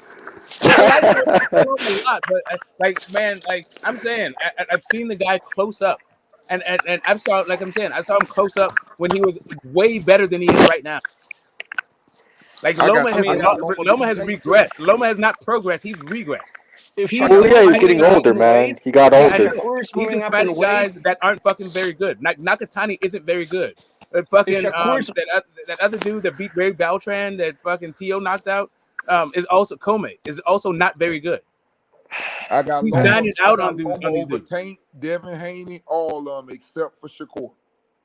if Shakur's moving up in weight, he has to fight either with Tio, Loma, or Davis. There's no way he's not Vahaney. gonna fight any of them. Ain't none of Haney. them I gonna. don't.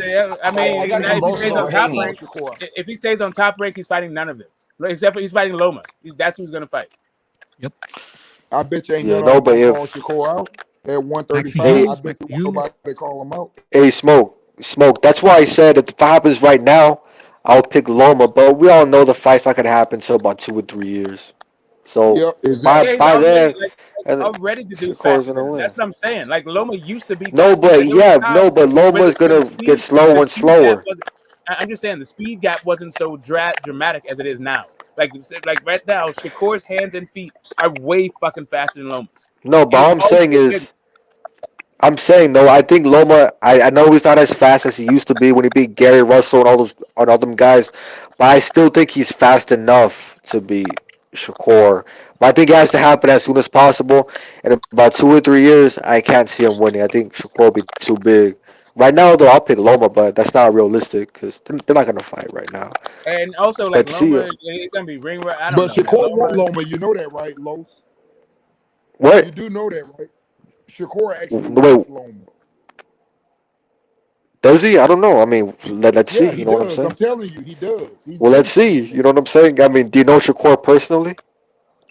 No, but I just seen where he called him out. You know, they sparred and everything. He said that's who he wants. It could He wants happen. to fight. It could happen. He said that on video several times. He wants to fight Lomachenko. He said Yo, he's been yo, in the ring with him. He talks about all that. He said that's who I Well, really let's want make to fight. the fight happen next. The fight happen next. If that's the Can I say case. something real quick? Look. So, Jose, Hold on. So I think just let Top Rank do whatever they're going to do with Shakur, because Top Rank really good at doing what? somebody got to They're really gonna do the same thing to Bud. no, they're not. It's not the same thing. Those are different situations because Bud was at 147. Shakur has enough people that he can fight in against top rank. in Top Rank at 130 and 135, and at 140. So you know what I'm saying. I agree. When Terence Crawford went up to 147, it's just that they didn't have all of the fighters that they can fight with. Yo, Psycho, your mic is fucking like you're popping fucking popcorn and shit. So No, not mine. No, it's D's serious, actually. serious. I think it's D's actually. Yeah, somebody's mic is You really bad. Yes, it's yours. It was earlier. Yeah, No, we're good that's now. We're because good. I had a headset on. I don't have a headset on anymore. Okay, Yeah, it's you're not good. mine. You're good. Everybody's good. Everybody's good. But this is the thing. So with Shakur, bro, like look at what Top Rank has for Shakur. You know what I'm saying?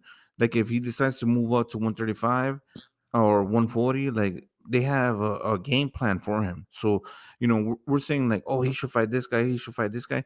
They know how to move their fighter. They know how to make a fucking superstar. They've done it before. You know what I'm saying?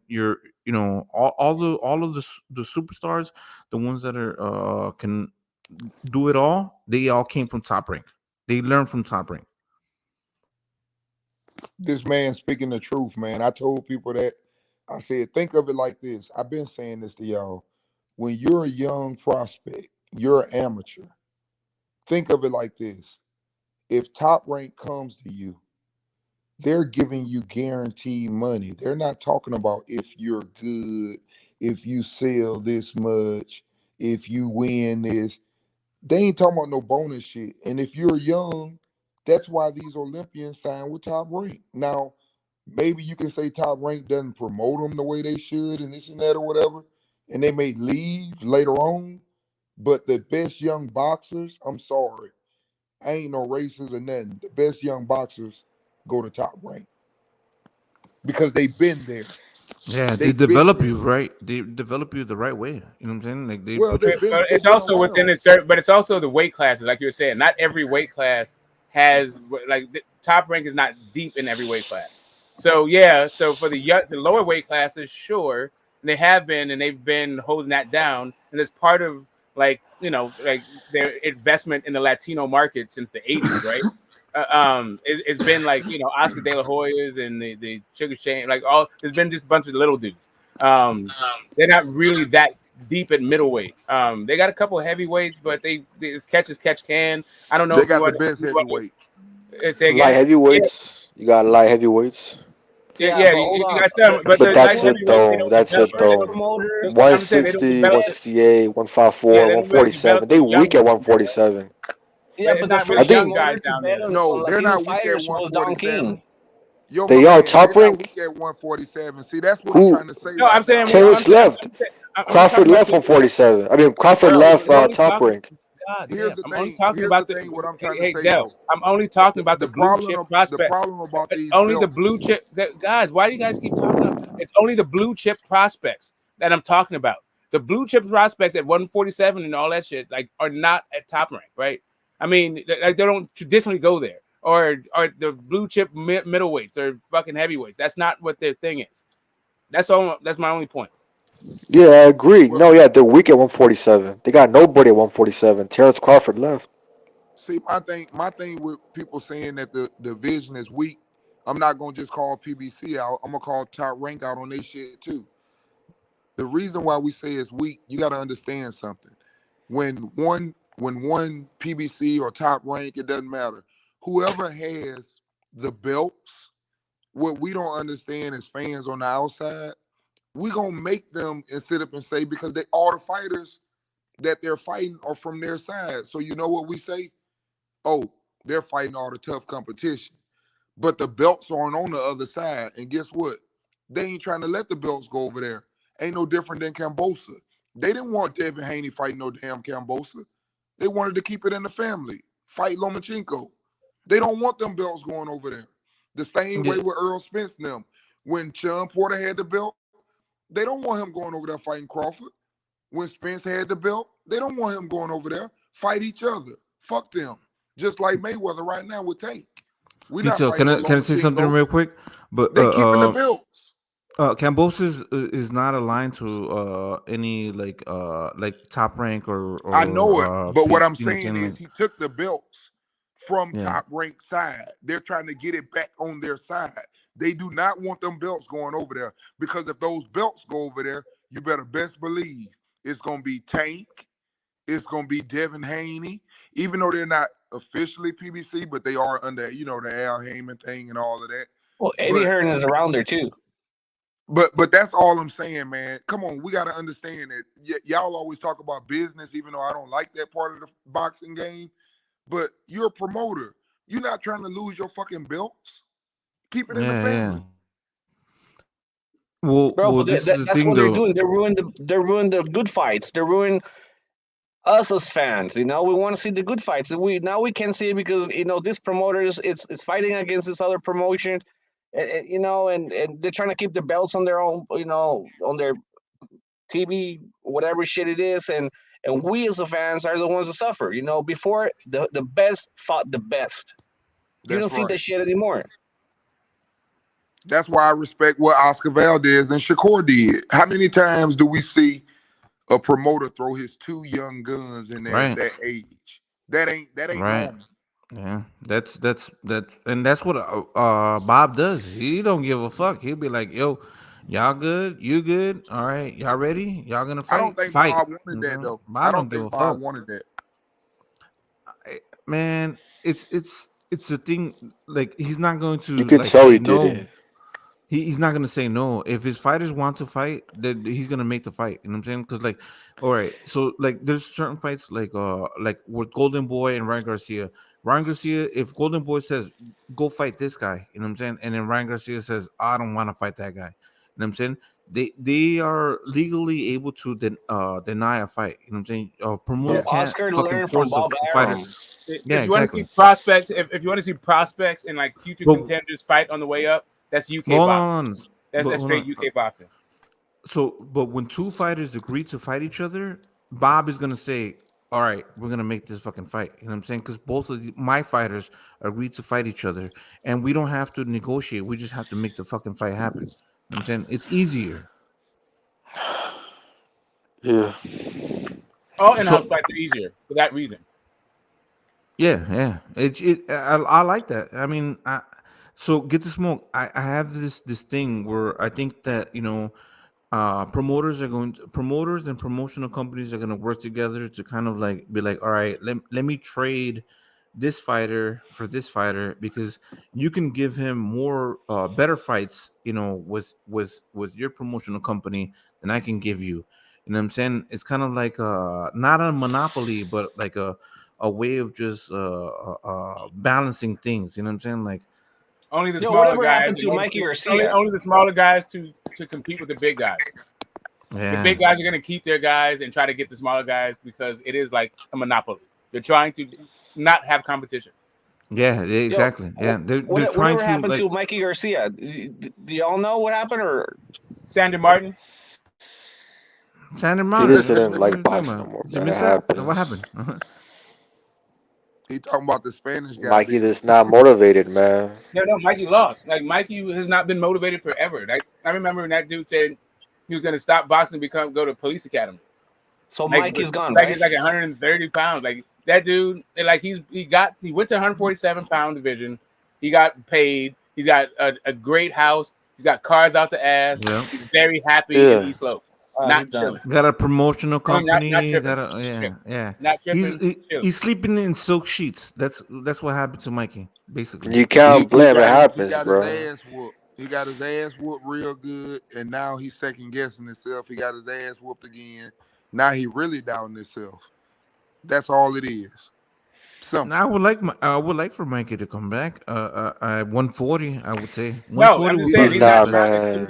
The reason why he went up to he's not, man. Pounds was not because he thought he could be a champion at 147 pounds. Really, is because he wanted to get a paycheck. That's where the money is. That's what I've been speaking on all day. I'm telling y'all, man. That was undefeated going in that. When boxers get just outclassed more than once, they start to doubt themselves, man. You've been fighting since you was fucking 8 and 10 years old. Now you get in the ring and you don't even know what the fuck is going on. This dude is just beating you and you can't touch him. You get demoralized, man. And that's what's wrong with Mikey. That's one thing. That's one way to look at it, but I don't think that's 100% what's going on with Mikey, because he came back and had a really good performance. Like, and everybody told Mikey, like literally everybody told Mikey that he could not beat Errol Spence. Like his father told him his brother told him Mikey talked everybody into that fight. So like I don't think that shattered his confidence like that. Not as much as getting the money that he was looking for did. He got $14 million more in 2 fights than he made in his entire career combined, right? And he's done. Yeah, that was dope. That's good. That's man, that's a career. You know what I'm saying? Like Mike, I don't feel sorry for Mikey. Like, you know what I'm saying? Like that's a career. Hey, Smoke, check it out. 4-time weight division champion. You know what I'm saying? Like hey, bro. Smoke, you see what that zero do to you? You just said it. You said everybody told him he could not beat Spence, but he had that zero, and in his mind, you couldn't tell him shit. I can beat Errol Spence. I'm just saying you got confirmation. But you see what that zero did? Pay-per-view buys. He also had pay-per-view buys in his eyes. That's what I'm telling you. That's the reason why he went to 147 pounds. Do you not understand that if he wanted to just be the best 135 pounder, he could have been undisputed, fought Loma and all that dumb shit. He could have done that. He didn't do that. Instead, he went up to 147. Hold on a second. Where the money is, and had his only pay-per-view fight he's ever had in his career. And then he backed that up with another $7 million paycheck, because that's where the money is. And that's the kind of fighter that he was. Hold on. He did lose out 2 years of his career, too. Let me say one thing. But what if you would have beat Spence? Like, what money would you have been making? Like, that's the thing. Like, you guys gamble, you know what I'm saying? Like, you know, sometimes you'll gamble like $100 on, like, let's say Rolly Romero to knock out fucking Tank Davis, and you fucking win big, right? That's the same thing Mike Garcia is doing for his career. If he beats fucking Errol Spence, he's gonna be the fucking biggest pay-per-view star, like, ever. You know what I'm saying? Like, imagine that. You know what I'm saying? Like, he's betting on himself. You know what I'm saying? Like, that's what you have to do with your career and your, you know what I'm saying? Like, and y'all see how they trying to put Boots Enos? Y'all see how they trying to put Boots Enos on Spence and Crawford? Has anyone noticed that? They trying to put him but those are hypothetical fights. We're talking about Mikey Garcia actually fighting Spence. You know what I'm saying? He lost, and you know, maybe he you know, he got outclassed and got defeated, but he went and challenged himself. And if he would have beat him, you know what I'm saying, like his fucking stock would have risen. You know what I'm saying? Like we would have been talking about him right now. You know what I'm saying? The reason why I said that, because you'll see everybody on these little channels throwing Crawford and Enos and Spence. But here's the difference. When you go talk to Enos and they ask him which one he want to go for, they choose Spence. Mikey chose Spence. They don't want none of that shit over there. They don't want none of that shit. They know what time it is on that other side. They going that route. They ain't coming that other route. I'm just telling you, it's a reason. Well, the other thing was Mikey was on that route. Like, he sued to get out of that route. That's why he was sitting for a while. Don't want that which is why, and at that point he was like at lightweight, and that's what I'm saying. Like, I feel like they were hyping up Loma and making sure Mikey didn't fight him. And Mikey was like, "This is some dumb shit. I'm out of here." Like, because Bob is always playing that fucking protection game, you know, behind the scenes at fucking Top Rank. But anyway, that's a different subject for another day. Protected Loma a lot. I'm just saying, from Shane Moses, I've seen this story happen so many times where guys who are great littles like move up to 147 to get a bag and change it. Loma from who? It's like Loma from who? It's like Loma from who? As far as I know, Tank didn't want to fight Loma back in the day. Yeah, I don't know either. What a fucking dumbass. Who are you talking to, brother? Who are you talking to? He should have protected Valdez, though. He should have protected Valdez, though. I would say that, though. I don't know who the fuck you talking about. They hid Loma from. Yeah, no, they're protecting Loma from fucking Mikey, bro. Yeah, Mikey. What? Mike is the one that moved up. We talking about. That's what it was, bro, and he knows what it was, bro. But he wanted to. Mikey moved up. We talking about, you dumbass. No, Mikey moved up. Yeah, Mikey moved up. Yeah, Correct. You Mikey know? moved up Man, because y'all to get Asian advanced. man. But before he moved up, he was on Top Rank, and so I was Loma. swear they got different YouTube channels on this bitch. Cause I don't know where y'all be getting that information from. I mean, tell we're you watching boxing at the The same time. same where, Like, the here's same the thing. place everybody else I'm gets not it. new to watching the sport. I've been watching the same way I watch it today. I've been watching like this for decades. So I remember, and not only that, I'm a Mikey fan, and I thought Mikey would knock Loma the fuck out. I like Loma, but when I saw Loma fight, I was like, there's two guys. They're gonna feed him fucking Rigondeaux, but but you better watch out for Tank in a couple of years because Tank is gonna knock him the fuck out, and they better keep him far away from Mikey. And guess what they Tank did? ran. But why? But Away from They Mikey. literally Fed gave. him. but why did Tank never bring up Loma's name then? Like I in know he brought it up. 2019, around Yeah, there, he brought it up. Tank never brought up Loma's name. He literally said, "I'm gonna fight him on pay-per-view." A ton of I times. asked him, yeah, protect A Loma ton of from times he brought it Mikey. up. Get the fuck He said, out "I'm of going to here, fight him on man. pay-per-view," and now Tank is on pay-per-view. I thought it was a bunch of bullshit. I thought Yeah, I'm not on Tank that. being, Yeah, so did I I thought the too. Tank You being, know, I it's all thought on the Tank being internet. You fucking. know, Yeah, I'm out, man. I'm out. I ain't instead of even just finna capping, entertain that just bullshit. fucking That open man Google. say that he ran from Mike. I'm finna Hey, talk. I'm the out. truth. No, I didn't say he. I didn't Yeah, say bro, Loma they ran from biased, Mikey. No, bro. not you, Smoke. I said Not you, Smoke. No, I said Bob kept him away from Loma. Not that That's a Loma key. was That's running away key. from That's Mikey. key right there. Bob kept him away from him. Yeah, man. Y'all have a good one, man. Good night, fellas. Later. All right. Good night, Detail. D. Salutes. Later, fellas. Yeah, man, I would have liked to see the Lomo versus Mikey Garcia and the Lomo versus your York's Gamboa. You know what I'm saying? Like, bro, those were really good fights for him. But so this is the thing. Mikey did what was best for his career, you know what I'm saying, and he was moving up, and he did. Obviously, we know now, right? Like we didn't know in at that time in his situation at that time, but we know now that he did do what was best for his career because Imagine Mikey when he went to against PBC. Davis. And when went to 140 and he grabbed those two belts and those two wins, and then he went to 147, and then he did started getting paid, you know what I'm saying? So that was good for him, you know what I'm saying? Like he did get hella fucking money, you know what I'm saying? So Get Smoke, you're saying he got like 14 million, 7 mil for Spence and another 7 for Jesse Vargas, right? I know he got at least 7 million. I don't know what he got for his for Errol. He might still be getting paid for from Errol as far as I know. I don't know. I don't know how the PBC boys get that. I know he got tons of fucking money for fighting him at welterweight though. Yeah, that was good. That was a good, So I mean, he gave up 2 years of his prime, bro. I mean, it's kind of like collect some money.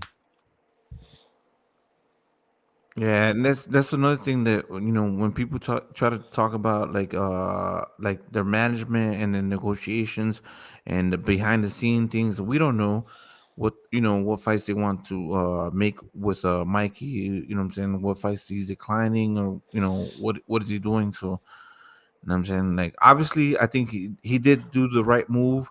Definitely, Mikey Tank. It was floated see the around Psycho comments? for a couple of for a cool minute. Then he lost to Sandor, and it kind of went away. Yeah, I mean, he wasn't ever going back to 135 pounds. Like if he was going to fight at 135, he would have stayed there back then. Like after he unified against Robert Easter Jr. and like cleaned up the DMV. Like if that's what he was interested in doing. That's what I'm saying. The dude was talking shit going into the Lipinets fight before he even fought, before he even unified at 135. He was talking about moving up to fight Spence after the Lipinets fight. But then some shit happened, so he just fucking said, "Fuck it, I'll go down, I'll unify, I'll come back up, I'll fight him at 147. I'll walk around at this weight anyway." Anyway, the point being, like this idea that like Mikey just like lost his like joie de vivre or his swag because he lost to Errol Spence. There's maybe some merit to that, but I think it's more like he became a prize fighter, not like that hungry like lion kind of dude.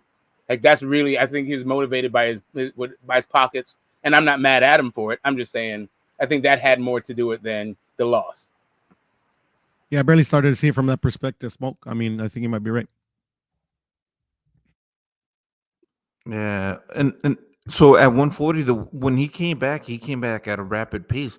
Like he straight gun for like all the champions at 140. You know what I'm saying? Like he got like 2 belts and like what was it, like a year or less than 2 years, Let's within a year. You know what I'm saying? Like, no, he only had the one title fight at 140. He was at 135. no, he got two. He got two. I think belts. he only had got one. Two belts. Oh no, he had one title fight, and it was with Lipinets. He fought what's his ass? Your boy AB also was at 140, but he didn't have. He was at 140. Yeah, that fight was at 140, and Lipinets was at 140. But like, yeah, he didn't spend a whole bunch of time at 140. What about Robert AB Easter? was not a champion. Robert That was Easter. 135. 135. Yeah, but that shit was like that. I mean, that those good fights, those exciting fights were back to back to back. And so like, his career and like the way that they managed and maneuvered him, that was great. You know what I'm saying? Like, and that was PBC, right? Like after when he came back. Yeah, it was a 2 on PBC. Yeah, I think Jesse and Errol were both on PBC. Yeah, but you see, that's the thing I don't like about nowadays boxing, bro. I mean, we respect the fighters and we respect their decisions, because they're there for the money. But we as a fans are the ones that sometimes, we don't see that correctly. We want a fighter to leave a legacy. Yeah, but what's the middle ground though? What's the middle ground? Like, okay, how can a fighter? Because like, okay, so you were hating on Canelo, right, earlier, right? Psycho. No. I mean, it's not hating on him, bro. I mean, what were you talking about? Because like, it was I kind of blocked that shit out. The truth is not hating, man. It's you know what it is, man. Every time you criticize Canelo, they call you a hater. It's weird, man. It's really fucking weird. Yeah, it depends how you criticize them. To be honest, yeah, it depends on how you criticize people. You know what I'm saying? So it's okay. It's okay. Go ahead. Los, you in here? You're sitting quiet. Yeah, what's good? what I was saying about Mikey, it was that, it seems like Mikey was like so worried about protecting his career and his performance and shit like that he didn't win out for the big fights. Yes, he did made a step ahead, going against Errol Spence, but we all knew that, that fight wasn't even, bro. I mean, Errol Spence had like the skills to know that neutralize. Now we know how.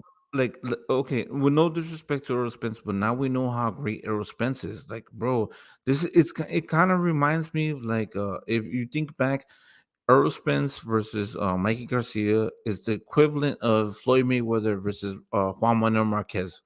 You know what I'm saying? A great little fighter fighting a big great fighter. You know what I'm saying? Like that comparison. That's how I see it. That's a good comparison. And I don't know if you guys know the saying. There's a saying here in Mexico, bro, where they say that a good low weight. Bro, I'm Mexican too. Well, come on now. Yeah, they said that a good lightweight, it would never beat a good super lightweight for saying. Like no matter the weight division. It's just what they're saying is like no, like if you're a really good fighter on the lower division, you can never beat a really good fighter on a higher division. On the heavier division. Right. Yeah, that's usually the case, Yeah, and what happened here? I mean, even though Mikey is a good fighter, but he's not a skillful fighter. He's not a fighter that can adapt to different styles. Like especially with fighters like Spence. Spence. I don't know if I think Sean Porter said that. Spence is the kind of fighter that can beat you in your own game.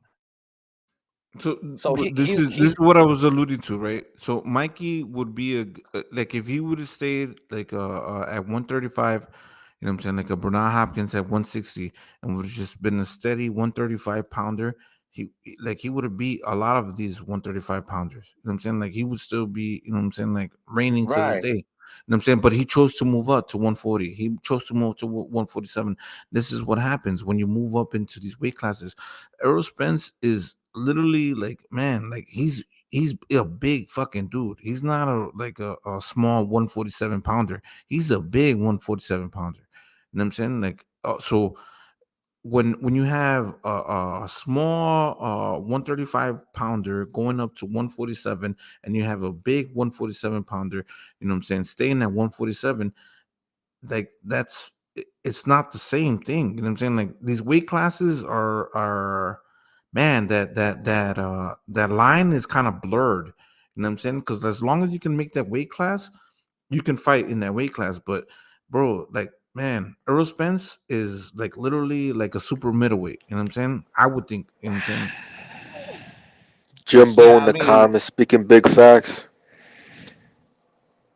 yeah, Spence can go up and weight easily, at least 2 weight divisions, bro. He's that big and that I think that powerful also.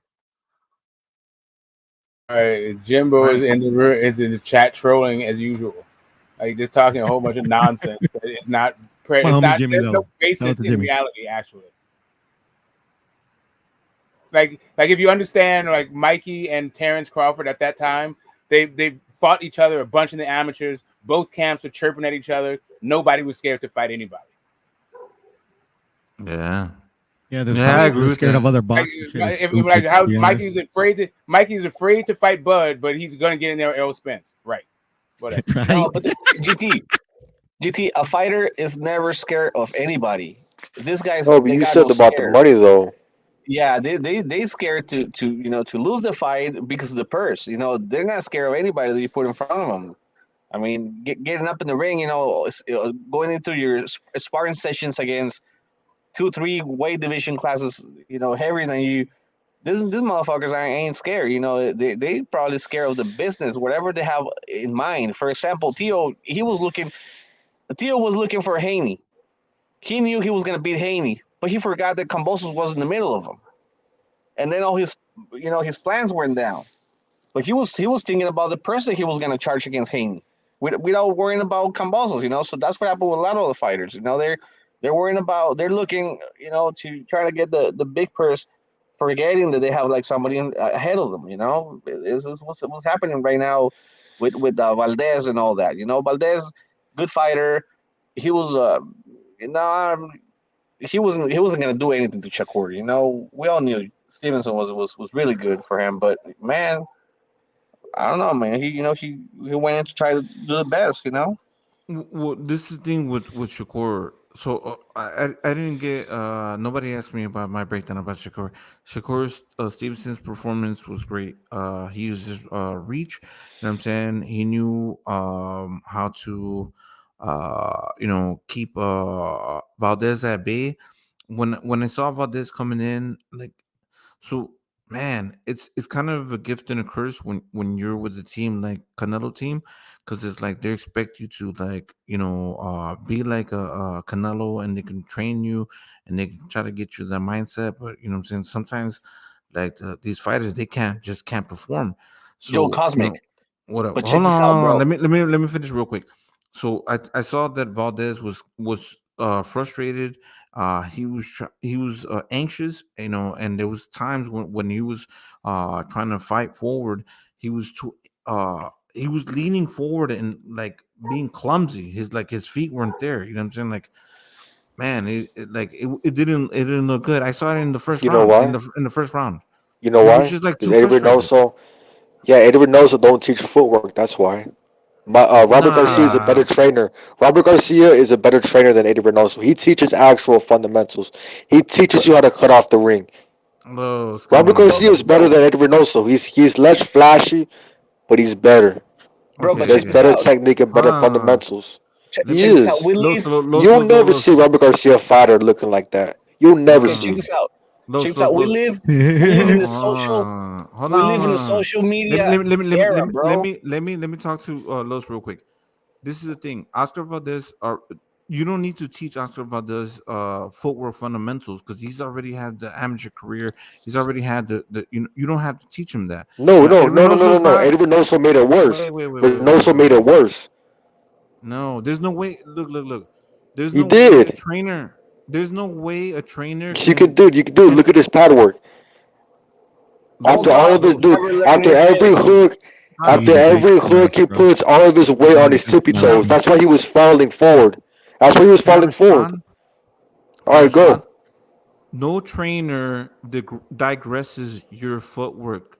You know what I'm saying? Eddie Reynoso is not God, I'm fucking retard. his amateur trainer. Eddie Reynoso hasn't been with Oscar Valdez through his whole entire amateur career. So Oscar Valdez is an Olympian. So how are you going to digress his So is Wilder. Wilder How are was you? an Olympian too. What do you like? The dude had horrible footwork as well. You know what I'm Yeah, saying? but What either do you you mean? have it or you don't. So you're No, it saying can that go away. It can go away easily. Like if you teach the wrong technique, and wow, that's what Eddie Reynoso's doing. Dude, look at this paddle work, dude. Every hook they throw, come they put on, all guys. that weight on their tippy toes. No wonder Oscar Valdez was uh, jumping forward and fucking getting off balance, falling on his feet and shit. All of his But weight's on his tippy toes when he throws hooks. Look at the pad work. I seen it, bruh. That's not how you throw hooks. Like, yeah, Bro, we throw hooks like show us. that. Los, How can I Los, show show us. you? Yeah, I show us. A can't. I'm lot on of my these phone. fighters, Go ahead. a Show lot us. of these Los, fighters, a no, lot of these fighters, Psycho. they He's gonna just show us. Los is gonna show us I don't how have, do I you have a throw phone hooks. right now. I don't have a computer. I have my phone. Go ahead. How am I No, gonna show it? there's a camera hold on your on, phone. guys, There's a camera on your phone. before I Go forget the ahead. idea, man. Okay, there's a Hold on. camera. Now what? Go ahead. I only have a phone. That's it. I only have a phone. Like I don't have a computer or a laptop. All right, hold What on. am I gonna do? No, hold on, You bro. put your Hey, now, camera on. You turn your camera on your phone. So go to your settings. I'll show you. I'll walk through the steps. So you go to your settings, and then you go to camera, and then you face it, and then if you want to put it on like a oh, come on, tripod or bro. He's something, just playing, Cosmic. you know what I'm saying. So He's then just playing, you know. man. He's just, you know. I ain't Hey, doing Oh, that. so you're playing okay, box. check Okay. this out. Check this out. What happened with I these ain't playing. fighters Dude, his nowadays, footwork man? got worse. Dude, I told It y'all, didn't dude, get. his How footwork does doesn't look like shit. Footwork out The worse. dude tripped 3 times, 4 times, bro. Like, from what do you another mean? trainer? His footwork's not trash. He literally tripped 3 times. Who the fuck does that in a fight? I've never seen like the dude tripped. Come on, bro. Really? I don't like This is Canelo's boxing. easier, to be honest, bro. So you're saying that he Canelo's went easy. What through do you mean Canelo's Eddie easy? Reynoso and his footwork got worse. That's what you're saying. So Eddie Reynoso literally trained him how his footwork to be worse. Or did Bro, he teach there's him no footwork? trainer No, that no, can that's not change how. your So style. Stop it. There's no trainer indirectly, that can yes, change your Who? style. indirectly. It was indirect. It's like Eddie Reynoso did it on purpose. Gosh, It wasn't on stop it. purpose. It was indirectly, and you can No see it with trainer the can change pad your work. style, bro. I was What? There's no, indirectly disrespecting you, and you didn't even notice. no, What? no. Hey, we're making a point here. You know, we were talking about trainers and fighters. You know, switching from trainers and here and there. And what I was trying to say is like a lot of these guys, they look for social media likes and followers and all that shit. That's why they're trying to move to the hottest fucking trainer out there. Like if they were to be nightclubs, bro. So they want the media to follow them, bro. I mean, we all know in boxing, if you switch from trainers, they're not gonna teach you. I mean, you're not gonna change your style. That's something that you No, already but because you're fighting whatever fits better with your body type, with your anatomy, bro. It's not You a know, best. your That's reach. not a style, dude. It's not a style. Oscar Valdez fights similar, but Eddie Reynoso twerked some of Valdez's punch What technique. bro, Don't happened with get me wrong. Munguia and turn your Morales? Oscar What mic happened down, with Valdez Los. Munguia and punches Morales? harder. Oscar Valdez punches harder now, but I think What he happened with Munguia and sacrificed his Morales? footwork for power, though. I think he sacrificed it, Okay, Morales dude. said that How? he's He's Show making off us. balance Munguia a so better much. boxer. Show us What? how, Los. Show Right? us how. Morales said that he's making Munguia a better fighter and a better boxer. That's what Morales says. Now, if you look if you see Munguia again, the guy goes back to his old traits. He goes back to his own style. You know, I That's mean, Munguia. That's Munguia. And right, but actually, it happens he to does when everybody. he's It in a happens to war. everybody. What happened with Jordi Boy Campos against Oscar De La Hoya? He Okay, continued. no, let me see. So Munguia goes back to his old Los, turn your traits mic when he's in down, a war, Los. right? You got AIDS. When Munguia goes back to old self is usually when he's in a war, like with Rosado, right? Right? Well, Is he like that when he's boxing? Is he like that last when he's fight, boxing? no, Huh? you can see the guy. You know, he loses his composure, bro. You can see it When because it's he's a fighting. war, right? When it's a war, right? Not when he's boxing, keeping distance. No, when it's a war, when they're both getting hit, yeah, he loses what Morales taught him, right? Right? Right now, check this out. Okay, now When was Martinez, Valdez in a war with Shakur? You know what I'm saying? Like he was boxing. You know, he didn't wait, have to lose his composure. He didn't have to and he lose it. did, and he He did. Do you no, know he didn't. why? He didn't have to lose it. He didn't If you have look at to. Valdez, if you go back to the fight again, you can see Valdez trying to get into his into a Chakura Los, guard this is what by you moving the sound like. waist.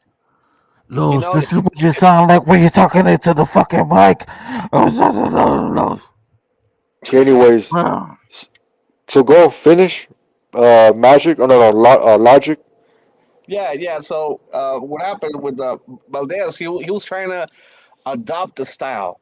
Reynoso told him, you got to move your waist. You got to move forward with your waist. Like if it would be Chavez, bro, Chavez dominated that because that's Chavez style. No, that's not the same fucking style. Eddie Reynoso and Chavez Senior is not the same style. No, Chavez Senior had no, footwork. I'm He not knew when saying to that. punch and come forward, bro.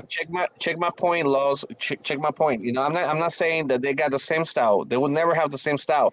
What I'm saying, if you go back to the fight, and if you see Valdez wanted to move the waist moving forward to try to get into Shakur Stevenson's guard. You can see that he was trying, that wasn't his style. He was trying because Eddie Reynoso was telling him on the corner, move your waist moving forward. So Reynoso had a game plan. But the style of Valdez didn't allow him No, I don't know if I know your point, dude. His footwork to ruined it. execute the game plan. You can Nah, see you know what you're talking you can about. see the fight. You can go back to the fight. You can see how Valdez was moving forward. So I Moving don't the know what waist. you're talking about. The dude's footwork was the worst part of the whole fight. It was Husker Valdez's footwork that let him down. He can't box and move forward. He can't do it, dude. He was tripping the whole fucking fight. That's true. He got a knockdown, dude. The knockdown wasn't even a real knockdown, but his footwork is so fucking bad. It was so bad, it made it look like it was a fucking knockdown. Like that says the whole fucking story. That's what I You know what I'm saying? said. He looked tense. He looked mad. He looked too aggressive. Coming in like it looked like too much pressure coming in to this fucking fight for Valdez. Like he just like it looked like he was focused, but he was too aggressive and he was too mad. You know what I'm saying? But it is what it is. You know what I'm saying? I think Shakur yeah. won. Yeah, it I was a think it was good fight. Shakur's It was a power. good fight. I think it was Shakur's power that really like this. Yeah, I don't no, it know, was of course, offset of course. Valdez. It was Shakur's skills. It was just definitely Shakur's skills, his range, his ability to box. You know what I'm saying? Like it was great. So there's no excuses on anything. All I'm saying is like what I saw from Valdez, he just looked a little too aggressive, a little too mad, and just like going in and not really being focused. In the first round, like I was saying, he was being clumsy. You know what I'm saying? Like when he was coming in, like he was overthrowing and then falling into the punches. You know what I'm saying? Like when Yeah, he was overthrowing or falling into like who does that? You know, fighters with bad footwork. no, That's it. Eddie Reynoso ain't that guy, man. I'm telling y'all, Eddie Reynoso ain't that guy. it's just the pressure. It's just the pressure. Yeah, no, but nobody's really that guy, Los. Like nobody's like everybody assumes because like you get good work with certain trainers and certain trainers that you can get the same results. It doesn't happen that way. That's why there's only like can you name a trainer that has like 10 fighters that are competing at a high level? You know what I'm saying? Can you name one? Or can you name like one trainer that has like, multiple fucking fighters that are competing at a high level right now? Can But we what do you name consider high level? What do you consider a high level? top 10 pound for pound championship level. champions? You know what I'm saying? Like championship level, yeah. Yeah. Not now, but before, there was Right plenty of now. them. Yeah. I think Robert Right Garcia now, was but right pretty now. decent. That's Robert Garcia was never pretty really decent a been. couple It's years never ago. really been that though. No. But at this moment, though, But there's never really been that. Like, why would this moment be different than any other moment? Like, there's been guys that have a couple. There's been before right, GP. exactly. No, I'm saying there's been a couple. There's always like a couple, but like, I mean, that's what it's always been, like a couple guys, right? That's what makes the gym a gym. Like, you have a couple guys that have that are champions. Right. At least 4 or 5. At least 4 or 5 champs. 4 or same 5 trainer. champs. Like, so, I mean, maybe now that it's 4 belt era, you can like expand that thing, but it's hard to be like, like 5 champions in a gym. Yeah, you could do that now, I guess. Like Robert Garcia had fighters. I don't know if he had 5 champions. Josecito was a champion. Mikey was a champion. Was Brandon Rios a champion then? I don't think Brandon was a champion. Fuck, who am I He missing? was trained Donaire for a bit. I mean, he was training Donaire Maidana for a long time. Maidana too. I'm not sure if Maidana and Josecito were champions at the same time though. But this type of trainers, they didn't make those fighters champs. Yeah, like Nacho Bernstein, like they didn't have like There's these big ass fucking before, thing like Nacho, right? Like Nacho, Quirarte, there were those. Yeah, those they had were like the trainers hundreds of fighters at the same fucking time and all that stuff. Like Right, and they have you from freaking amateur all the way up. Yeah, they don't really have stuff like that. I don't know. You Yeah, can say it's that like the Cuban system, they all come from that one fucking school, from Yeah. the one trainer. That I don't know. We What don't about this guy? What those are about multiple trainers though. You get to smoke Yeah, I mean, I when hear in you. the I mean, Cuban you're just system like the they have Cosmic? like multiple Cosmic. but trainers. all of them are What up, multiple No, trainers. All of Logic. these gyms, Logic. all What of these about gyms this are multiple Logic? trainers. If you say Mayweather Gym, it's multiple trainers. If you say Yeah. Yeah, Derek James, anybody. Virgil Hunter, like it's all multiple trainers. But Logic, what about Pacific this? in What if there, I you have told you there's a trainer that built two boxers up from the amateurs all the way to the pros, and they were both top 5 pound for pound at that's least one time in their career, right? I think Manny Yeah, and Stewart. you know who Yeah, that I is? mean, You know Manny who that Stewart. right is? now, Manny Stewart too, but also Anatoly Lomachenko. Put Yeah, yeah, respect on Papachenko. Yeah, yeah. But I Papa. mean, that dude was part of No the Papa. whole Russian like thing to like. I mean, No, but he's still I that's know he's a part of a why do you gotta trainer. bring up okay. Russia? Why do you Here's gotta bring up Russia? because they had like state sponsored. Okay, Stewart was a part of Bro, America, I'm you know. not done Like speaking. Why do you keep interrupting? I'm trying to answer a question. Like, chill, bro. Yeah, So Stewart was a part of the America. issue, the reason why I bring it up is That's because not there's a part of no, state. America. No, Fernando Vargas. Fernando because Vargas there has was his sons bro. coming Can I up. finish my thought without everybody chiming in? Because when it's state sponsored, right? That was like damn near a professional program. Like I feel like that kind of like that Papachenko system was damn near a pro system. Like I don't get what makes that system different than pros like in the gym. Like I don't. That's why I said like that's a little bit different with the Russians. That's all I meant. They have their own style. Anatoly Lomachenko and created the Lomon Usyk style. The pivot, pivoting out, being in southpaw and trying to get the outside angle of your opponent. Like if your opponent's orthodox, you get outside of his jab, and I work your mean, way in from there. Like nobody was really doing that. I know people like Canizales was doing it, Pacquiao was doing it a bit, but they didn't do it like they didn't slide all the way, around, your opponent around his jab like yeah, Bam Loma and Usyk. Rodriguez. Yeah, Bam Bam Rodriguez. learned American it. system Bam isn't learned like it that. from Loma.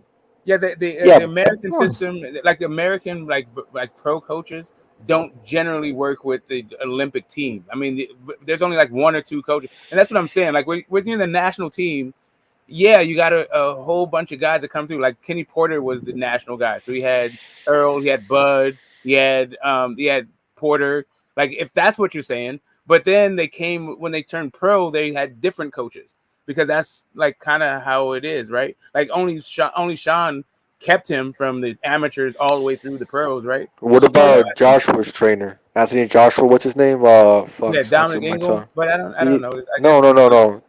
Joshua's trainer. Fuck. Anthony Joshua. What's his name? yeah, if it's Mark not Breland. Ingle, Mark Breland. it's the other No, guy. not Mark Breland. Fuck, I've got his name, but he trained him from the Yeah. amateurs all the way to the pros. And he's still his trainer, but I think he left them. I don't know if Yeah, he left them. I'm They just haven't saying. That's what I'm confirmed it. saying. Like there's very few. Like you can count No, those but he guys was on one with hand. them. But he was Yeah, with them all the way up until the last fight. Like he still might be with them. We don't know. Like it hasn't been confirmed. yeah, I don't know. Like that amateur shit to the pros. I mean, I don't think I that. I mean, mean, there's what's the big deal? Like the dude still learned. I mean, he has to learn somewhere. what? What are you talking about, bro? I mean, dude. I mean, Anatoly Lomachenko. Like, Yeah, what do you so mean? what? Like, Like, I get it. Like Anatoly Lomachenko. Okay, cool.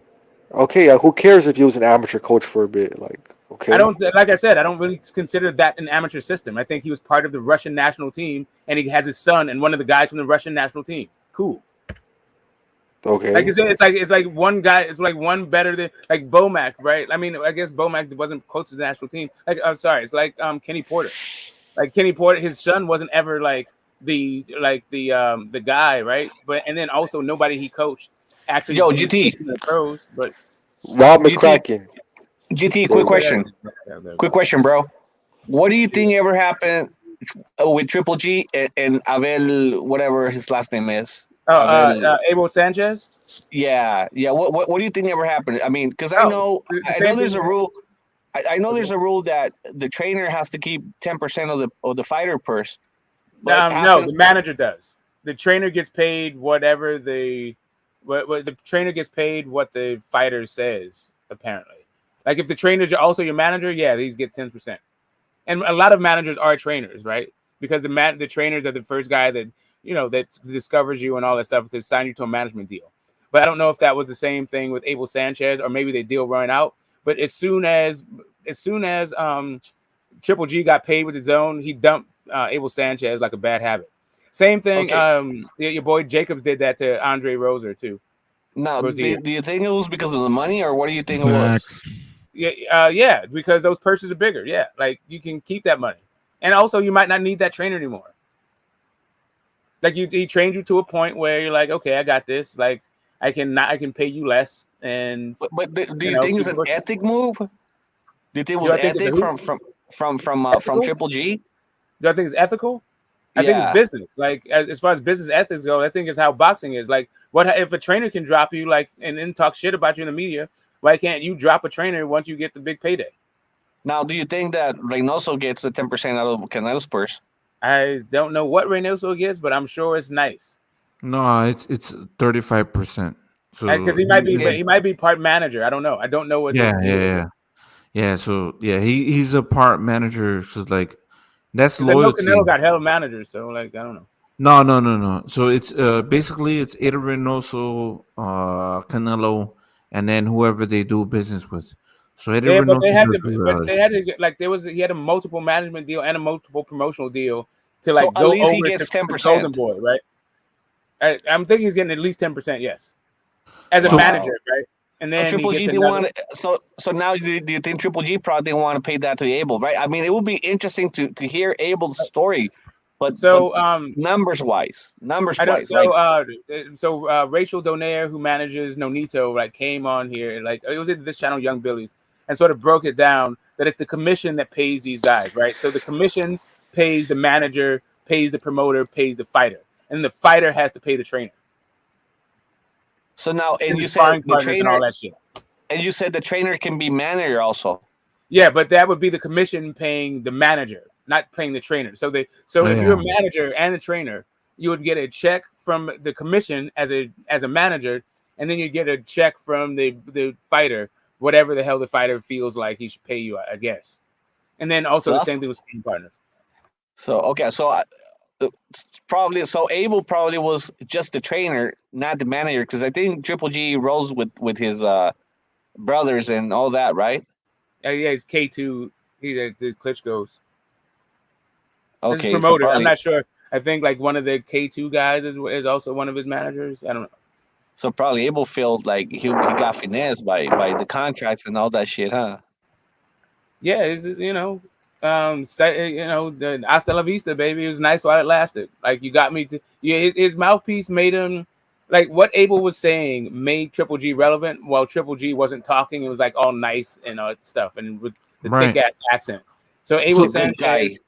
Yeah, so Abel Sanchez talked a bunch of crap, made it controversial, Mexican style, all this stuff, right? He sold them. I think he brought a whole bunch of profile and put some money in Triple G's pockets. Does that mean that Triple G should keep him on forever? And I don't think so. I don't think that obligates you to like a lifetime contract, but whatever. You might think that. So get the smoke. You're knowledgeable in the boxing, right? So shouldn't the trainer always get 30% of your of the bid of your earnings, or is that something you can negotiate? I'm asking as a legit question. Like, I'm saying I didn't quite catch your question. Do you mind repeating, please?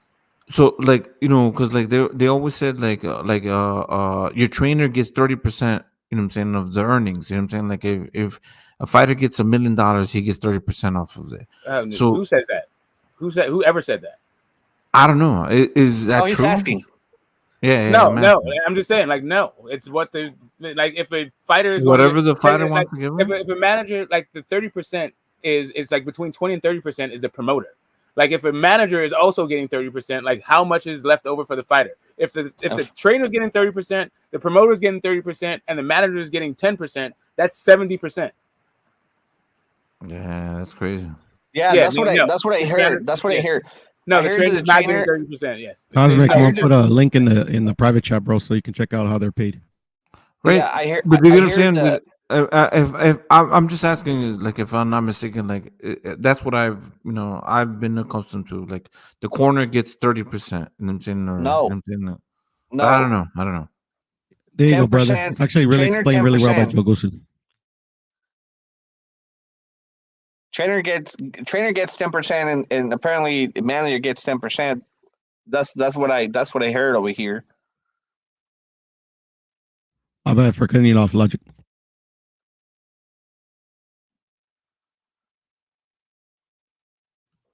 Go ahead. That was just a question. Hey, yo, facts, Jimbo. Dumbass nigga fucking lost what, 3K? Fucking dumbass motherfucker, man. He don't know what the fuck he doing with all that money. Why are you still in your feelings, Los? I mean, I stopped. I relaxed. I We freaking facts out on this bitch, bro. Nothing but facts out on this bitch. You don't have to get into You know your what I'm feelings, saying? bro. Hey, Bivol about to school Canelo. Let's get it. Let's get it. Show a little bit more, Los, intestinal you're rooting fortitude, for bro. Bivol? What? You're rooting for Bivol? I'm not rooting for anybody. I don't care who wins, but I think Bivol's gonna win though. I think so too. Nice. I think so That's what's too. up. I think so. I don't know why, bro. I just got the fucking feeling. I don't know why. Man, There ain't nothing wrong with that, bro. Hey, but we have to leave it in the comments, bro, because I don't want anybody to after the fight saying that we didn't roll for that guy or this guy or whatever. Yeah, but y'all like either you go for him or you don't. You know what I'm saying? So for me, man, I'm going for Canelo. I think Canelo's gonna win, but Bivol definitely he can box. He has all the skills. You know what I'm saying? Like he has everything. So if Bivol can like what I would say mesmerize you with his boxing ability, you know what I'm saying, and keep you high guard and keep you away. If Bivol can keep you away with his jab, man, it's gonna be a tough night for Canelo. And Canelo definitely needs to come in and break Bivol down. You know what I'm saying? And that's gonna be a tough fucking This is tough task, man. This is gonna be one of those Felix Sturm versus De La Hoya upset kind of fights. Just watch. Okay, but everybody gonna say. But hold on. Y'all gonna say. But y'all, what y'all saying is like, the way y'all saying it is like Canelo ain't shit. But the way I see it, who the fuck said that? Who said that? Hold on. Who the fuck said that, bro? But what I'm saying, that? This is gonna be a good fight. This is gonna be a good fight. It's gonna be a great fight. It's a challenging fight. Canelo's bad, motherfucker. Canelo's badass. Canelo's good, bro. What we're saying, I think he's gonna get outboxed by Bivol. That's it. Yo, Cosmic. I got Canelo, #1 pound for pound fighter in the world right now on my list. Him or Usyk. But I give it to Canelo.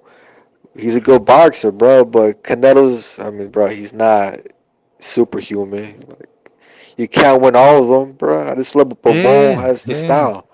I agree. Yeah, I don't really have heavyweights on my pound for pound list, so Usyk is not going to be there. Right, so 2 weight classes though, cruiserweight and heavyweight, 2 weight classes. I can get it if you. But it's not a cruiserweight. Get the smoke. Get the smoke. I can get it if you don't want to put Tyson Fury or AJ. No, like not ever. Like I've never had a heavyweight. I feel like not even Roy. What about Roy when he was heavyweight? When Roy beat Ruiz I thought he was fucking trash at heavyweight. John Louis. I never thought John Louis was a good heavyweight. Okay, at least you're consistent. But I'm different though. I'll put.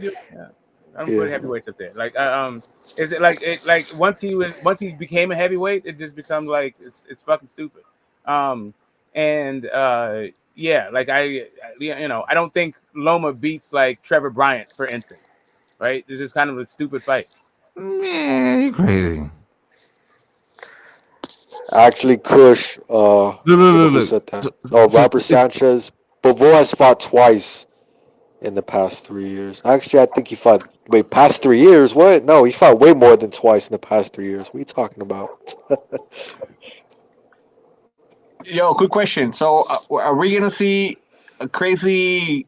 What's it called? Crazy Garcia, Angel Garcia back, or that's it for him? The trainer, the Danny Garcia trainer. Yeah. He brought all the smoke to freaking conferences and all that. Motherfucker will make me laugh all the time, bro. I think Tio Senior replaced him. And Ruben Guerrero also, right? The Pachuco style kick. Yeah, it's crazy. The dads, they've been on the fucking rampage. They've been taking over. You know what I'm saying? Imagine, Teofimo Lopez dad, Danny Garcia's dad, fucking, you know what I'm saying? Robert Guerrero's dad. I think Devin You know what I'm Haney's saying? dad They too, had a right? meeting. Devin Haney's dad is a little more chill. One thing that pissed me off about Devin Haney's dad when he disrespected what's it called, Floyd Mayweather Senior's. Y'all remember that fight? No. Bro, he like kind of like push Floyd Senior to the side. You know what I'm saying? And was talking to his son. Like I was like, man, no, I ain't gonna talk about No that. shit. Yeah, Wow. no. Yeah, I miss those guys, man. Yeah, but they were characters. Well, who else is in the line? Those are the guys right there, right? Yeah, well, I mean, yeah, the main guys, yeah, Tio those guys were Senior, Robert Guerrero, Robert Guerrero, Angel Garcia, Crazy Angel. Hey, what about Kambosos' dad? Oh, that's dad true. has That's that true. fire. Yeah, that's true. You're right, Los. He got crazy in the gym when Tio's dad was walking in. Bruh, dude. yeah, but he's That not a trainer though. Kambosos, But he's not a dude. trainer though. He's not a He's trainer. not, Like, but he's still in the corner. You know, he was still in the corner. It is what it is. yeah, he's his dad. He'll fuck somebody up. That's my son. But I'll fuck you yo, right up. that Tio Kambosos build up, man, that was a good ass fucking build up, man. That's what I Yeah, miss, bro. Those type of build ups with Tio and Kambosos, man. Fuck, that was badass. but Danny Garcia's still on the map, right? I mean, he's still fighting. I mean, he hasn't quit or anything. He hasn't retired, On right? his Instagram, so I follow him on Instagram, and he's always saying how like he can't wait to come back. He said this like 2 days ago that he Who's can't that? wait to come back. Danny Garcia, he said that on Instagram that he can't wait to come back. So I mean, he's motivated. Damn. You know, hey, they asked Danny Garcia about an Ennis fight, and he said he said that they're both from Philly and they both go their separate ways or some shit like that, man. But that would be a big fight, him and Ennis, but I don't think it happens. Maybe I don't know, Check man. the picture this, Los. Picture this. Imagine if Crawford will beat Spence. Imagine. You think Danny Garcia is gonna try to go after Crawford or Keith Thurman? Nah, if Crawford beats Spence, Crawford's gonna be a fucking star, man. They're not gonna care about Danny. They would rather get Ennis in that bitch or Stanionis. No. If Crawford beats Spence, I think Crawford would retire. Like I don't think that Yeah, like probably. Crawford's in it for like the money. He's in it for like the fucking legacy. He's in it for like I made my statement. Like he's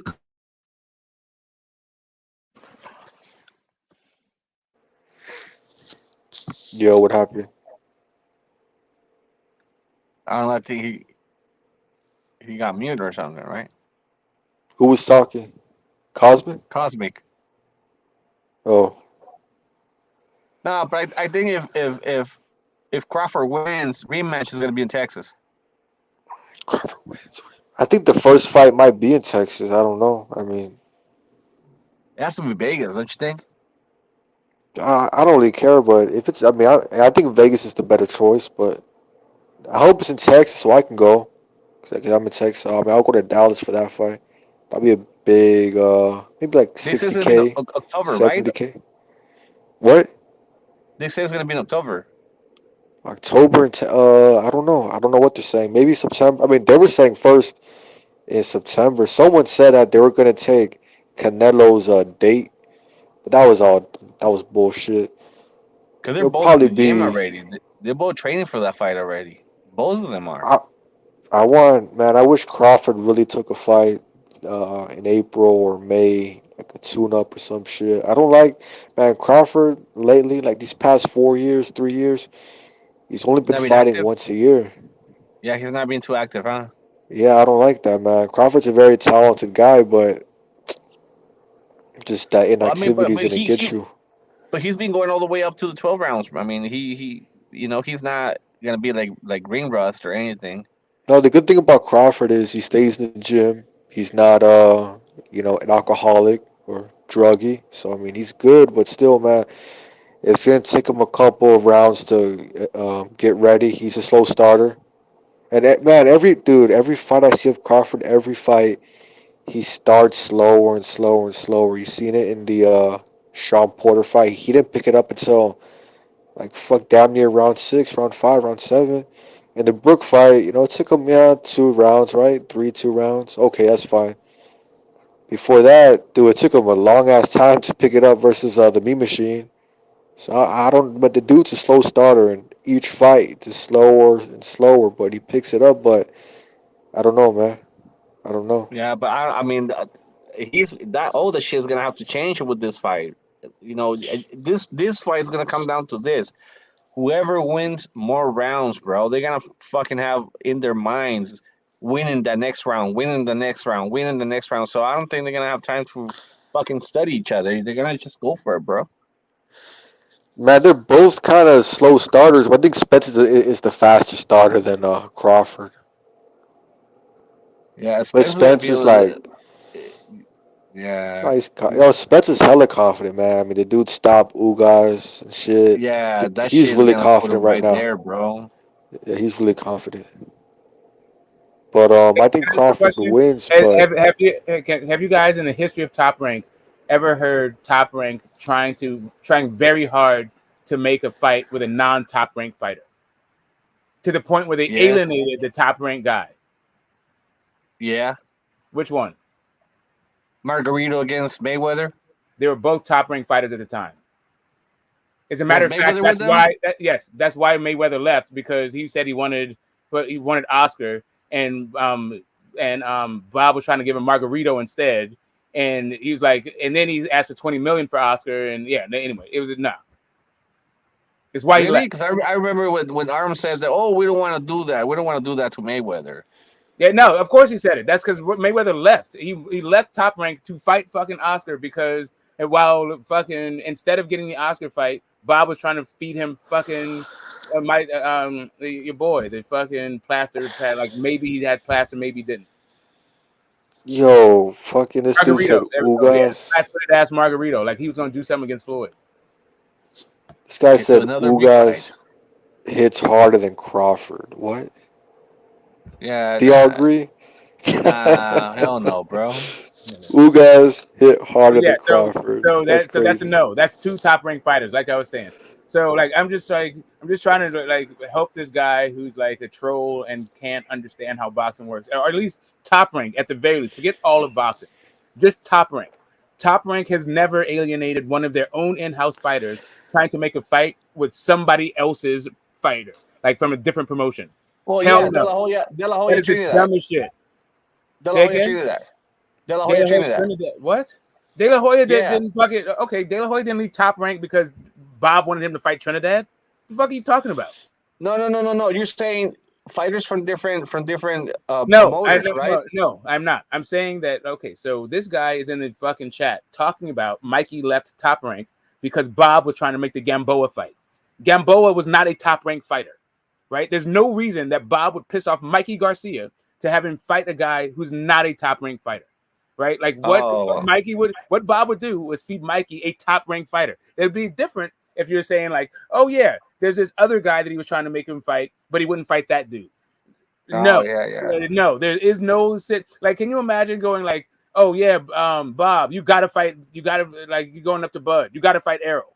Nah, like, bro, I don't like this fucking Kell Brook fight. You gotta fight Errol. Like, first off, Bob is the one who sets these fights up, so. It's like just a stupid ass fucking thing. No, he did not fall off with Top Rank out of a Gamboa fight. Gamboa was not a Top Rank fighter. Well, yeah. As far as I remember, most of the fighters that left Top Rank, they were saying that they're moving out because they want to get more money, or because Correct. they want to go after the big paydays or whatever. And also because they, there's certain fights that they wanted to get and they didn't get, right? Like with other Top Rank guys, and just anyway that. I'm not even going there. Fine, paydays, just that works just all by itself. But like the idea that Mikey was like, not trying to fight Bud, who wasn't even his weight class, Nah. or Gamboa, who wasn't even a top-ranked fighter. It's just fucking dumb. Nah. Remember, De La Hoya career was with Top Rank, and he fought the best. He fought the best. Bob Arum put him against the best back in the days, though. And Bob Arum make De La Hoya make a lot of money, and he even showed him the game. Okay, so now it's what fighters HBO wanted. Like, okay, so who was that? All right, here's a little question for you, Mr. Jimbo. Who was Gamboa's promoter, and how long was he out of the ring? That HBO was so hot for this fight, and not only that, provide any receipts for this stuff that you're talking about. Because right now you're just trolling and like fucking up the chat and like making boxing fans dumber. Anyway, sorry, Psycho. Do your thing. No worry, bro. No worry, bro. I'm trying to figure what Jimbo was saying or what Jimbo is saying. Mikey was scared to fight guys like Bud and Gamboa back then. They were the fights HBO wanted. Mikey Robert exposed themselves. Mikey been carrying cherry picker, only came to cash out. Fine. So I agree with the cash out part of it. I agree with that part of it. The idea that HBO was pushing for this fight when the guys weren't even in the same weight class is fucking dumb.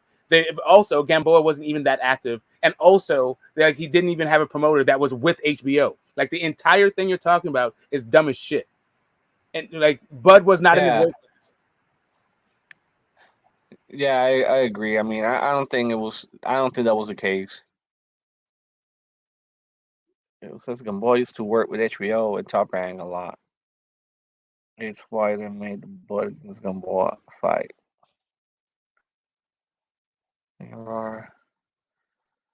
Nah, Mikey was having issues with Bob Arum back in the days, and I think it was some sort of money situation. They kind of wanted to manage their own careers and shit like that.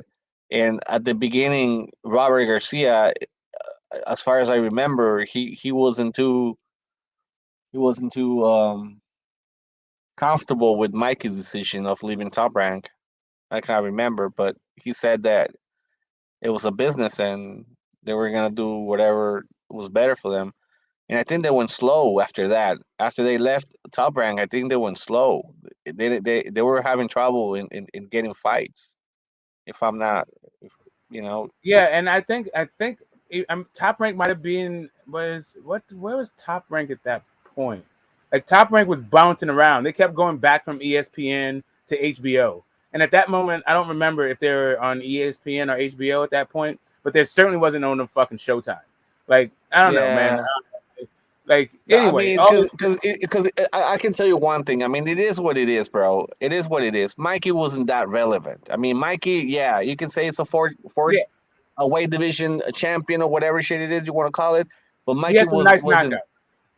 Yeah, but Mikey wasn't that really relevant, bro. No, he wasn't. He wasn't. Mikey is not like that, type of fighter that can, be followed by everybody, Nah, I mean, people like the type of fighters that can put a war in the ring, bro. And Mikey, I remember seeing Mikey going,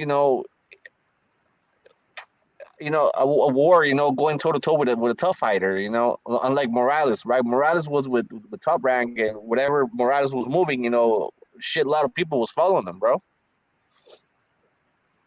But not Mikey. Mikey was never a hot ticket, bro.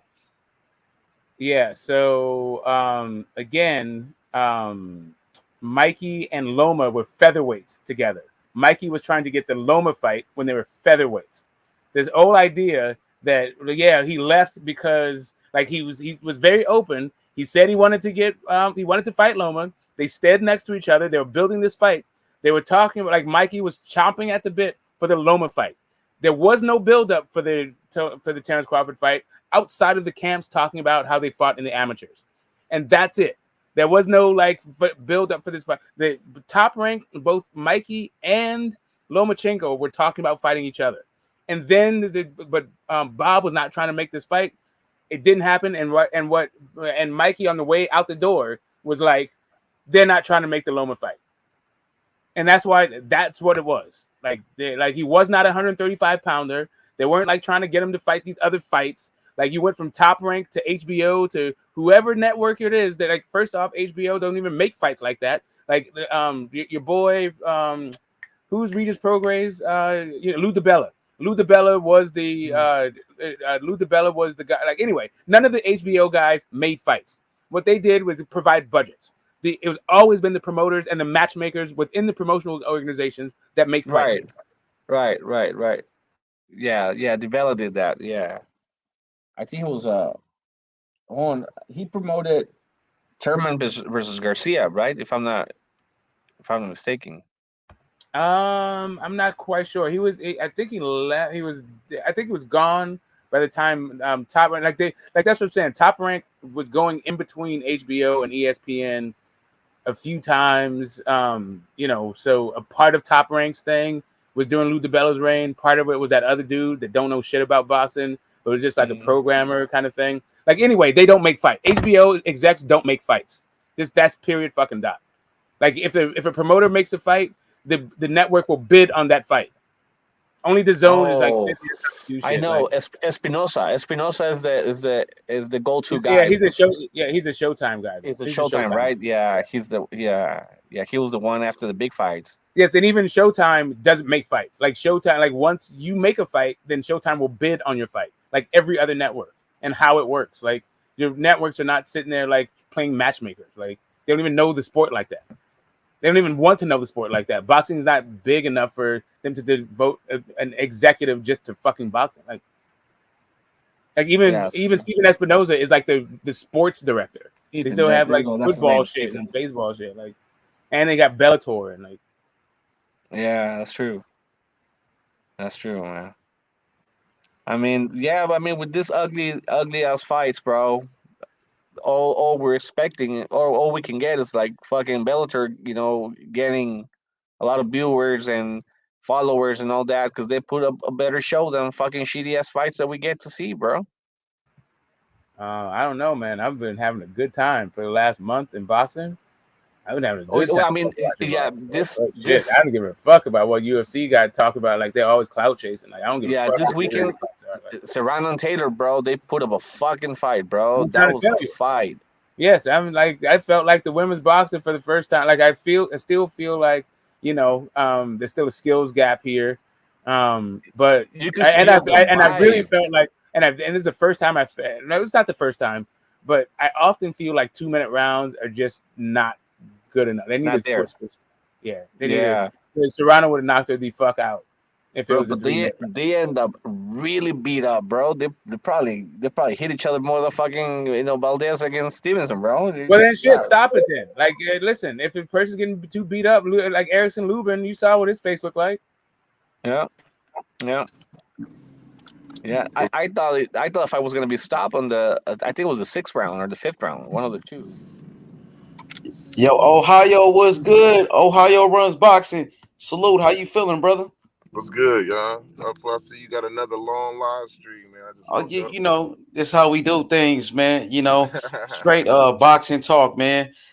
You know what I mean? We love the sport of boxing, man, and we got a big week this Saturday with Canelo Alvarez and Dmitry Bivol, and shout out to Shakur Stevenson coming off a great performance. He outboxed Oscar Valdez and beat him up. What you thought about that performance? Yeah, people go see my predictions. I got a lot of shout outs. I was like, people was like, Marcus, you nailed it right on the head, Marcus. I was like, man, it didn't take a rocket scientist. I felt like I think it's a good win for Stevenson on his record, but I wasn't too impressed. Not with Stevenson. I think he did what I thought he was going to do. I just felt like Oscar Valdez already should have 2 losses on his box rec. He got away with a couple of robberies, but which one? The fight with one fight with Conceição, the last fight, and what else fight was it?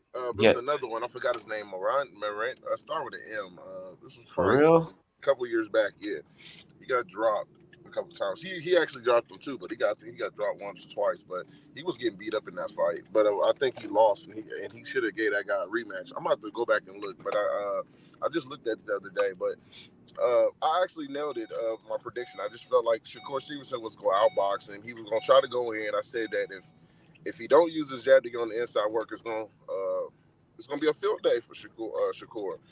And I got so many people that follow me was saying, "Oh, he got he got a new coach, a better coach. He ain't the same fighter, and this and this. I said, guys, he just came off a fight that everybody felt he lost, and I think he's not Canelo. That's the problem. It's like people was like, he got Reynoso. No, I said he is not Canelo. I care if he got Reynoso. When Adrian Broner was getting tips from Floyd Mayweather to fight Sean Porter, he couldn't go. He couldn't go through with the instructions because he wasn't Floyd Mayweather. You know, it's a different ball game. So you know, when people try to make those comparisons, it's just different. It's levels to it, and Canelo shows you that. You know, but Reynoso, it's a different game plan, man. Canelo's a different fighter, but overall, yeah, Shakur Stevenson looked good. He dominated like I thought he would. I actually predicted that it would be a Ward versus Mayweather type, Gotti versus Mayweather type of fight. I thought that's what we was gonna get. He got a knockdown. Like I said, he got a knockdown, but he didn't get the stoppage. I was looking for a 9 or 10 round stoppage if Oscar Valdez would have kept the pressure. But if he would have played it safe, I was looking at a decision. So I could see it going both ways, but I definitely didn't see Oscar Valdez winning. And I personally believe this is the reason why De La Hoya don't move his fighters when you go against slick guys like Shakur Stevenson. That's why you don't fight a Rashidi Ellis. I don't care what nobody say. Victor Ortiz is a great fighter, but when it comes to matchmaking, I'm in this game. That's why, because you can have a guy who mess up the purse, who can fuck up the purse for exciting fights, but at the end of the day, he still deserves his opportunity. Shakur deserves an opportunity, but that's why matchmaking is the way it is when it comes to certain fighters. That's why you don't see a Tevin Farmer who's been on a layoff fight a Ryan Garcia when he comes back. I don't care what nobody said. That fight wasn't happening. You didn't see a Jaime McGee against Demetrius Andrade. De La Hoya knows this game. He's good at what he's doing, and that's why I give him props. Even though he ducked some of the fights, but I understand De La Hoya's position as a promoter when you're trying to protect your fighter and get him in the biggest fight possible first. Canelo didn't do that. Canelo went against Oscar De La Hoya's advice when he said, hey, don't fight Laura. He's a Cuban, slick. De La Hoya knows the game. Canelo said, no, I want to fight him, which I respected Canelo for that. And when that fight was a controversy, I believe De La Hoya was like, you see what I'm saying? This is why you don't fight this and you don't fight that. De La Hoya, Canelo, heaved to that and was like, okay, I get it now. So, Canelo didn't fight those type of styles. And I believe now that he's now coming around to fighting those similar styles like the Billy Joes and the Caleb Plants, some great boxing and lateral movement. But he had to build his confidence. But that was his kryptonite, was those lateral movement type guys. And that's why De La Hoya didn't move it. But that's the reason why. When you see what Shakur did to Oscar Valdez, that's the reason why they avoid those type of fighters. So it don't even have to just be just black fighters like most people say. It can be a Caleb Plant that's really slick. They're not going to match him up with them. Look at my boy Albert Bell. Albert Bell is a great fighter who's 21-0. A lot of people don't know about him. He out of Toledo. You probably do. I think you know about Albert Bell. He was with Top Rank. He has to go to the WBO and get in position so he can be a mandatory at 130 because certain guys just wasn't trying to fight him when he was with Top Rank, and they actually let him go because he's a good boxer, but he's not a guy who's going to sell and really bring tickets. So he really stank up the place sometimes because of how great and technical he is. I love what he do, but it's hard to sell sweet science to casuals. So, I mean, that's what he's facing right now. But he went to the WBO and he's getting himself in a position where he's going to be getting step aside, or they're gonna have to give him a shot. So he's getting in the position for that, and that was dope. He went to go visit the WBO office, and he's a free agent right now at the Top Rank. Let him go. So those are the type of things fighters like that have to go through. So you know what I mean? When you a great boxer who really doesn't bring a lot of revenue and viewership yet. So I think Shakur's still working his way up. He hasn't crossed over to that yet. So some people think he could be the superstar.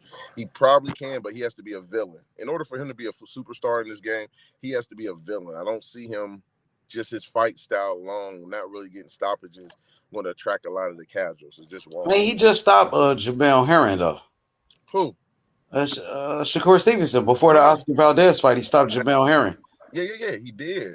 But I'm talking about just being a exciting fighter, like really when you get knocked Oh, out. you talking about like a Tank Davis type nigga? Yeah, it's gonna be hard. I tell people I've been in this game long enough. It's gonna be hard, and there's nothing wrong with it. This is the thing, though. H Money. People think it's a problem. Like he's gonna be a superstar. If I say he's not a superstar yet, or might not be, that doesn't mean he's not a good fighter. Andre Ward was never a superstar, people. But look at his record. He was 32-0, never lost. Yeah, I would say Shakur Stevenson is a rising star. He's a rising star in the sport of boxing, and he got potential to be a star or a superstar. I think Shakur, man, doing his thing. Less than 20 fights, he's already a unified champion. He's already a 2-division champion, and he's beating some good fighters. He just beat Oscar Valdez, who was an undefeated champion.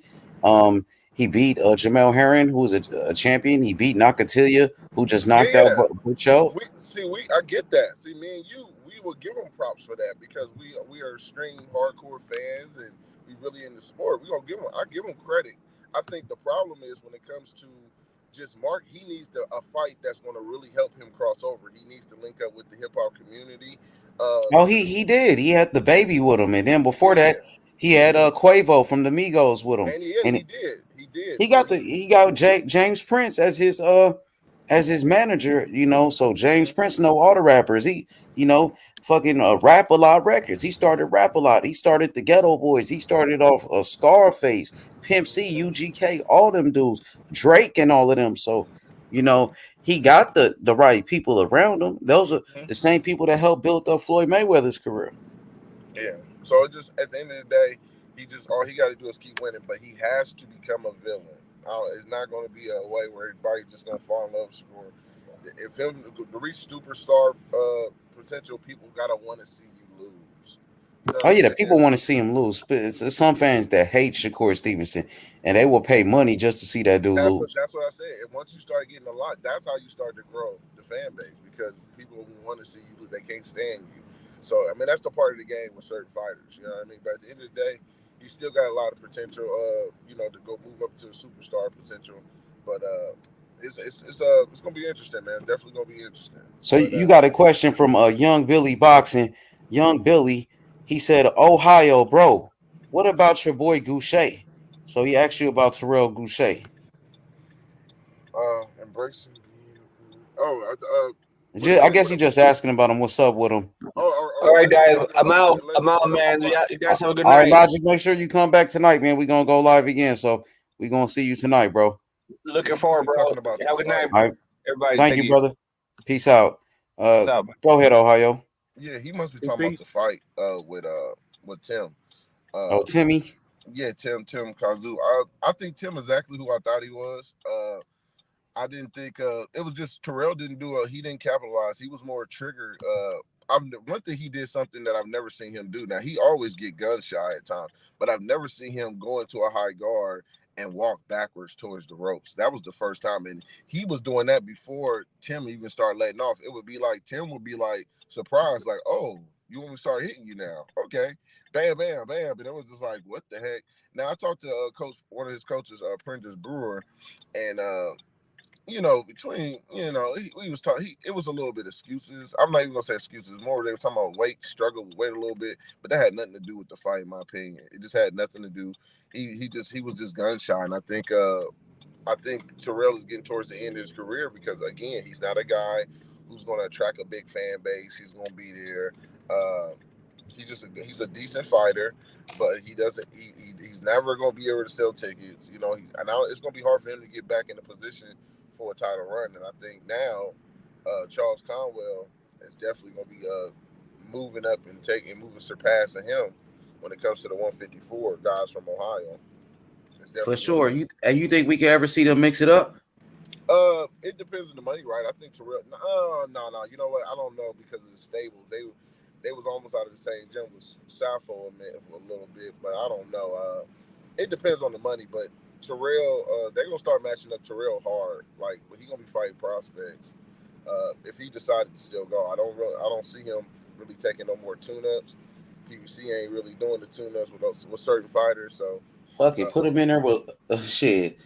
Who is there to fight right now? Tony Harrison. Put him in there with Tony Harrison. Fuck. They gonna have him in there with Tony. They gonna have him in there with Jesus Ramos. Shoot, Ramos. He can get a Fedora. Shoot, hey, give him Fedora. Shit, bro, Fedora might fuck him up. No, yeah, he probably would, man, because I don't like that. Because he's too gun shy. You get what I'm saying? Not gun shy, but he doesn't throw his hands in the video. When he let his hands go, he good. And Vargas was doing the same thing Ugas was doing. And I said this when they came out to the Ugas and Errol Spence, because I heard a lot of people trying to downplay Errol Spence's success against Ugas. It is what it is. Ugas was just a standing target, but Earl got him out of there. You know, you can't just stand in the pocket with your high guard, because when you get hit with the high guard and you just catching punches with your face, absolutely you're gonna get wear down and get toe up. You know, that fight was similar to me to Joshua Cody and Manny Pacquiao. Many people kept saying that was a fixed fight. No, it wasn't, because I hear a lot of people saying that. No, it wasn't. Joshua Cody always fought out of the high guard. The only difference was he couldn't let his hands go as much because Manny Pacquiao's speed. When a guy can't really figure out your speed with his timing, he stays in the goddamn high guard. That's the only thing you can do. Shit, them body shots had that motherfucker in that high guard too. Yeah. I mean, yeah, but he was hitting Manny with the more accurate punches. For sure. For sure. You talking about Clotty? Right. Yep. Yeah. And I felt the same way with Ugas. I felt Ugas was, when he was letting his hands go, he was having a lot of success. He just didn't do it enough. And that you got to compliment Errol Spence, because Earl turned it up. I had guys who literally hate Earl trying to say, well, I don't see the dog in him. And I said, oh my God, this is why you can't talk to people who got personal agendas, who just don't like the fighters, because how you gonna sit there saying Earl don't got dog when the dude turned it up after getting his mouthpiece and stuff? Now he turned it up, bro. Like, you seen his body language, and that's big to me. Well, he was like, okay, let's go. And his motor just couldn't stop. Ugas was in that tight high guard. And that's what he's gonna do. That's what he's gonna do to Bud Crawford. That's what I want. Yeah, well, yeah, you know, I ain't gonna go to Bud. See, but that's one thing about me. I see a lot of y'all do that, and that's great too. That's how you win money on bets, because people go by fight. I don't go by. I needed Errol Spence to stop Ugas to give his fans confidence. So the fans is the ones changing. And I'm talking about the fanatics, the crazy ones, off performances. I stayed consistent. I laughed. I was like, great. He needed to get a stoppage. And now everybody was like, oh, it's the strength and the condition, his nutrients, you know, his nutritionist, and this and this. I said, great, guys. Again, Errol Spence is the only one in boxing history who don't get stoppages because his strength and conditioning or his nutrition. He's the only one. And if that don't scratch your head, something wrong with it, because we don't never question nobody else. But congratulations. Now there's no excuse when it comes to Crawford versus Errol Spence. He has the nutritionist. And one thing people didn't notice that I always pay attention to with the little things, he never mentioned the strengthening conditioning coach, because in boxing history, strengthening conditioning coaches know their place. They don't go out there and start telling people if it's 12 fights, 12 knockouts, if it wasn't for me, he wouldn't have this. It bothered Earl. And people didn't get that. They didn't understand that. So when they mentioned his net strengthening conditioning coach in the post fight, he talked about his nutritionist. He talked about how he dropped it down in weight, because his strengthening conditioning coach ain't gonna get all that recognition like that, where his fans is gonna start going to the strengthening conditioning coach, coming up back to Earl. Why you ain't with this guy? Well, you need to get back with this guy, because Earl is a guy who actually believed you born with natural punching power. People didn't understand that. So it's kind of funny when it comes to the strengthening conditioning, and all of a sudden he can stop everybody because he got a strengthening conditioning coach, or he's back 100%. Absolutely not. The guys he didn't stop, never been stopped before. It's part of boxing, guys. When you do get stoppages, that's impressive. With guys that's never been stopped, but you're not going to stop everybody. I don't care if you got the best nutritionist. I don't care if you got the best strengthening conditioning coach. All these guys got some great strengthening conditioning coaches at the elite level. But it's not gonna happen. But let them pitch it, let them use it. It's great for boxing. That's how I look at it. Well, against Danny, Errol didn't have a strength and conditioning coach.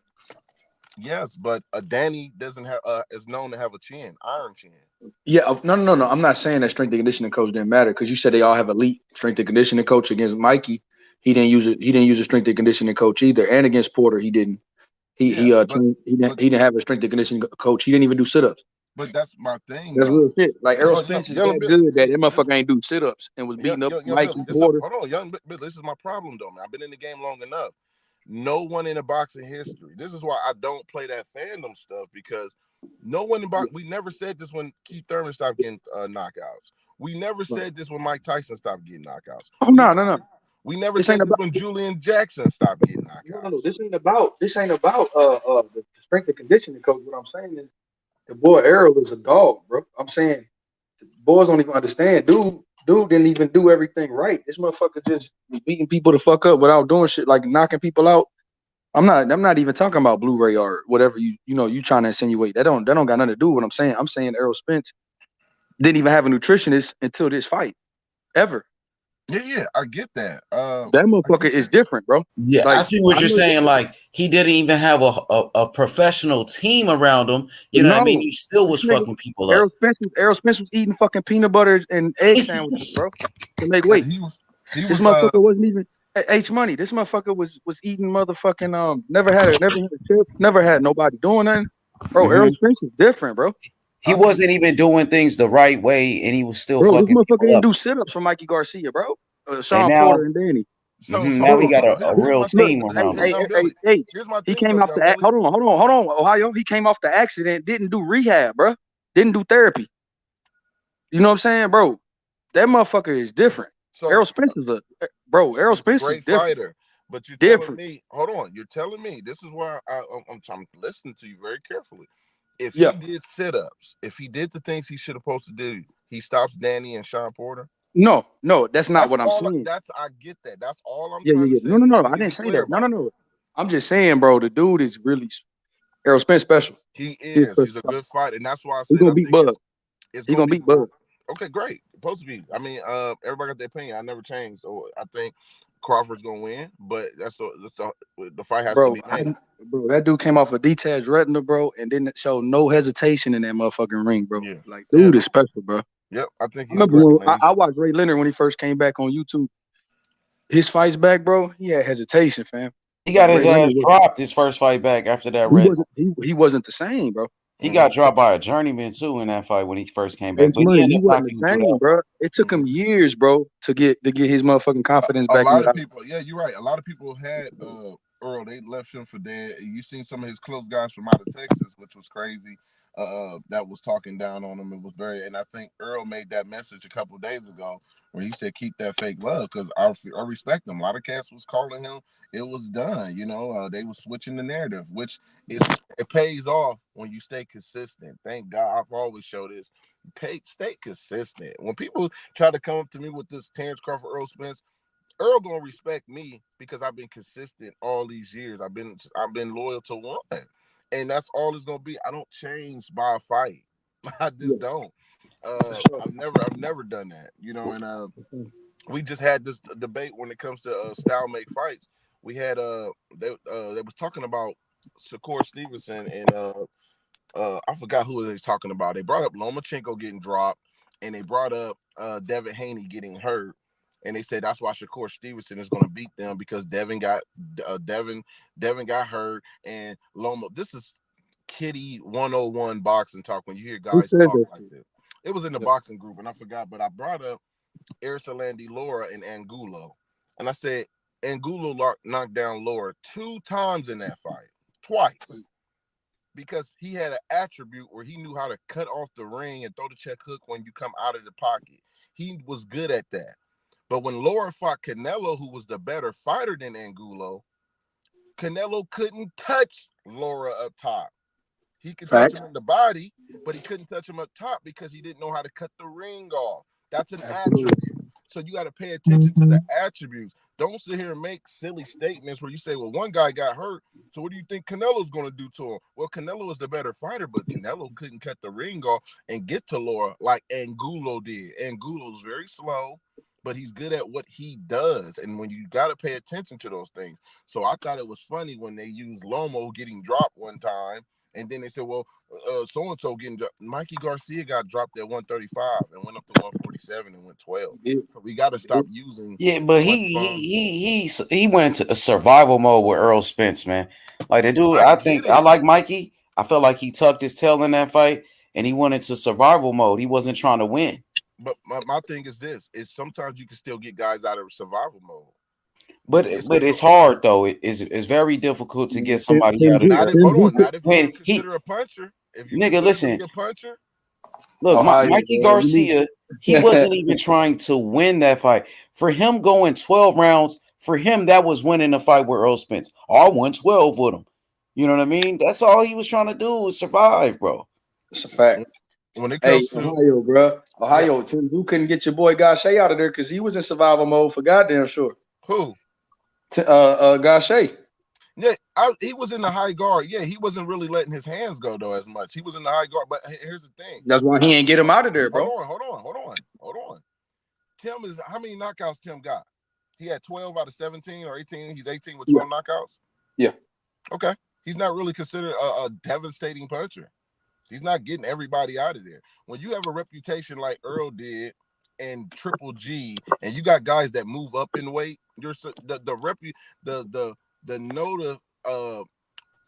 reputation is you're supposed to stop them. Now, just because you don't stop them, don't mean you didn't have a good fight because Earl dominated them. But this is my thing.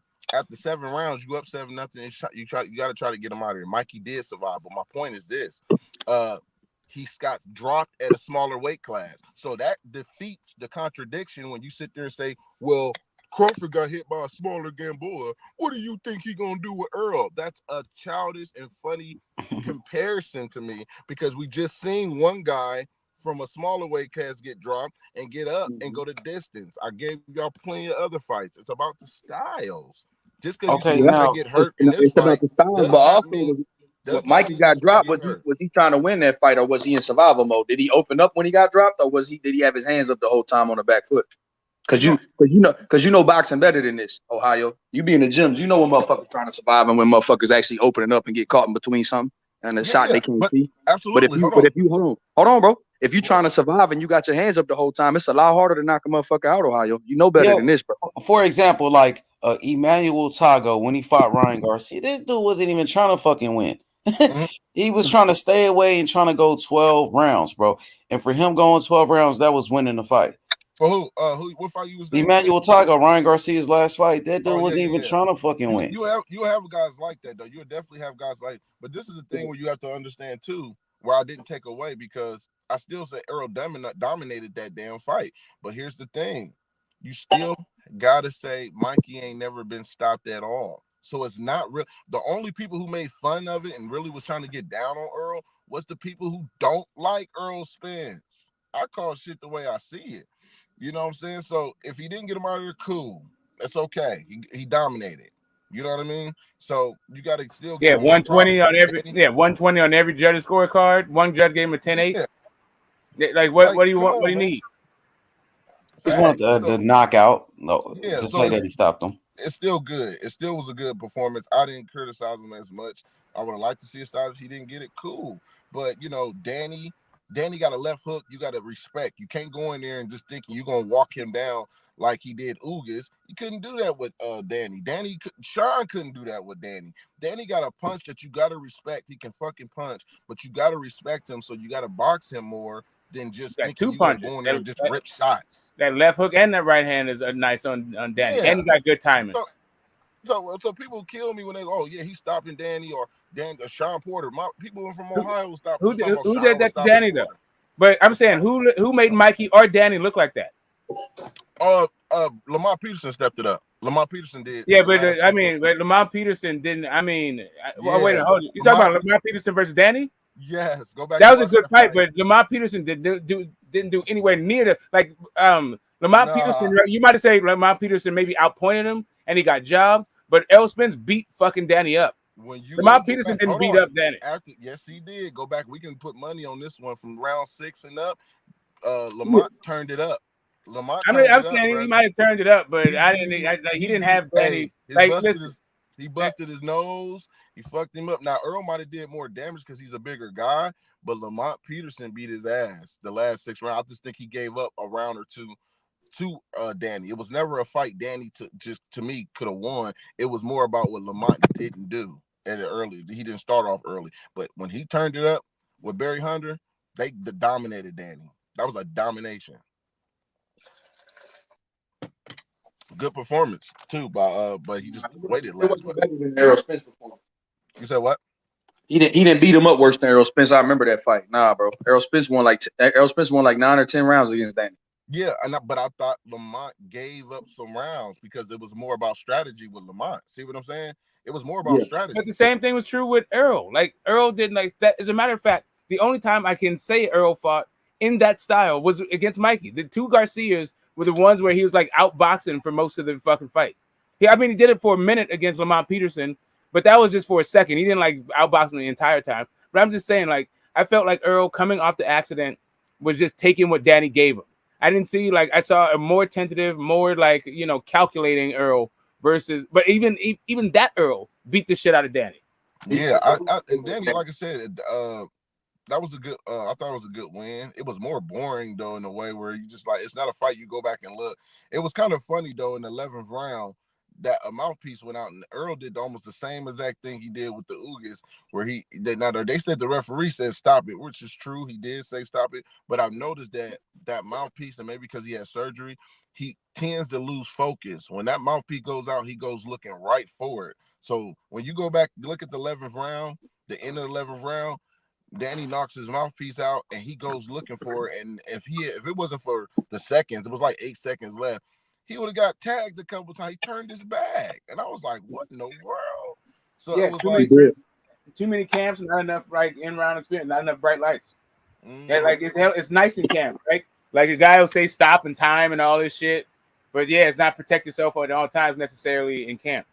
Yeah, and that mouthpiece, like I said, it might be because of surgery or it happens. It's been getting. That's the last 2 fights he got hit, and that mouthpiece go out, and he goes just looking right for it. So I think that's and I don't think that's something where it's a strategy. Crawford is gonna capitalize all that. People was using that, but I did see that. I noticed that it happened twice. But Earl is a beast, man, and I'm happy that he actually got a great performance because we don't want him as he ain't looking his best. He ain't. No, we want him 100. We want people to say he's the boogeyman. I like going. He's been the boogeyman. No, but I love fights. I love fights like that. Errol Spence been the boogeyman. Let's just be honest, man. Keith Thurman wanted no smoke with that guy. It took Danny Garcia years to finally fight him. It took Sean Porter years to finally decide to fight that dude. You know what I mean? But it's more on the business side because you got to look at where Earl was at the time. Earl wasn't at that status where they felt like he could have got an opportunity. You know what I mean? You got to look at it from that standpoint sometimes. I mean, but he didn't have enough followers or something? Is that what it was? I mean, yeah, because they was more about the money. Sean Porter fought him when the unification, which was smart. But at that time, he would have fought him just for his belt. You know what I'm saying? He could have. But Sean Porter chose to fight Ugas instead of unifying with Spence first. What do you mean? He didn't have to fight Ugas before he fought Spence. Ugas was a mandatory. I know unifications trump mandatories, and he had an opportunity to negotiate with Spence when Spence got in the ring right after he beat Danny, and they would say that let's do it next. And but do you think? Hold on, but do you think that was because Sean was really scared? No, I don't think Sean was scared. I think Sean and them was like, yeah,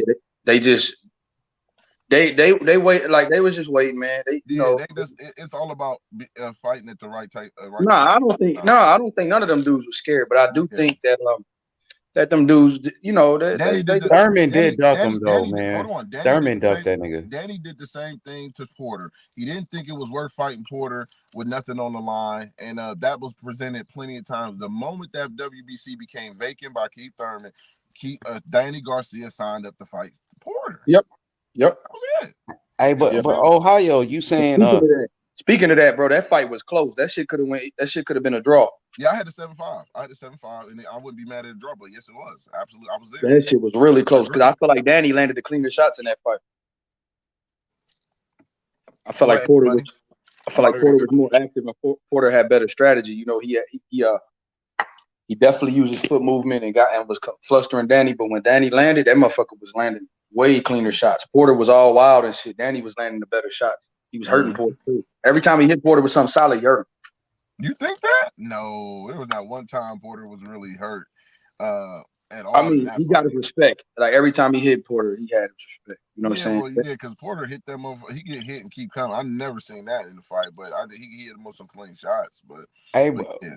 Ohio, Errol Spence looked good in that Danny Garcia fight. He just didn't get the knockout. But you know what I mean?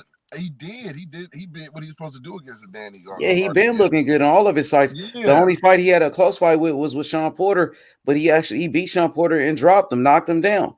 You know what I mean? Yeah, absolutely. So it was. I'm not criticizing him or saying that he ain't good, man. I think Earl is good for our sport. He's a great fighter, though. He don't get his respect as a great fighter of this generation. And when he beat Bud Crawford, he gonna get it. He had no choice but to get it. When you know if he beat Bud Crawford, he gonna get the respect. Yeah, he gonna have to because everybody respect Crawford. And what you thought about Bella Mason, though? Ooh, that boy there cold. Yeah, he is. He definitely man, what's up with him, man? We trying to get him on the show, bro. That's your people, man. Bring him on this motherfucker, man. All right, man. We're gonna definitely get I like that kid, though. I ain't gonna lie. He's one of the best ones out of our state when the top when it comes to skill for skill, and he can punch. And it ain't like he can just box. The boy can punch. He can. Devin Haney, Shakur, they got nothing but good things to say about that dude. Is he right-handed or left-handed? Real quick. He left-handed. Oh, he left-handed. All right, bet. Isn't he with Jake Prince too? Yep. Yeah. They got him because he got his recognition because he went down there in Vegas and started sparring. And once he started dropping cats and sparring, and then Devin Haney got some good work with him. Shakur Stevenson got some good work with him, and that was just like, dang, yeah, he's the truth, man. So they signed him off that, and that's crazy too because you can get promoted, you can get signed off sparring as well. It ain't just fighting on TV, bro. You can go around and put on some good performances in these gyms where they get out and they be like, whoa, who is this guy? That's how Bud got signed. Said he was putting them hands on Tim Bradley. Absolutely. We actually got a guy named Vishon Champion. That worked with your boy Boots Ennis. Yeah. Yep. Dayton, Ohio. Yep. So Vishon actually a Freeway actually reached out to me. The real Freeway reached out to me and was like, hey man, I want you to help do an interview. I want you to help me with one of your fighters from out of Ohio. And I'm like, who the heck is he talking about? And I did an interview with Vishon, and I knew who Vishon was, but I didn't know he was with Freeway. And Freeway broke it down to me. He said, man, all the fighters that I got, I take them to Philadelphia to spar Enos, and Enos knocks these guys out. So when he brought Vishon, Enos didn't do that. He said he busted his nose, roughed him up, but he said Vishon held his own. And Enos and them fell in love with the kid. They said he got a lot of potential, man. They said, yeah, we like him. He didn't back down. We pushed him. And he came back, trying to, fight. So that's what Freeway said. I got something here. And I was dying laughing. I'm saying, damn, Enos beat motherfuckers' asses. Y'all use him as the measuring stick if y'all going to put money behind a fighter or not. That is crazy. He about to fight next Saturday too with him on that undercard with Charlo and Castano, man. I can't wait to watch that boy fight. That boy Boots. Oh shit. So he definitely, and I can see. I'm gonna tell you now. I can see the wave because what's happening after. Let's say Errol beats Crawford, for example. Let's say Errol beat the wave. Everybody thinking Enos is just he is the truth. They're gonna be favoring Enos going into the fight down there, but it's gonna be the accomplishment of Errol Spence and his experience that will edge him in that fight if they even fight, because I think he's going to 154. But you gotta listen. I'm telling y'all right now, it's gonna be crazy when Earl go to 154. When he does move to 154, you still got Charles Conwell probably gonna be at a mandatory spot right there. You got Charles gonna be rating right there, him and a couple of guys. You still got Fundora. You got 154 about to be really crazy. Because Ian is gonna be moving up later on too, so that's gonna be really interesting to see how that all unfold, man. I can't wait to see how that play out. But the future is definitely bright. I'm excited for Rashidi Ellis. That's my dog. I talk to him all the time. Well, him and PBC, he gonna get his shine too, man. Who he gonna fight? Right now they're giving him a nobody. He's fighting some dude. I forgot his name. He been on television, but they're giving him a welcome fight. That's good. That's good, bro. They're giving him a welcome fight. So we're going to see how he look, get the rest off. But I'm already going here and clock in, guys. It's good talking to y'all, man. I'm hollering. All right, for sure, my boy. Yep. All right, Ohio, love him some Bud, bro. Yeah, man. Terence Crawford got a lot of fans that, they fuck with him. They ride or die. Die hard, bro. Hey, YB, have you heard of Floyd Mayweather's young fighter I think his name is Carmel Moulton. You heard light skinned kid. Yep. That kid look like he gonna be the truth. He only like 16 years old. He's an amateur, but that kid a beast though. He a dog in the gym, that motherfucker got popped. I'm hearing some great things about that kid. I heard that's like the next Tank Davis type dude. He actually looked like Tank too. He do. Yeah, he do. Hey, what you think about what's up with my boy Hackett though? Oh, Jaleel Hackett. Yeah, I like Jaleel Hackett too. Shit, he's good. He's from that DMV area. What's up with him? Like, I haven't been keeping up with him lately, but I know he's with Mayweather. Yeah, he's been on a couple of undercards over there. Shit, he's doing good from what I've been seeing. He's been knocking people out and shit. Man, I like Jaleel, man. I think Jaleel, you know, he's one of the up and coming fighters. And I think Jaleel gonna be a champion one day, man. I fuck with Jaleel. That's my boy, man. I want to see Jaleel do good. But I'm hearing like the Moulton kid got like superstar written all over that kid. You know what I mean? That's what I'm hearing. That motherfucker cracking shit. I be singing his pad work. That motherfucker is no joke.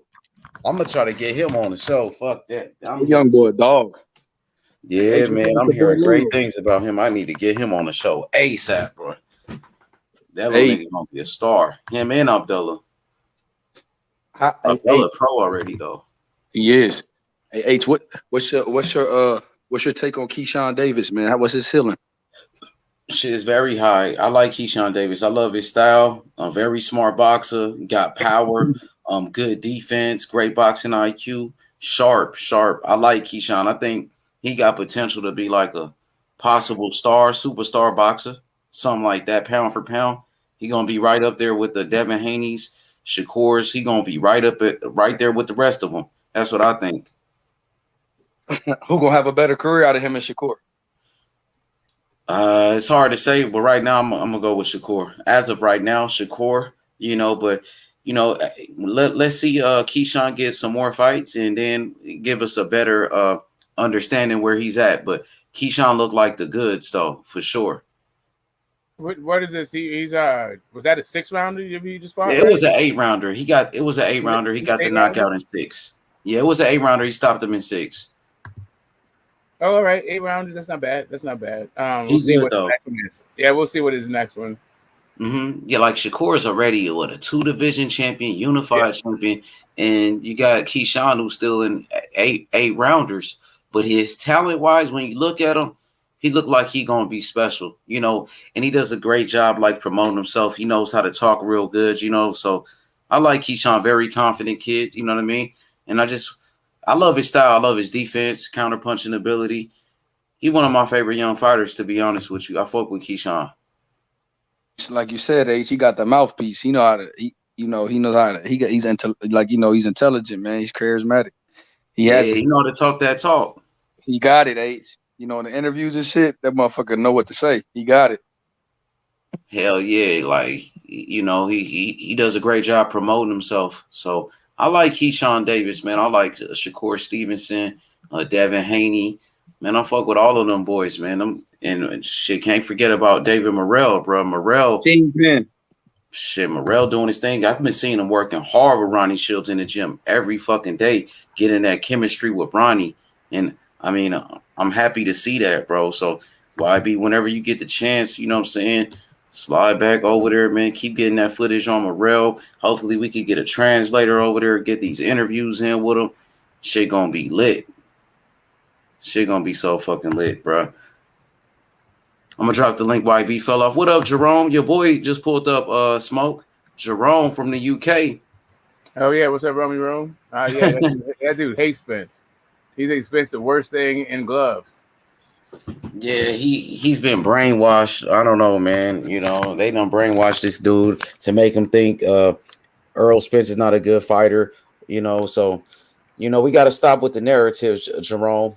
You know, yeah, I think they do it like soccer style, where it's just like Matchroom versus PBC or something, like my player versus your player or something. They're like, man, he can't like no PBC fighters. He think it's something crazy. That's why I just want Jerome to stop with the narratives.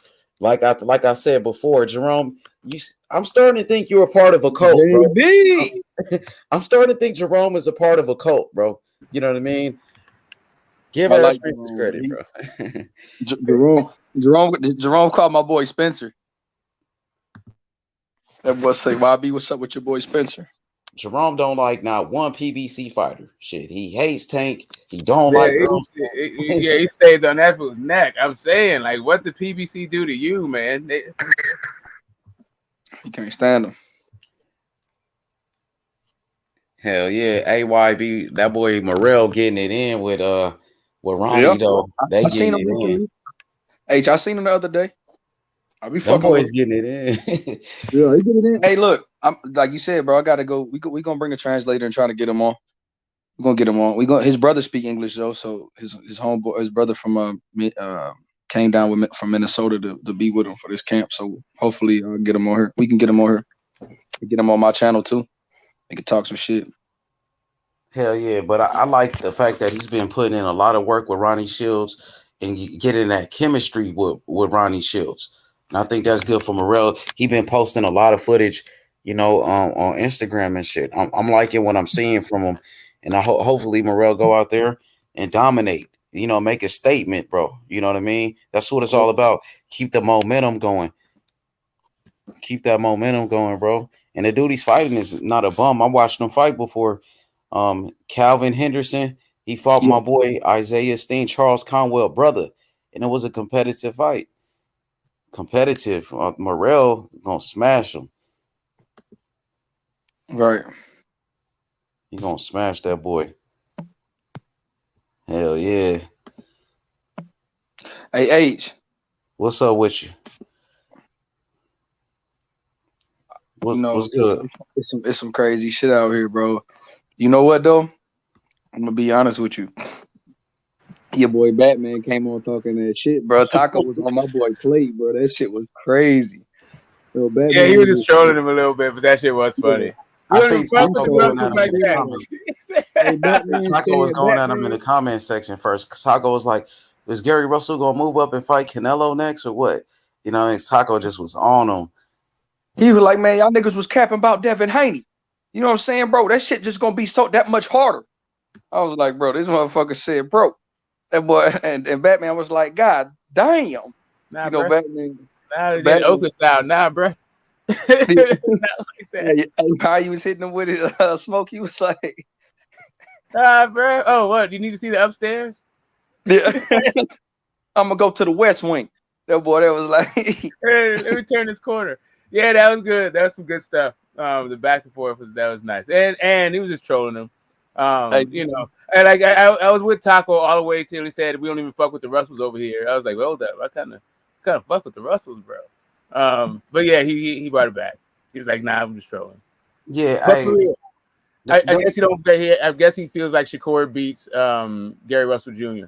Gary Antoine Russell. Ooh, that's a tough ass fight. I mean, Shakur fights at 130. Gary Antoine is a big ass 140 pounder. That's like, come on, bro. I don't even see that fight happening. Gary Antoine Russell 5'10". Like, that nigga big as shit, Gary Antoine Russell. And he's a southpaw too. And that motherfucker pressure fighter. I like Gary Antoine Russell. And he got smoking, but he got smoking them gloves, man. Smoke, bro. Smoke. That's a tough ass fight. Yeah, I don't know why it's like that triggered Taco. He was not trying to hear it. He's like, fuck all the fuckers. Bro. So tell your brother go up there and fight Bud. So Bud can spark his ass. That shit was crazy. He was like, bro, I want your brother to get sparked by Bud. Yo, Gary Antoine is a monster, bro. I ain't gonna lie. He's aggressive as fuck. And he's a great inside fighter. You know what I'm saying? And he don't mind taking a couple of them to like give off a couple of them. I guess there's the sparring worlds with boots and all that shit. Like, oh wow. He try to get you out of there. That's why he don't mind getting hit to get you out of there. You know what I'm saying? He'll take one just to land one of his shots. So I thought he beat Postall's ass, but that stoppage was whack. He beat the shit out of Postal. Let's be honest. He beat the brakes off of Postal. He did, but then like Postal shit, he did enough to like earn the final bell. You didn't have to stop it right there. You gonna put that boy on the stretcher, man. You wanted to see him in the hospital, bro. Man, was it like 4 seconds left in the fight? Like, how long was that? Out on his feet. He was not out on his feet. He was moving, man. He was doing bro. He was fucking giraffe shit. Like, he was just getting his ass whipped. That's all. Yeah, but those Russell brothers, they all can fight. Like to have a family like that, Gary Russell, who was a champion, was a very good fighter. Then his Really younger is. brother, Gary Antoine Russell, who's just a monster. And then the other brother, Gary Antonio Russell, he's a good fighter too. He's undefeated. He ain't no bum. So 3 brothers that can fucking fight like that. That's crazy. Family of fighters. Mm-hmm. They got good skills too. Good techniques, good fundamentals. Smart fighters, good boxing IQ. You know what I mean? Good speed. Yeah, I think Shakur. I think Gary Russell Jr. can't fuck with Shakur right now. Hell Gary no. Russell Jr. is he lost a step. He's an older dude. He's too old. He's too old. He don't got the leg. He don't have the feet for it anymore. He's not fast. I don't see Shakur knocking him out though. I know that much. Gary Russell's good enough where that boy can survive with one arm. Nigga fight with one arm and nigga survive. I felt like he won the fight with one arm too. But I mean, that's me. That's how good he is. That just shows how good that motherfucker is. You know what I'm saying? With a straight left, bro. When he the shorter guy, that shit was crazy. How he was getting that shit off. Even in a fight with Loma was beating the brakes off of Gary. And Gary, he couldn't drop Gary. He couldn't knock him out. Gary had enough skills to survive in that motherfucker. And he wasn't in no survival mode. Now, Gary was trying to fight. He was trying to win. And he was getting his ass beat by Loma. You know what I mean? But he was good enough, to not quit. We seen Loma stop fucking Nicholas Walters. We seen Loma stop Riggin Dow. We seen Loma make a bunch of people quit. You know what I mean? But Gary Russell didn't quit. You know what I mean? Got to give Gary Russell his credit. He's a hell of a fighter, bro. The whole Russell family, bro. I respect them boys. Even though, Gary Russell did a lot of capping and shit. It's okay, bro. It's boxing. All these fighters to be doing that shit. Most of them. Not all of them. A guy like Crawford barely talks, though. Hey, what y'all thought about Crawford when Ellie Sebek saw him at that Shakur fight, and Ellie Sebek kept asking him about Errol Spence, and Crawford wouldn't say nothing? Y'all seen that? I ain't see it, H. What do you? Yeah, Ellie Sebek saw him after the fight, and he kept asking Terence Crawford about Errol Spence, and Crawford wouldn't answer. He wouldn't say anything. Just walk past him. Man, I don't know, Bud Crawford, man. He's like your boy Bernie said he tried to get Bud to go to the Boxing Voice, and Bud was like, "Fuck no, I'll never talk to them, even if it's to promote them." I know why too, because it was that shit with Hank Lundy. Hank Lundy was talking about Crawford's wife, and them niggas kept asking him questions about what Hank Lundy said about his wife, and Crawford didn't like that shit. You know what I mean? He didn't like that shit at all. Oh, with the Boxing Voice? Yeah, I think it was the Boxing Voice dude asked him about what Hank Lundy said about his wife, and they kept like instigating that shit, bringing it up, and Crawford wasn't feeling that shit. And I think that got something to do with it, why he don't fuck with the Boxing Voice. Crawford don't fuck with Ellie because he a Spence fan, dog. That's real shit. You know what? Just in general, Crawford only fucks with the big outlets. There is no small outlet he fucks with outside of like a homie. I've seen one one interview he gave with like some homegirl of his, like in years. Some old girl on Instagram. Like, what's her name? Miss Boxing Baby. Yeah, exactly. Okay. Exactly. Yeah, usually you see him on Top Rank doing some shit. Like he goes to the studio ones, and then he looks uncomfortable as fuck, robotic as fuck, like no goddamn personality whatsoever. Then he's like slinks right back to being Bud. Like, yeah. Crawford got a cool little personality, like, you know what I mean? But he does. I feel like he was with Mickey Mouse, so he didn't feel comfortable. Like, do some more with that Instagram chick. Like, that was a cool video. I think we're still like living off of quotes from that shit. Yeah. He said, if anything, it should be 60-40 my way. Yeah, exactly. And then also in the fucking catacombs after the Mo Hooks fight. He said Errol ain't accomplished shit compared to me.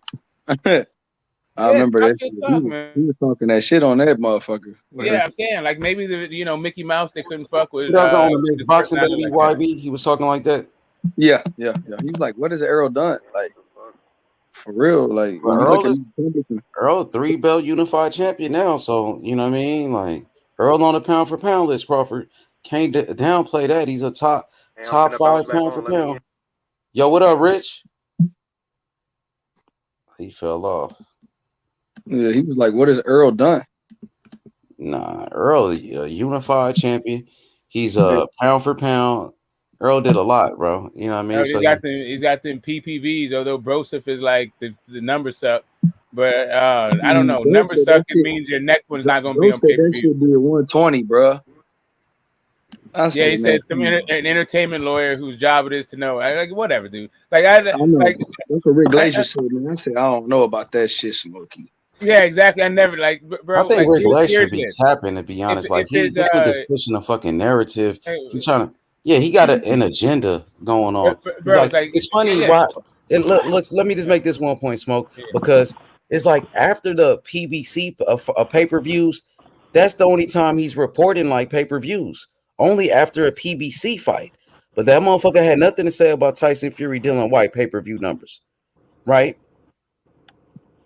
Yeah. He got something against I know PBC what his dude. agenda is, and it makes sense, right? Like he gets paid from promoters, and PBC doesn't have a promoter like as such, like system like that. So he's like out in the cold from them. He don't even like that. Like he needs for them to fail for his business to succeed, kind of shit. But that's a different thing. I was just gonna say, like, to me, it seems like if a network keeps giving you pay-per-views, that means they're happy with your pay-per-views. Like Charlo, they got one pay-per-view. All the rest of their shit has not been on pay-per-view, right? Like that to me says like they're not making their numbers. Whatever the hell numbers you think they should be making, the network seems to be fine with it. That they keep in the business, right? They're not in the habit of throwing good money after bad. No, it's like this dude only reports for what's that PBC pay-per-views. He don't say shit about top rank pay-per-views. You know what I mean? It is what it is, bro. Like I've been seeing him on people's channels pushing these narratives for a while. So He said Wilder Ortiz did 2,500 pay-per-views. Because according to Showtime, they said that I think the Errol Spence Ugas fight did 350,000, but you got this guy coming up with these numbers. You know what I mean? Come on, man. Who the fuck is Rick Glacier anyway? He ain't shit. I don't give a fuck what Rick Glacier is talking about. Fuck, guys are. He might take some truth. Look, he might take some truth and mix it with some bullshit. I think that's what type of shit he be on. He'll take some of the truth and then mix it with some bullshit. But I mean, I believe he knows some of the shit he talking about. He know what he talking about on some of the shit. Come off mute, Rich. Come off mute. What's up with you? What's up with y'all, man? Hey, what's up with your boy Shakur? What he look like, man? I can't even fucking. Let me see. Hey, y'all can hear me? Yeah, we can hear you. All right. What's up with y'all, man? What Shakur look like, dog? You would have thought it wasn't a step up. That's all I can say. That nigga be beating on shit. How packed was it in there? A tune up? You mean the tune up or step up? You would have thought it wasn't one. Shit. Oh, okay. Hey, YB, I like that comment you put in earlier. How Shakur is embracing being a Puerto Rican, and then him being African American on top of that, and then just his his relationship with James Prince being his manager. Like this dude got superstar potential for sure, bro. Just in the Puerto Rican fan base alone. You know what I mean? Need that shit, bro. They like Puerto Ricans need a great fighter right now, male fighter, bro. Like Amanda Serrano, she the best Puerto Rican fighter. They need a male fighter right now. You get what I'm saying? So I really believe like him doing that, even if he not doing it for that reason. You know what I'm saying? It can't help it. It can't hurt his marketability. It will only help him to have a whole country behind you like Puerto Rico. Puerto Ricans, they support their boxers, to get that support from the Puerto Rican fan base. And then you already got your support from the African American fan base. And then with the team around you, James Prince, being your manager, he got all type of connections in the entertainment industry. He knows everybody. You know what I mean? Yeah, I think it's good at Jay Prince for real, bro. I remember James Prince and them. They pulled up on Pimp C. I think. No, was it? It was Master P. Master P. Yeah, Master P. Because I guess Pimp C has some beef with Master P and shit. I guess they slapped up a Pimp C, Master P and them, Master P and his homies. They slapped him. They put him in the trunk and they called Jay Prince and he was like, "Yeah, bro, leave him alone. You fuck with me." Yeah. Yeah, Master P had his little time out here, the ice cream man. He was in Oakland, Richmond for a minute, learned the game, took it back to Louisiana. Good facts. Shit, Jay Prince was in Oakland learning the game. That's why him and Virgil Hunter know each other so well from back in the day.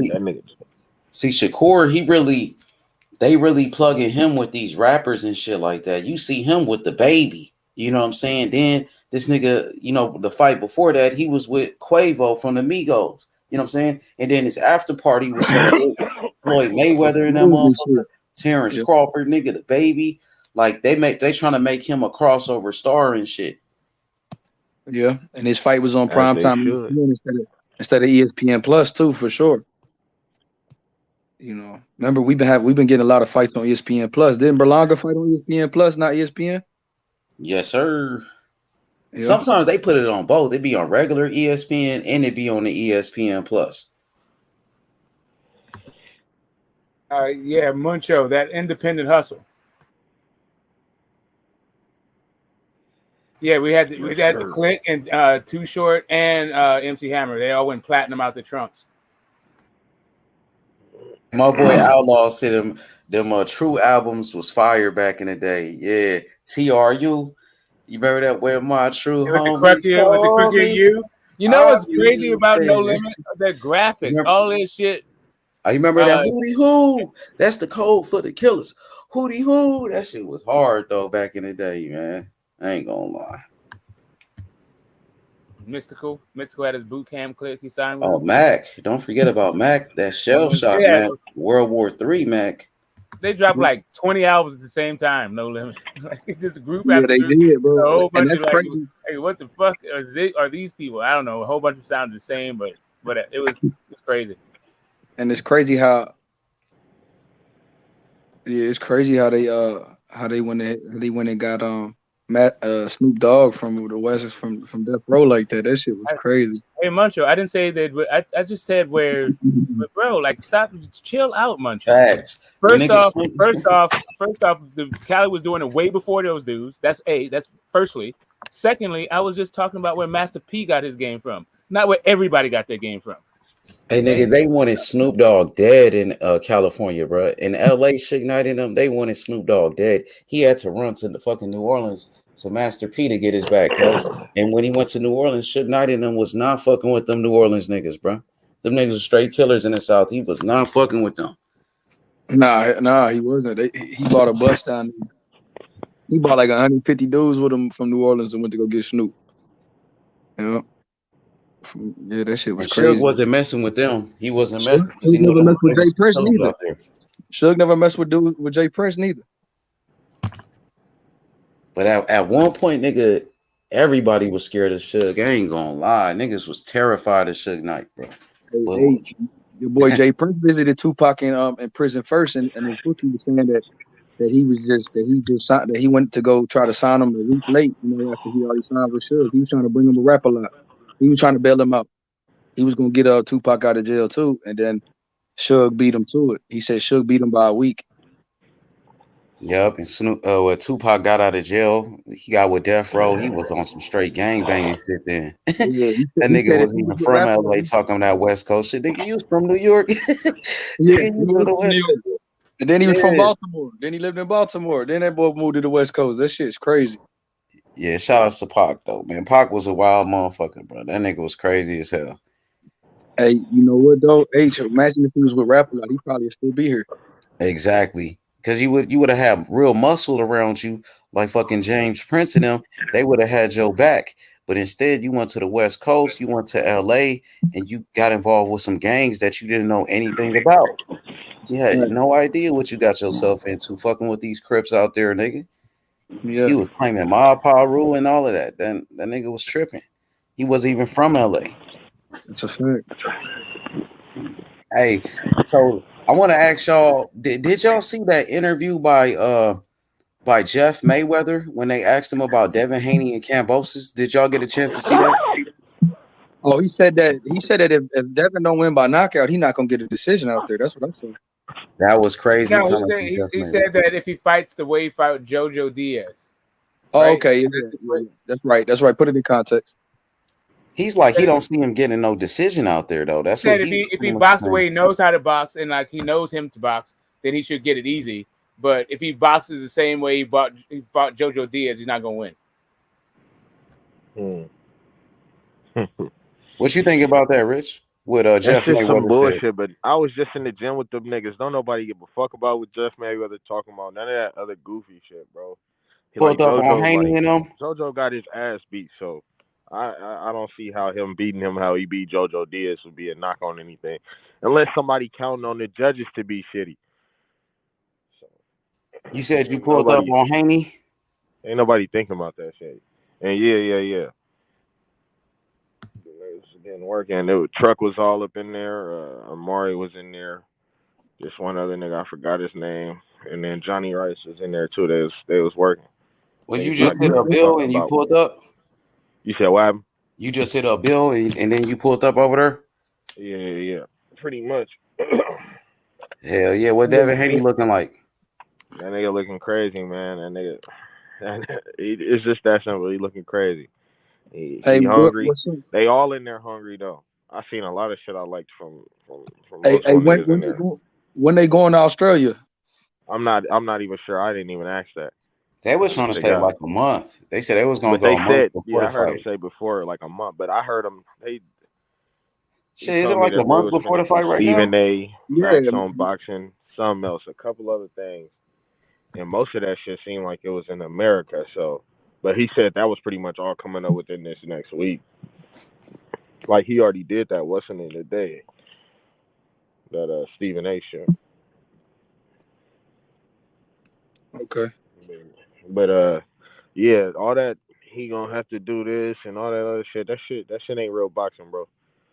Just wait for the fight, call it how you see it, and let that be that, bro. Ain't nobody trying to hear that. I ain't trying to hear that with nobody. Not a damn soul.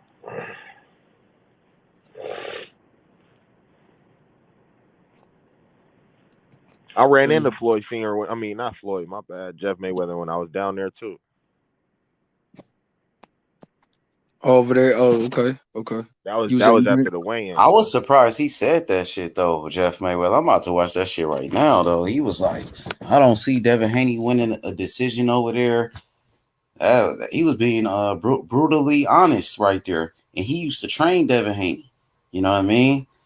So you don't give a fuck what he talking about, Rich. You feel like he ain't talking about shit. Brutally honest, hell no. Like JoJo won like 2-3 rounds. Like, and anybody else's, like, if that happens to anybody, you know that's a dub. So it's like, why would he beat Kambosos in the same fashion he beat JoJo? That's 75% of the fight, or 75% of the rounds won by Devin. And he can't do that, or else he gonna listen. So what are you saying? Like, what are we talking about? I don't even like thinking about robberies and shit like that. I try to give everything the benefit of the doubt. So yeah, me too. But that's why I was shocked when Jeff Mayweather said that shit, though. That's what fucked me up when he said that. Yeah, I'm pretty sure what he's saying is because I don't think he feels like JoJo almost beat him or anything. I just feel like he thinks that it's a chance of a robbery, bro. And I don't even think nobody should be talking about that shit. But this is boxing, though, Rich. This is a part of the sport. Robberies and shit, bullshit ass decisions. We see it all the time. I don't know. I don't even think that shit is possible. Like, Devin like Haney, the other day, like someone argued like the other day when one of the judges had the shit 117, 111. What is that like? That's 9 rounds to 3. Did Valdez win 3 rounds? I mean, no. Some people will be like, that's what's the name. Like, I can see something like that. I can see him. Yeah, no, I'm not worried about a robbery. We shouldn't think about that. Hell yeah, but going to somebody's backyard, it's a possibility, right? We seen what happened with Jack Catterall and Josh Taylor. You know what I mean? Yeah, that was. Yeah, that was. And I didn't want to think they could do that, but they did that. So Yeah, Devin Haney got to go. He can't really just make it close. He got to just stick to his game plan, work off the jab, and just box his ass up. Beat him up. You know what I mean?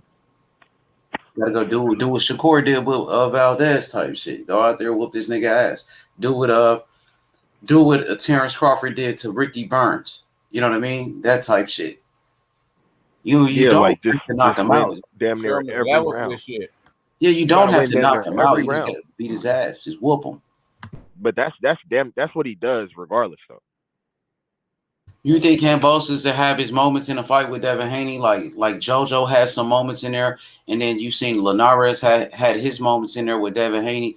Do you think the same thing will happen with Kambosos? You think Kambosos will catch Devin Haney with Yeah, some shit? I think there will be times in the fight where he might hit Devin for sure. Yeah, like do I think he gonna like win rounds? Like obviously, hell no. Like I think Devin will win rounds obviously, and then the rounds that they end up giving to Kambosos will be the rounds that are like more competitive or more so rounds that Devin not just totally like embarrassing him. I think all those rounds will go to Kambosos. You think Kambosos it's possible that he might hurt Devin Haney with some shots? Hell no. I don't think he's strong. Yeah, no. Hell no. Do you think Kambosos will be able to catch him clean, like with big shots, how JoJo did, like with those type of big punches, or you think Devin Haney defense will be better? I don't know. JoJo came with a crazy little overhand left from the southpaw stance. Probably not, bro. Like that nigga is like Linares is fast as shit, strong as shit. Devin being hurt, wobbled by that nigga makes total sense to me. Well, you see that. JoJo, See with that JoJo, the Linares precision fight, that he, Rich. With that Linares fight, like Linares has fast hands, right? And yeah, what very fast. Kambosos has fast hands too. Yeah, but Linares is a way better combination puncher, like way faster and stronger. Like his combination of fast and strong is much better than Kambosos. Who you think is better, Linares or Kambosos? Mm, I got Kambosos. Like the Kambosos right now is a younger fighter than yeah, Linares. maybe I think Kambosos is better than possibly, Linares.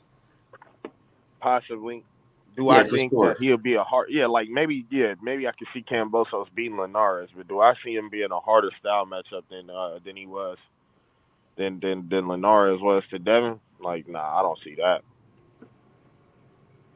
Yeah, to me, I think Kambosos is a better fighter than Linares right now because, of course, Kambosos is in his prime. He's a younger fighter. I feel like he's in great shape. So I mean, I don't think he got the power like Linares, but he does have the hand speed. He has hand speed. He's fast like Linares. I think he has a good jab, a better jab than Linares. He's a good counter puncher, and man, I just can't wait for this shit, bro. It's only 1 month away now, huh? Hey, wait. So do you got this fight being harder for Devin than his last two fights? That's a good question. Let's see. Yeah, I would say I think uh yeah, I think it would though, Rich, because he traveling. You going to fight in Australia. Cambosis to me is better than JoJo right now. I think. Ooh. Yeah. I think Cambosis is better than JoJo, even though JoJo brings like a different type of style, like you said, because he's a southpaw, so it's more difficult. But I think overall, Cambosis is a better fighter than JoJo. He's bigger, better jab, better footwork, better movement. Yeah, I think he got more skills than JoJo for sure. Yeah, it's gonna be Mm. tougher, Rich, for sure. Hell yeah. Yeah. All right. So what would that tell you? Because you think it's tougher now. See, because I couldn't see it being tougher. Yeah. What would it tell you if he do him just as bold or if not bolder? You know what I'm saying? Than he did JoJo and Linares. Oh yeah, that make him a great fighter if he can go out there and beat Kambosos in his backyard. That'll make prove that Devin Haney is a great fighter for sure. But yeah, it's gonna be tougher to me. I think so. Yeah, to me, it's levels to it, right? Like, I thought Kambosos barely outboxed Tio, who was not even relying on his boxing and was just trying to knock a dude out. And he was getting, and not only that, I don't think Tio is as good as boxer as Devin Haney. I just think it's one of these levels thing. Like you were saying, Shakur versus Valdez. Like, it's not like, forget all the physical attributes. What we saw was he was like, Haney is just Shakur is just a class above Valdez. I think we're going to see that Haney is is in a different class as Kambosos. Yeah, simply that. Like, it's just levels to it, and I don't think Kambosos is on that level. And I also don't think he's on JoJo's level, bro. Like, JoJo went in there and like, I don't even think Max Sale landed damn near 200 punches against Gary Russell. That boy JoJo, and that's another thing too. Like, that was that yeah, nah, I don't. I see this fight being a lot easier. I feel like this is like this is my thing, because a lot of people got Kambosos losing to damn near everybody in the or not everybody, but a lot of niggas. Like, I heard niggas calling him a paper champ and shit like that. Like, to me, he's still the guy who had a very like nail biting fight with Mickey Bay coming off a 3-year layoff, and Lee Selby.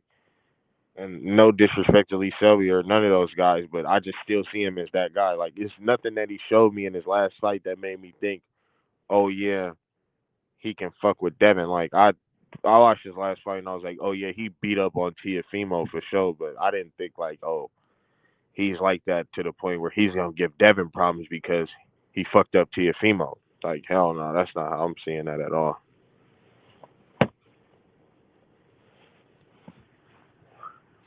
But look, I gotta go back into this job, man. I'm gonna tap in with y'all. I'll get off at 6. Y'all I think I'm gonna call it a night too, H. Y'all boys be smooth, man. I gotta go. Hey, for sure. Shout out to my boy Smoke. Shout out to my boy Rich. Yeah, we gonna wrap this thing up then, man. Shout out to everybody. Hit the like button. Subscribe to the channel, man. Shout out to my boy Jerome in the building. My boy D Justice. Shout out to Young Billy Boxing. I think Young Billy got the interview today. Today with Zordo, one of my favorite fighters, Zordo Ramirez, former champion, undefeated Mexican superstar boxer. So Zordo. So Young Billy and Zordo tonight. Let me double check. Let me look on Young Billy's channel. Upcoming. Oh, okay. So it's not today, it's tomorrow. So that's gonna be tomorrow, not today. So Young Billy and Zordo on Wednesday. That's gonna be Wednesday. Shout out to my boy Outlaw Boxing. Man, should we do the full 12? I might, kick back, talk some shit with y'all for a second. Shout out to my boy Outlaw. What's good? Coco the Don. What's up with it? The Don. MAW. Salute, salute. Salute, salute. Yeah, we gonna wrap it up. Shout out to my boy Ba 10. Ba. Shout outs to Ba. What's good? Jerome. MAW. Shout out to Young Billy, man. Like I said, Young Billy Boxing. The best channel on YouTube. Young Billy got the interview with Zordo Ramirez Wednesday. You don't want to miss it. Shout out to Young Billy. I'm so proud of Young Billy, building up his channel. He's already at 800 subs, only 200 away from 1,000, So everybody, support Young Billy Boxing. Let's get him to 1,000 subs, man. Shout out to Coco the Don Boxing channel, man. Y'all go subscribe to Coco the Don in the building. You feel me? You know what I mean? Hit that like button. Subscribe to the channel. Shout out to my brother JK Outlaw. You already know what time it is. Danny the Great. Dick Justice. You already know. Team Batman. It's fight week, ladies and gentlemen. It's fight week. Canelo and Bivol. Let's go. Coco the Don. Canelo versus Bivol. Let's go, Coco. Canelo Alvarez, the face of boxing. Number 1 pound for pound. It's the return of King Nello, man. He's ready to do his thing. I got Canelo beating Bivol. I think Canelo is going to beat him up, bruh. And I can't wait Canelo moving up in weight again to fight an undefeated champion, bro. Canelo Alvarez, the best defense in boxing. Shout out to my boy Shakur Stevenson. Shakur Stevenson, the unified super featherweight champion of the world, man. My boy Paolo, PT, in a place to be. And he got what it takes to rock the mic. Let's go, man. Shout out to my boy Paolo, man. You already know he's always bringing the smoke, man. You know what I mean? Coco the Don said, Canelo, Canelo, Canelo. Hey, Paolo, bro, what's the new excuse today? Coco the Don, man. Y'all boys was making so much excuses for Oscar Valdez. I just want to know, what's the next excuse going to be? Come on, bro. You know what I mean? Hey, man, shout out to Shakur Stevenson, man. Give Shakur Stevenson his credit, bro. Shakur Stevenson, the next Pernell Whitaker. Stop being haters. Stop hating on Shakur Stevenson, bro. Shakur Stevenson is the real deal. American superstar boxer, bro. Let's go representing Puerto Rico, homie. We in this motherfucker, bro. You already know. Hit that like button, man. Canelo, Canelo, Canelo. Let's go, man. And then next Saturday, of course, we got Jermell Charlo, Brian Castano for the undisputed in Jerron, and it's on the undercard, man. Boots in it. Let's go, man. Hey, Paolo, man, I appreciate you, man. You know what I mean? I appreciate it, bro. Coco the Don said Shakur has $1 million smile. Yeah, that boy do got the dimples on deck, though, huh? Shout out to Shakur Stevenson. And then he proposed. He proposed to his girlfriend after the fight, man. And now he's engaged. He's about to get married. So, you know what I mean? Everything is, working good for Shakur Stevenson. You know what I mean? He just had a baby, and he's about to get married. He's the unified champion. Shout out to Shakur Stevenson doing his thing. Hey, Paolo, man, you win some and you lose some, my boy. It's all good, man. You live to fight another day, though. You know what I mean? So this Saturday, Canelo versus Bivol, man, it's gonna be a good fight, and I can't wait, man. Canelo Alvarez is the face of boxing. He's the face of boxing. The cash cow Canelo. You heard me? Who that is? You know what I mean? Hit the like button, subscribe to the channel. You already know, man. It's H Money, MOB, man. We in the motherfucking building, man. Ba 10, what up, Baba? He said, even the baby rocking with Shakur 100. You already know what time it is. The baby, man. Hit the like button, subscribe, man. We out, y'all. Peace. I'll see y'all tonight, man. Shout out to Young Billy Boxing, man. Shout out to the entire MOB, man. Mob Life. You already know, man. We out, though.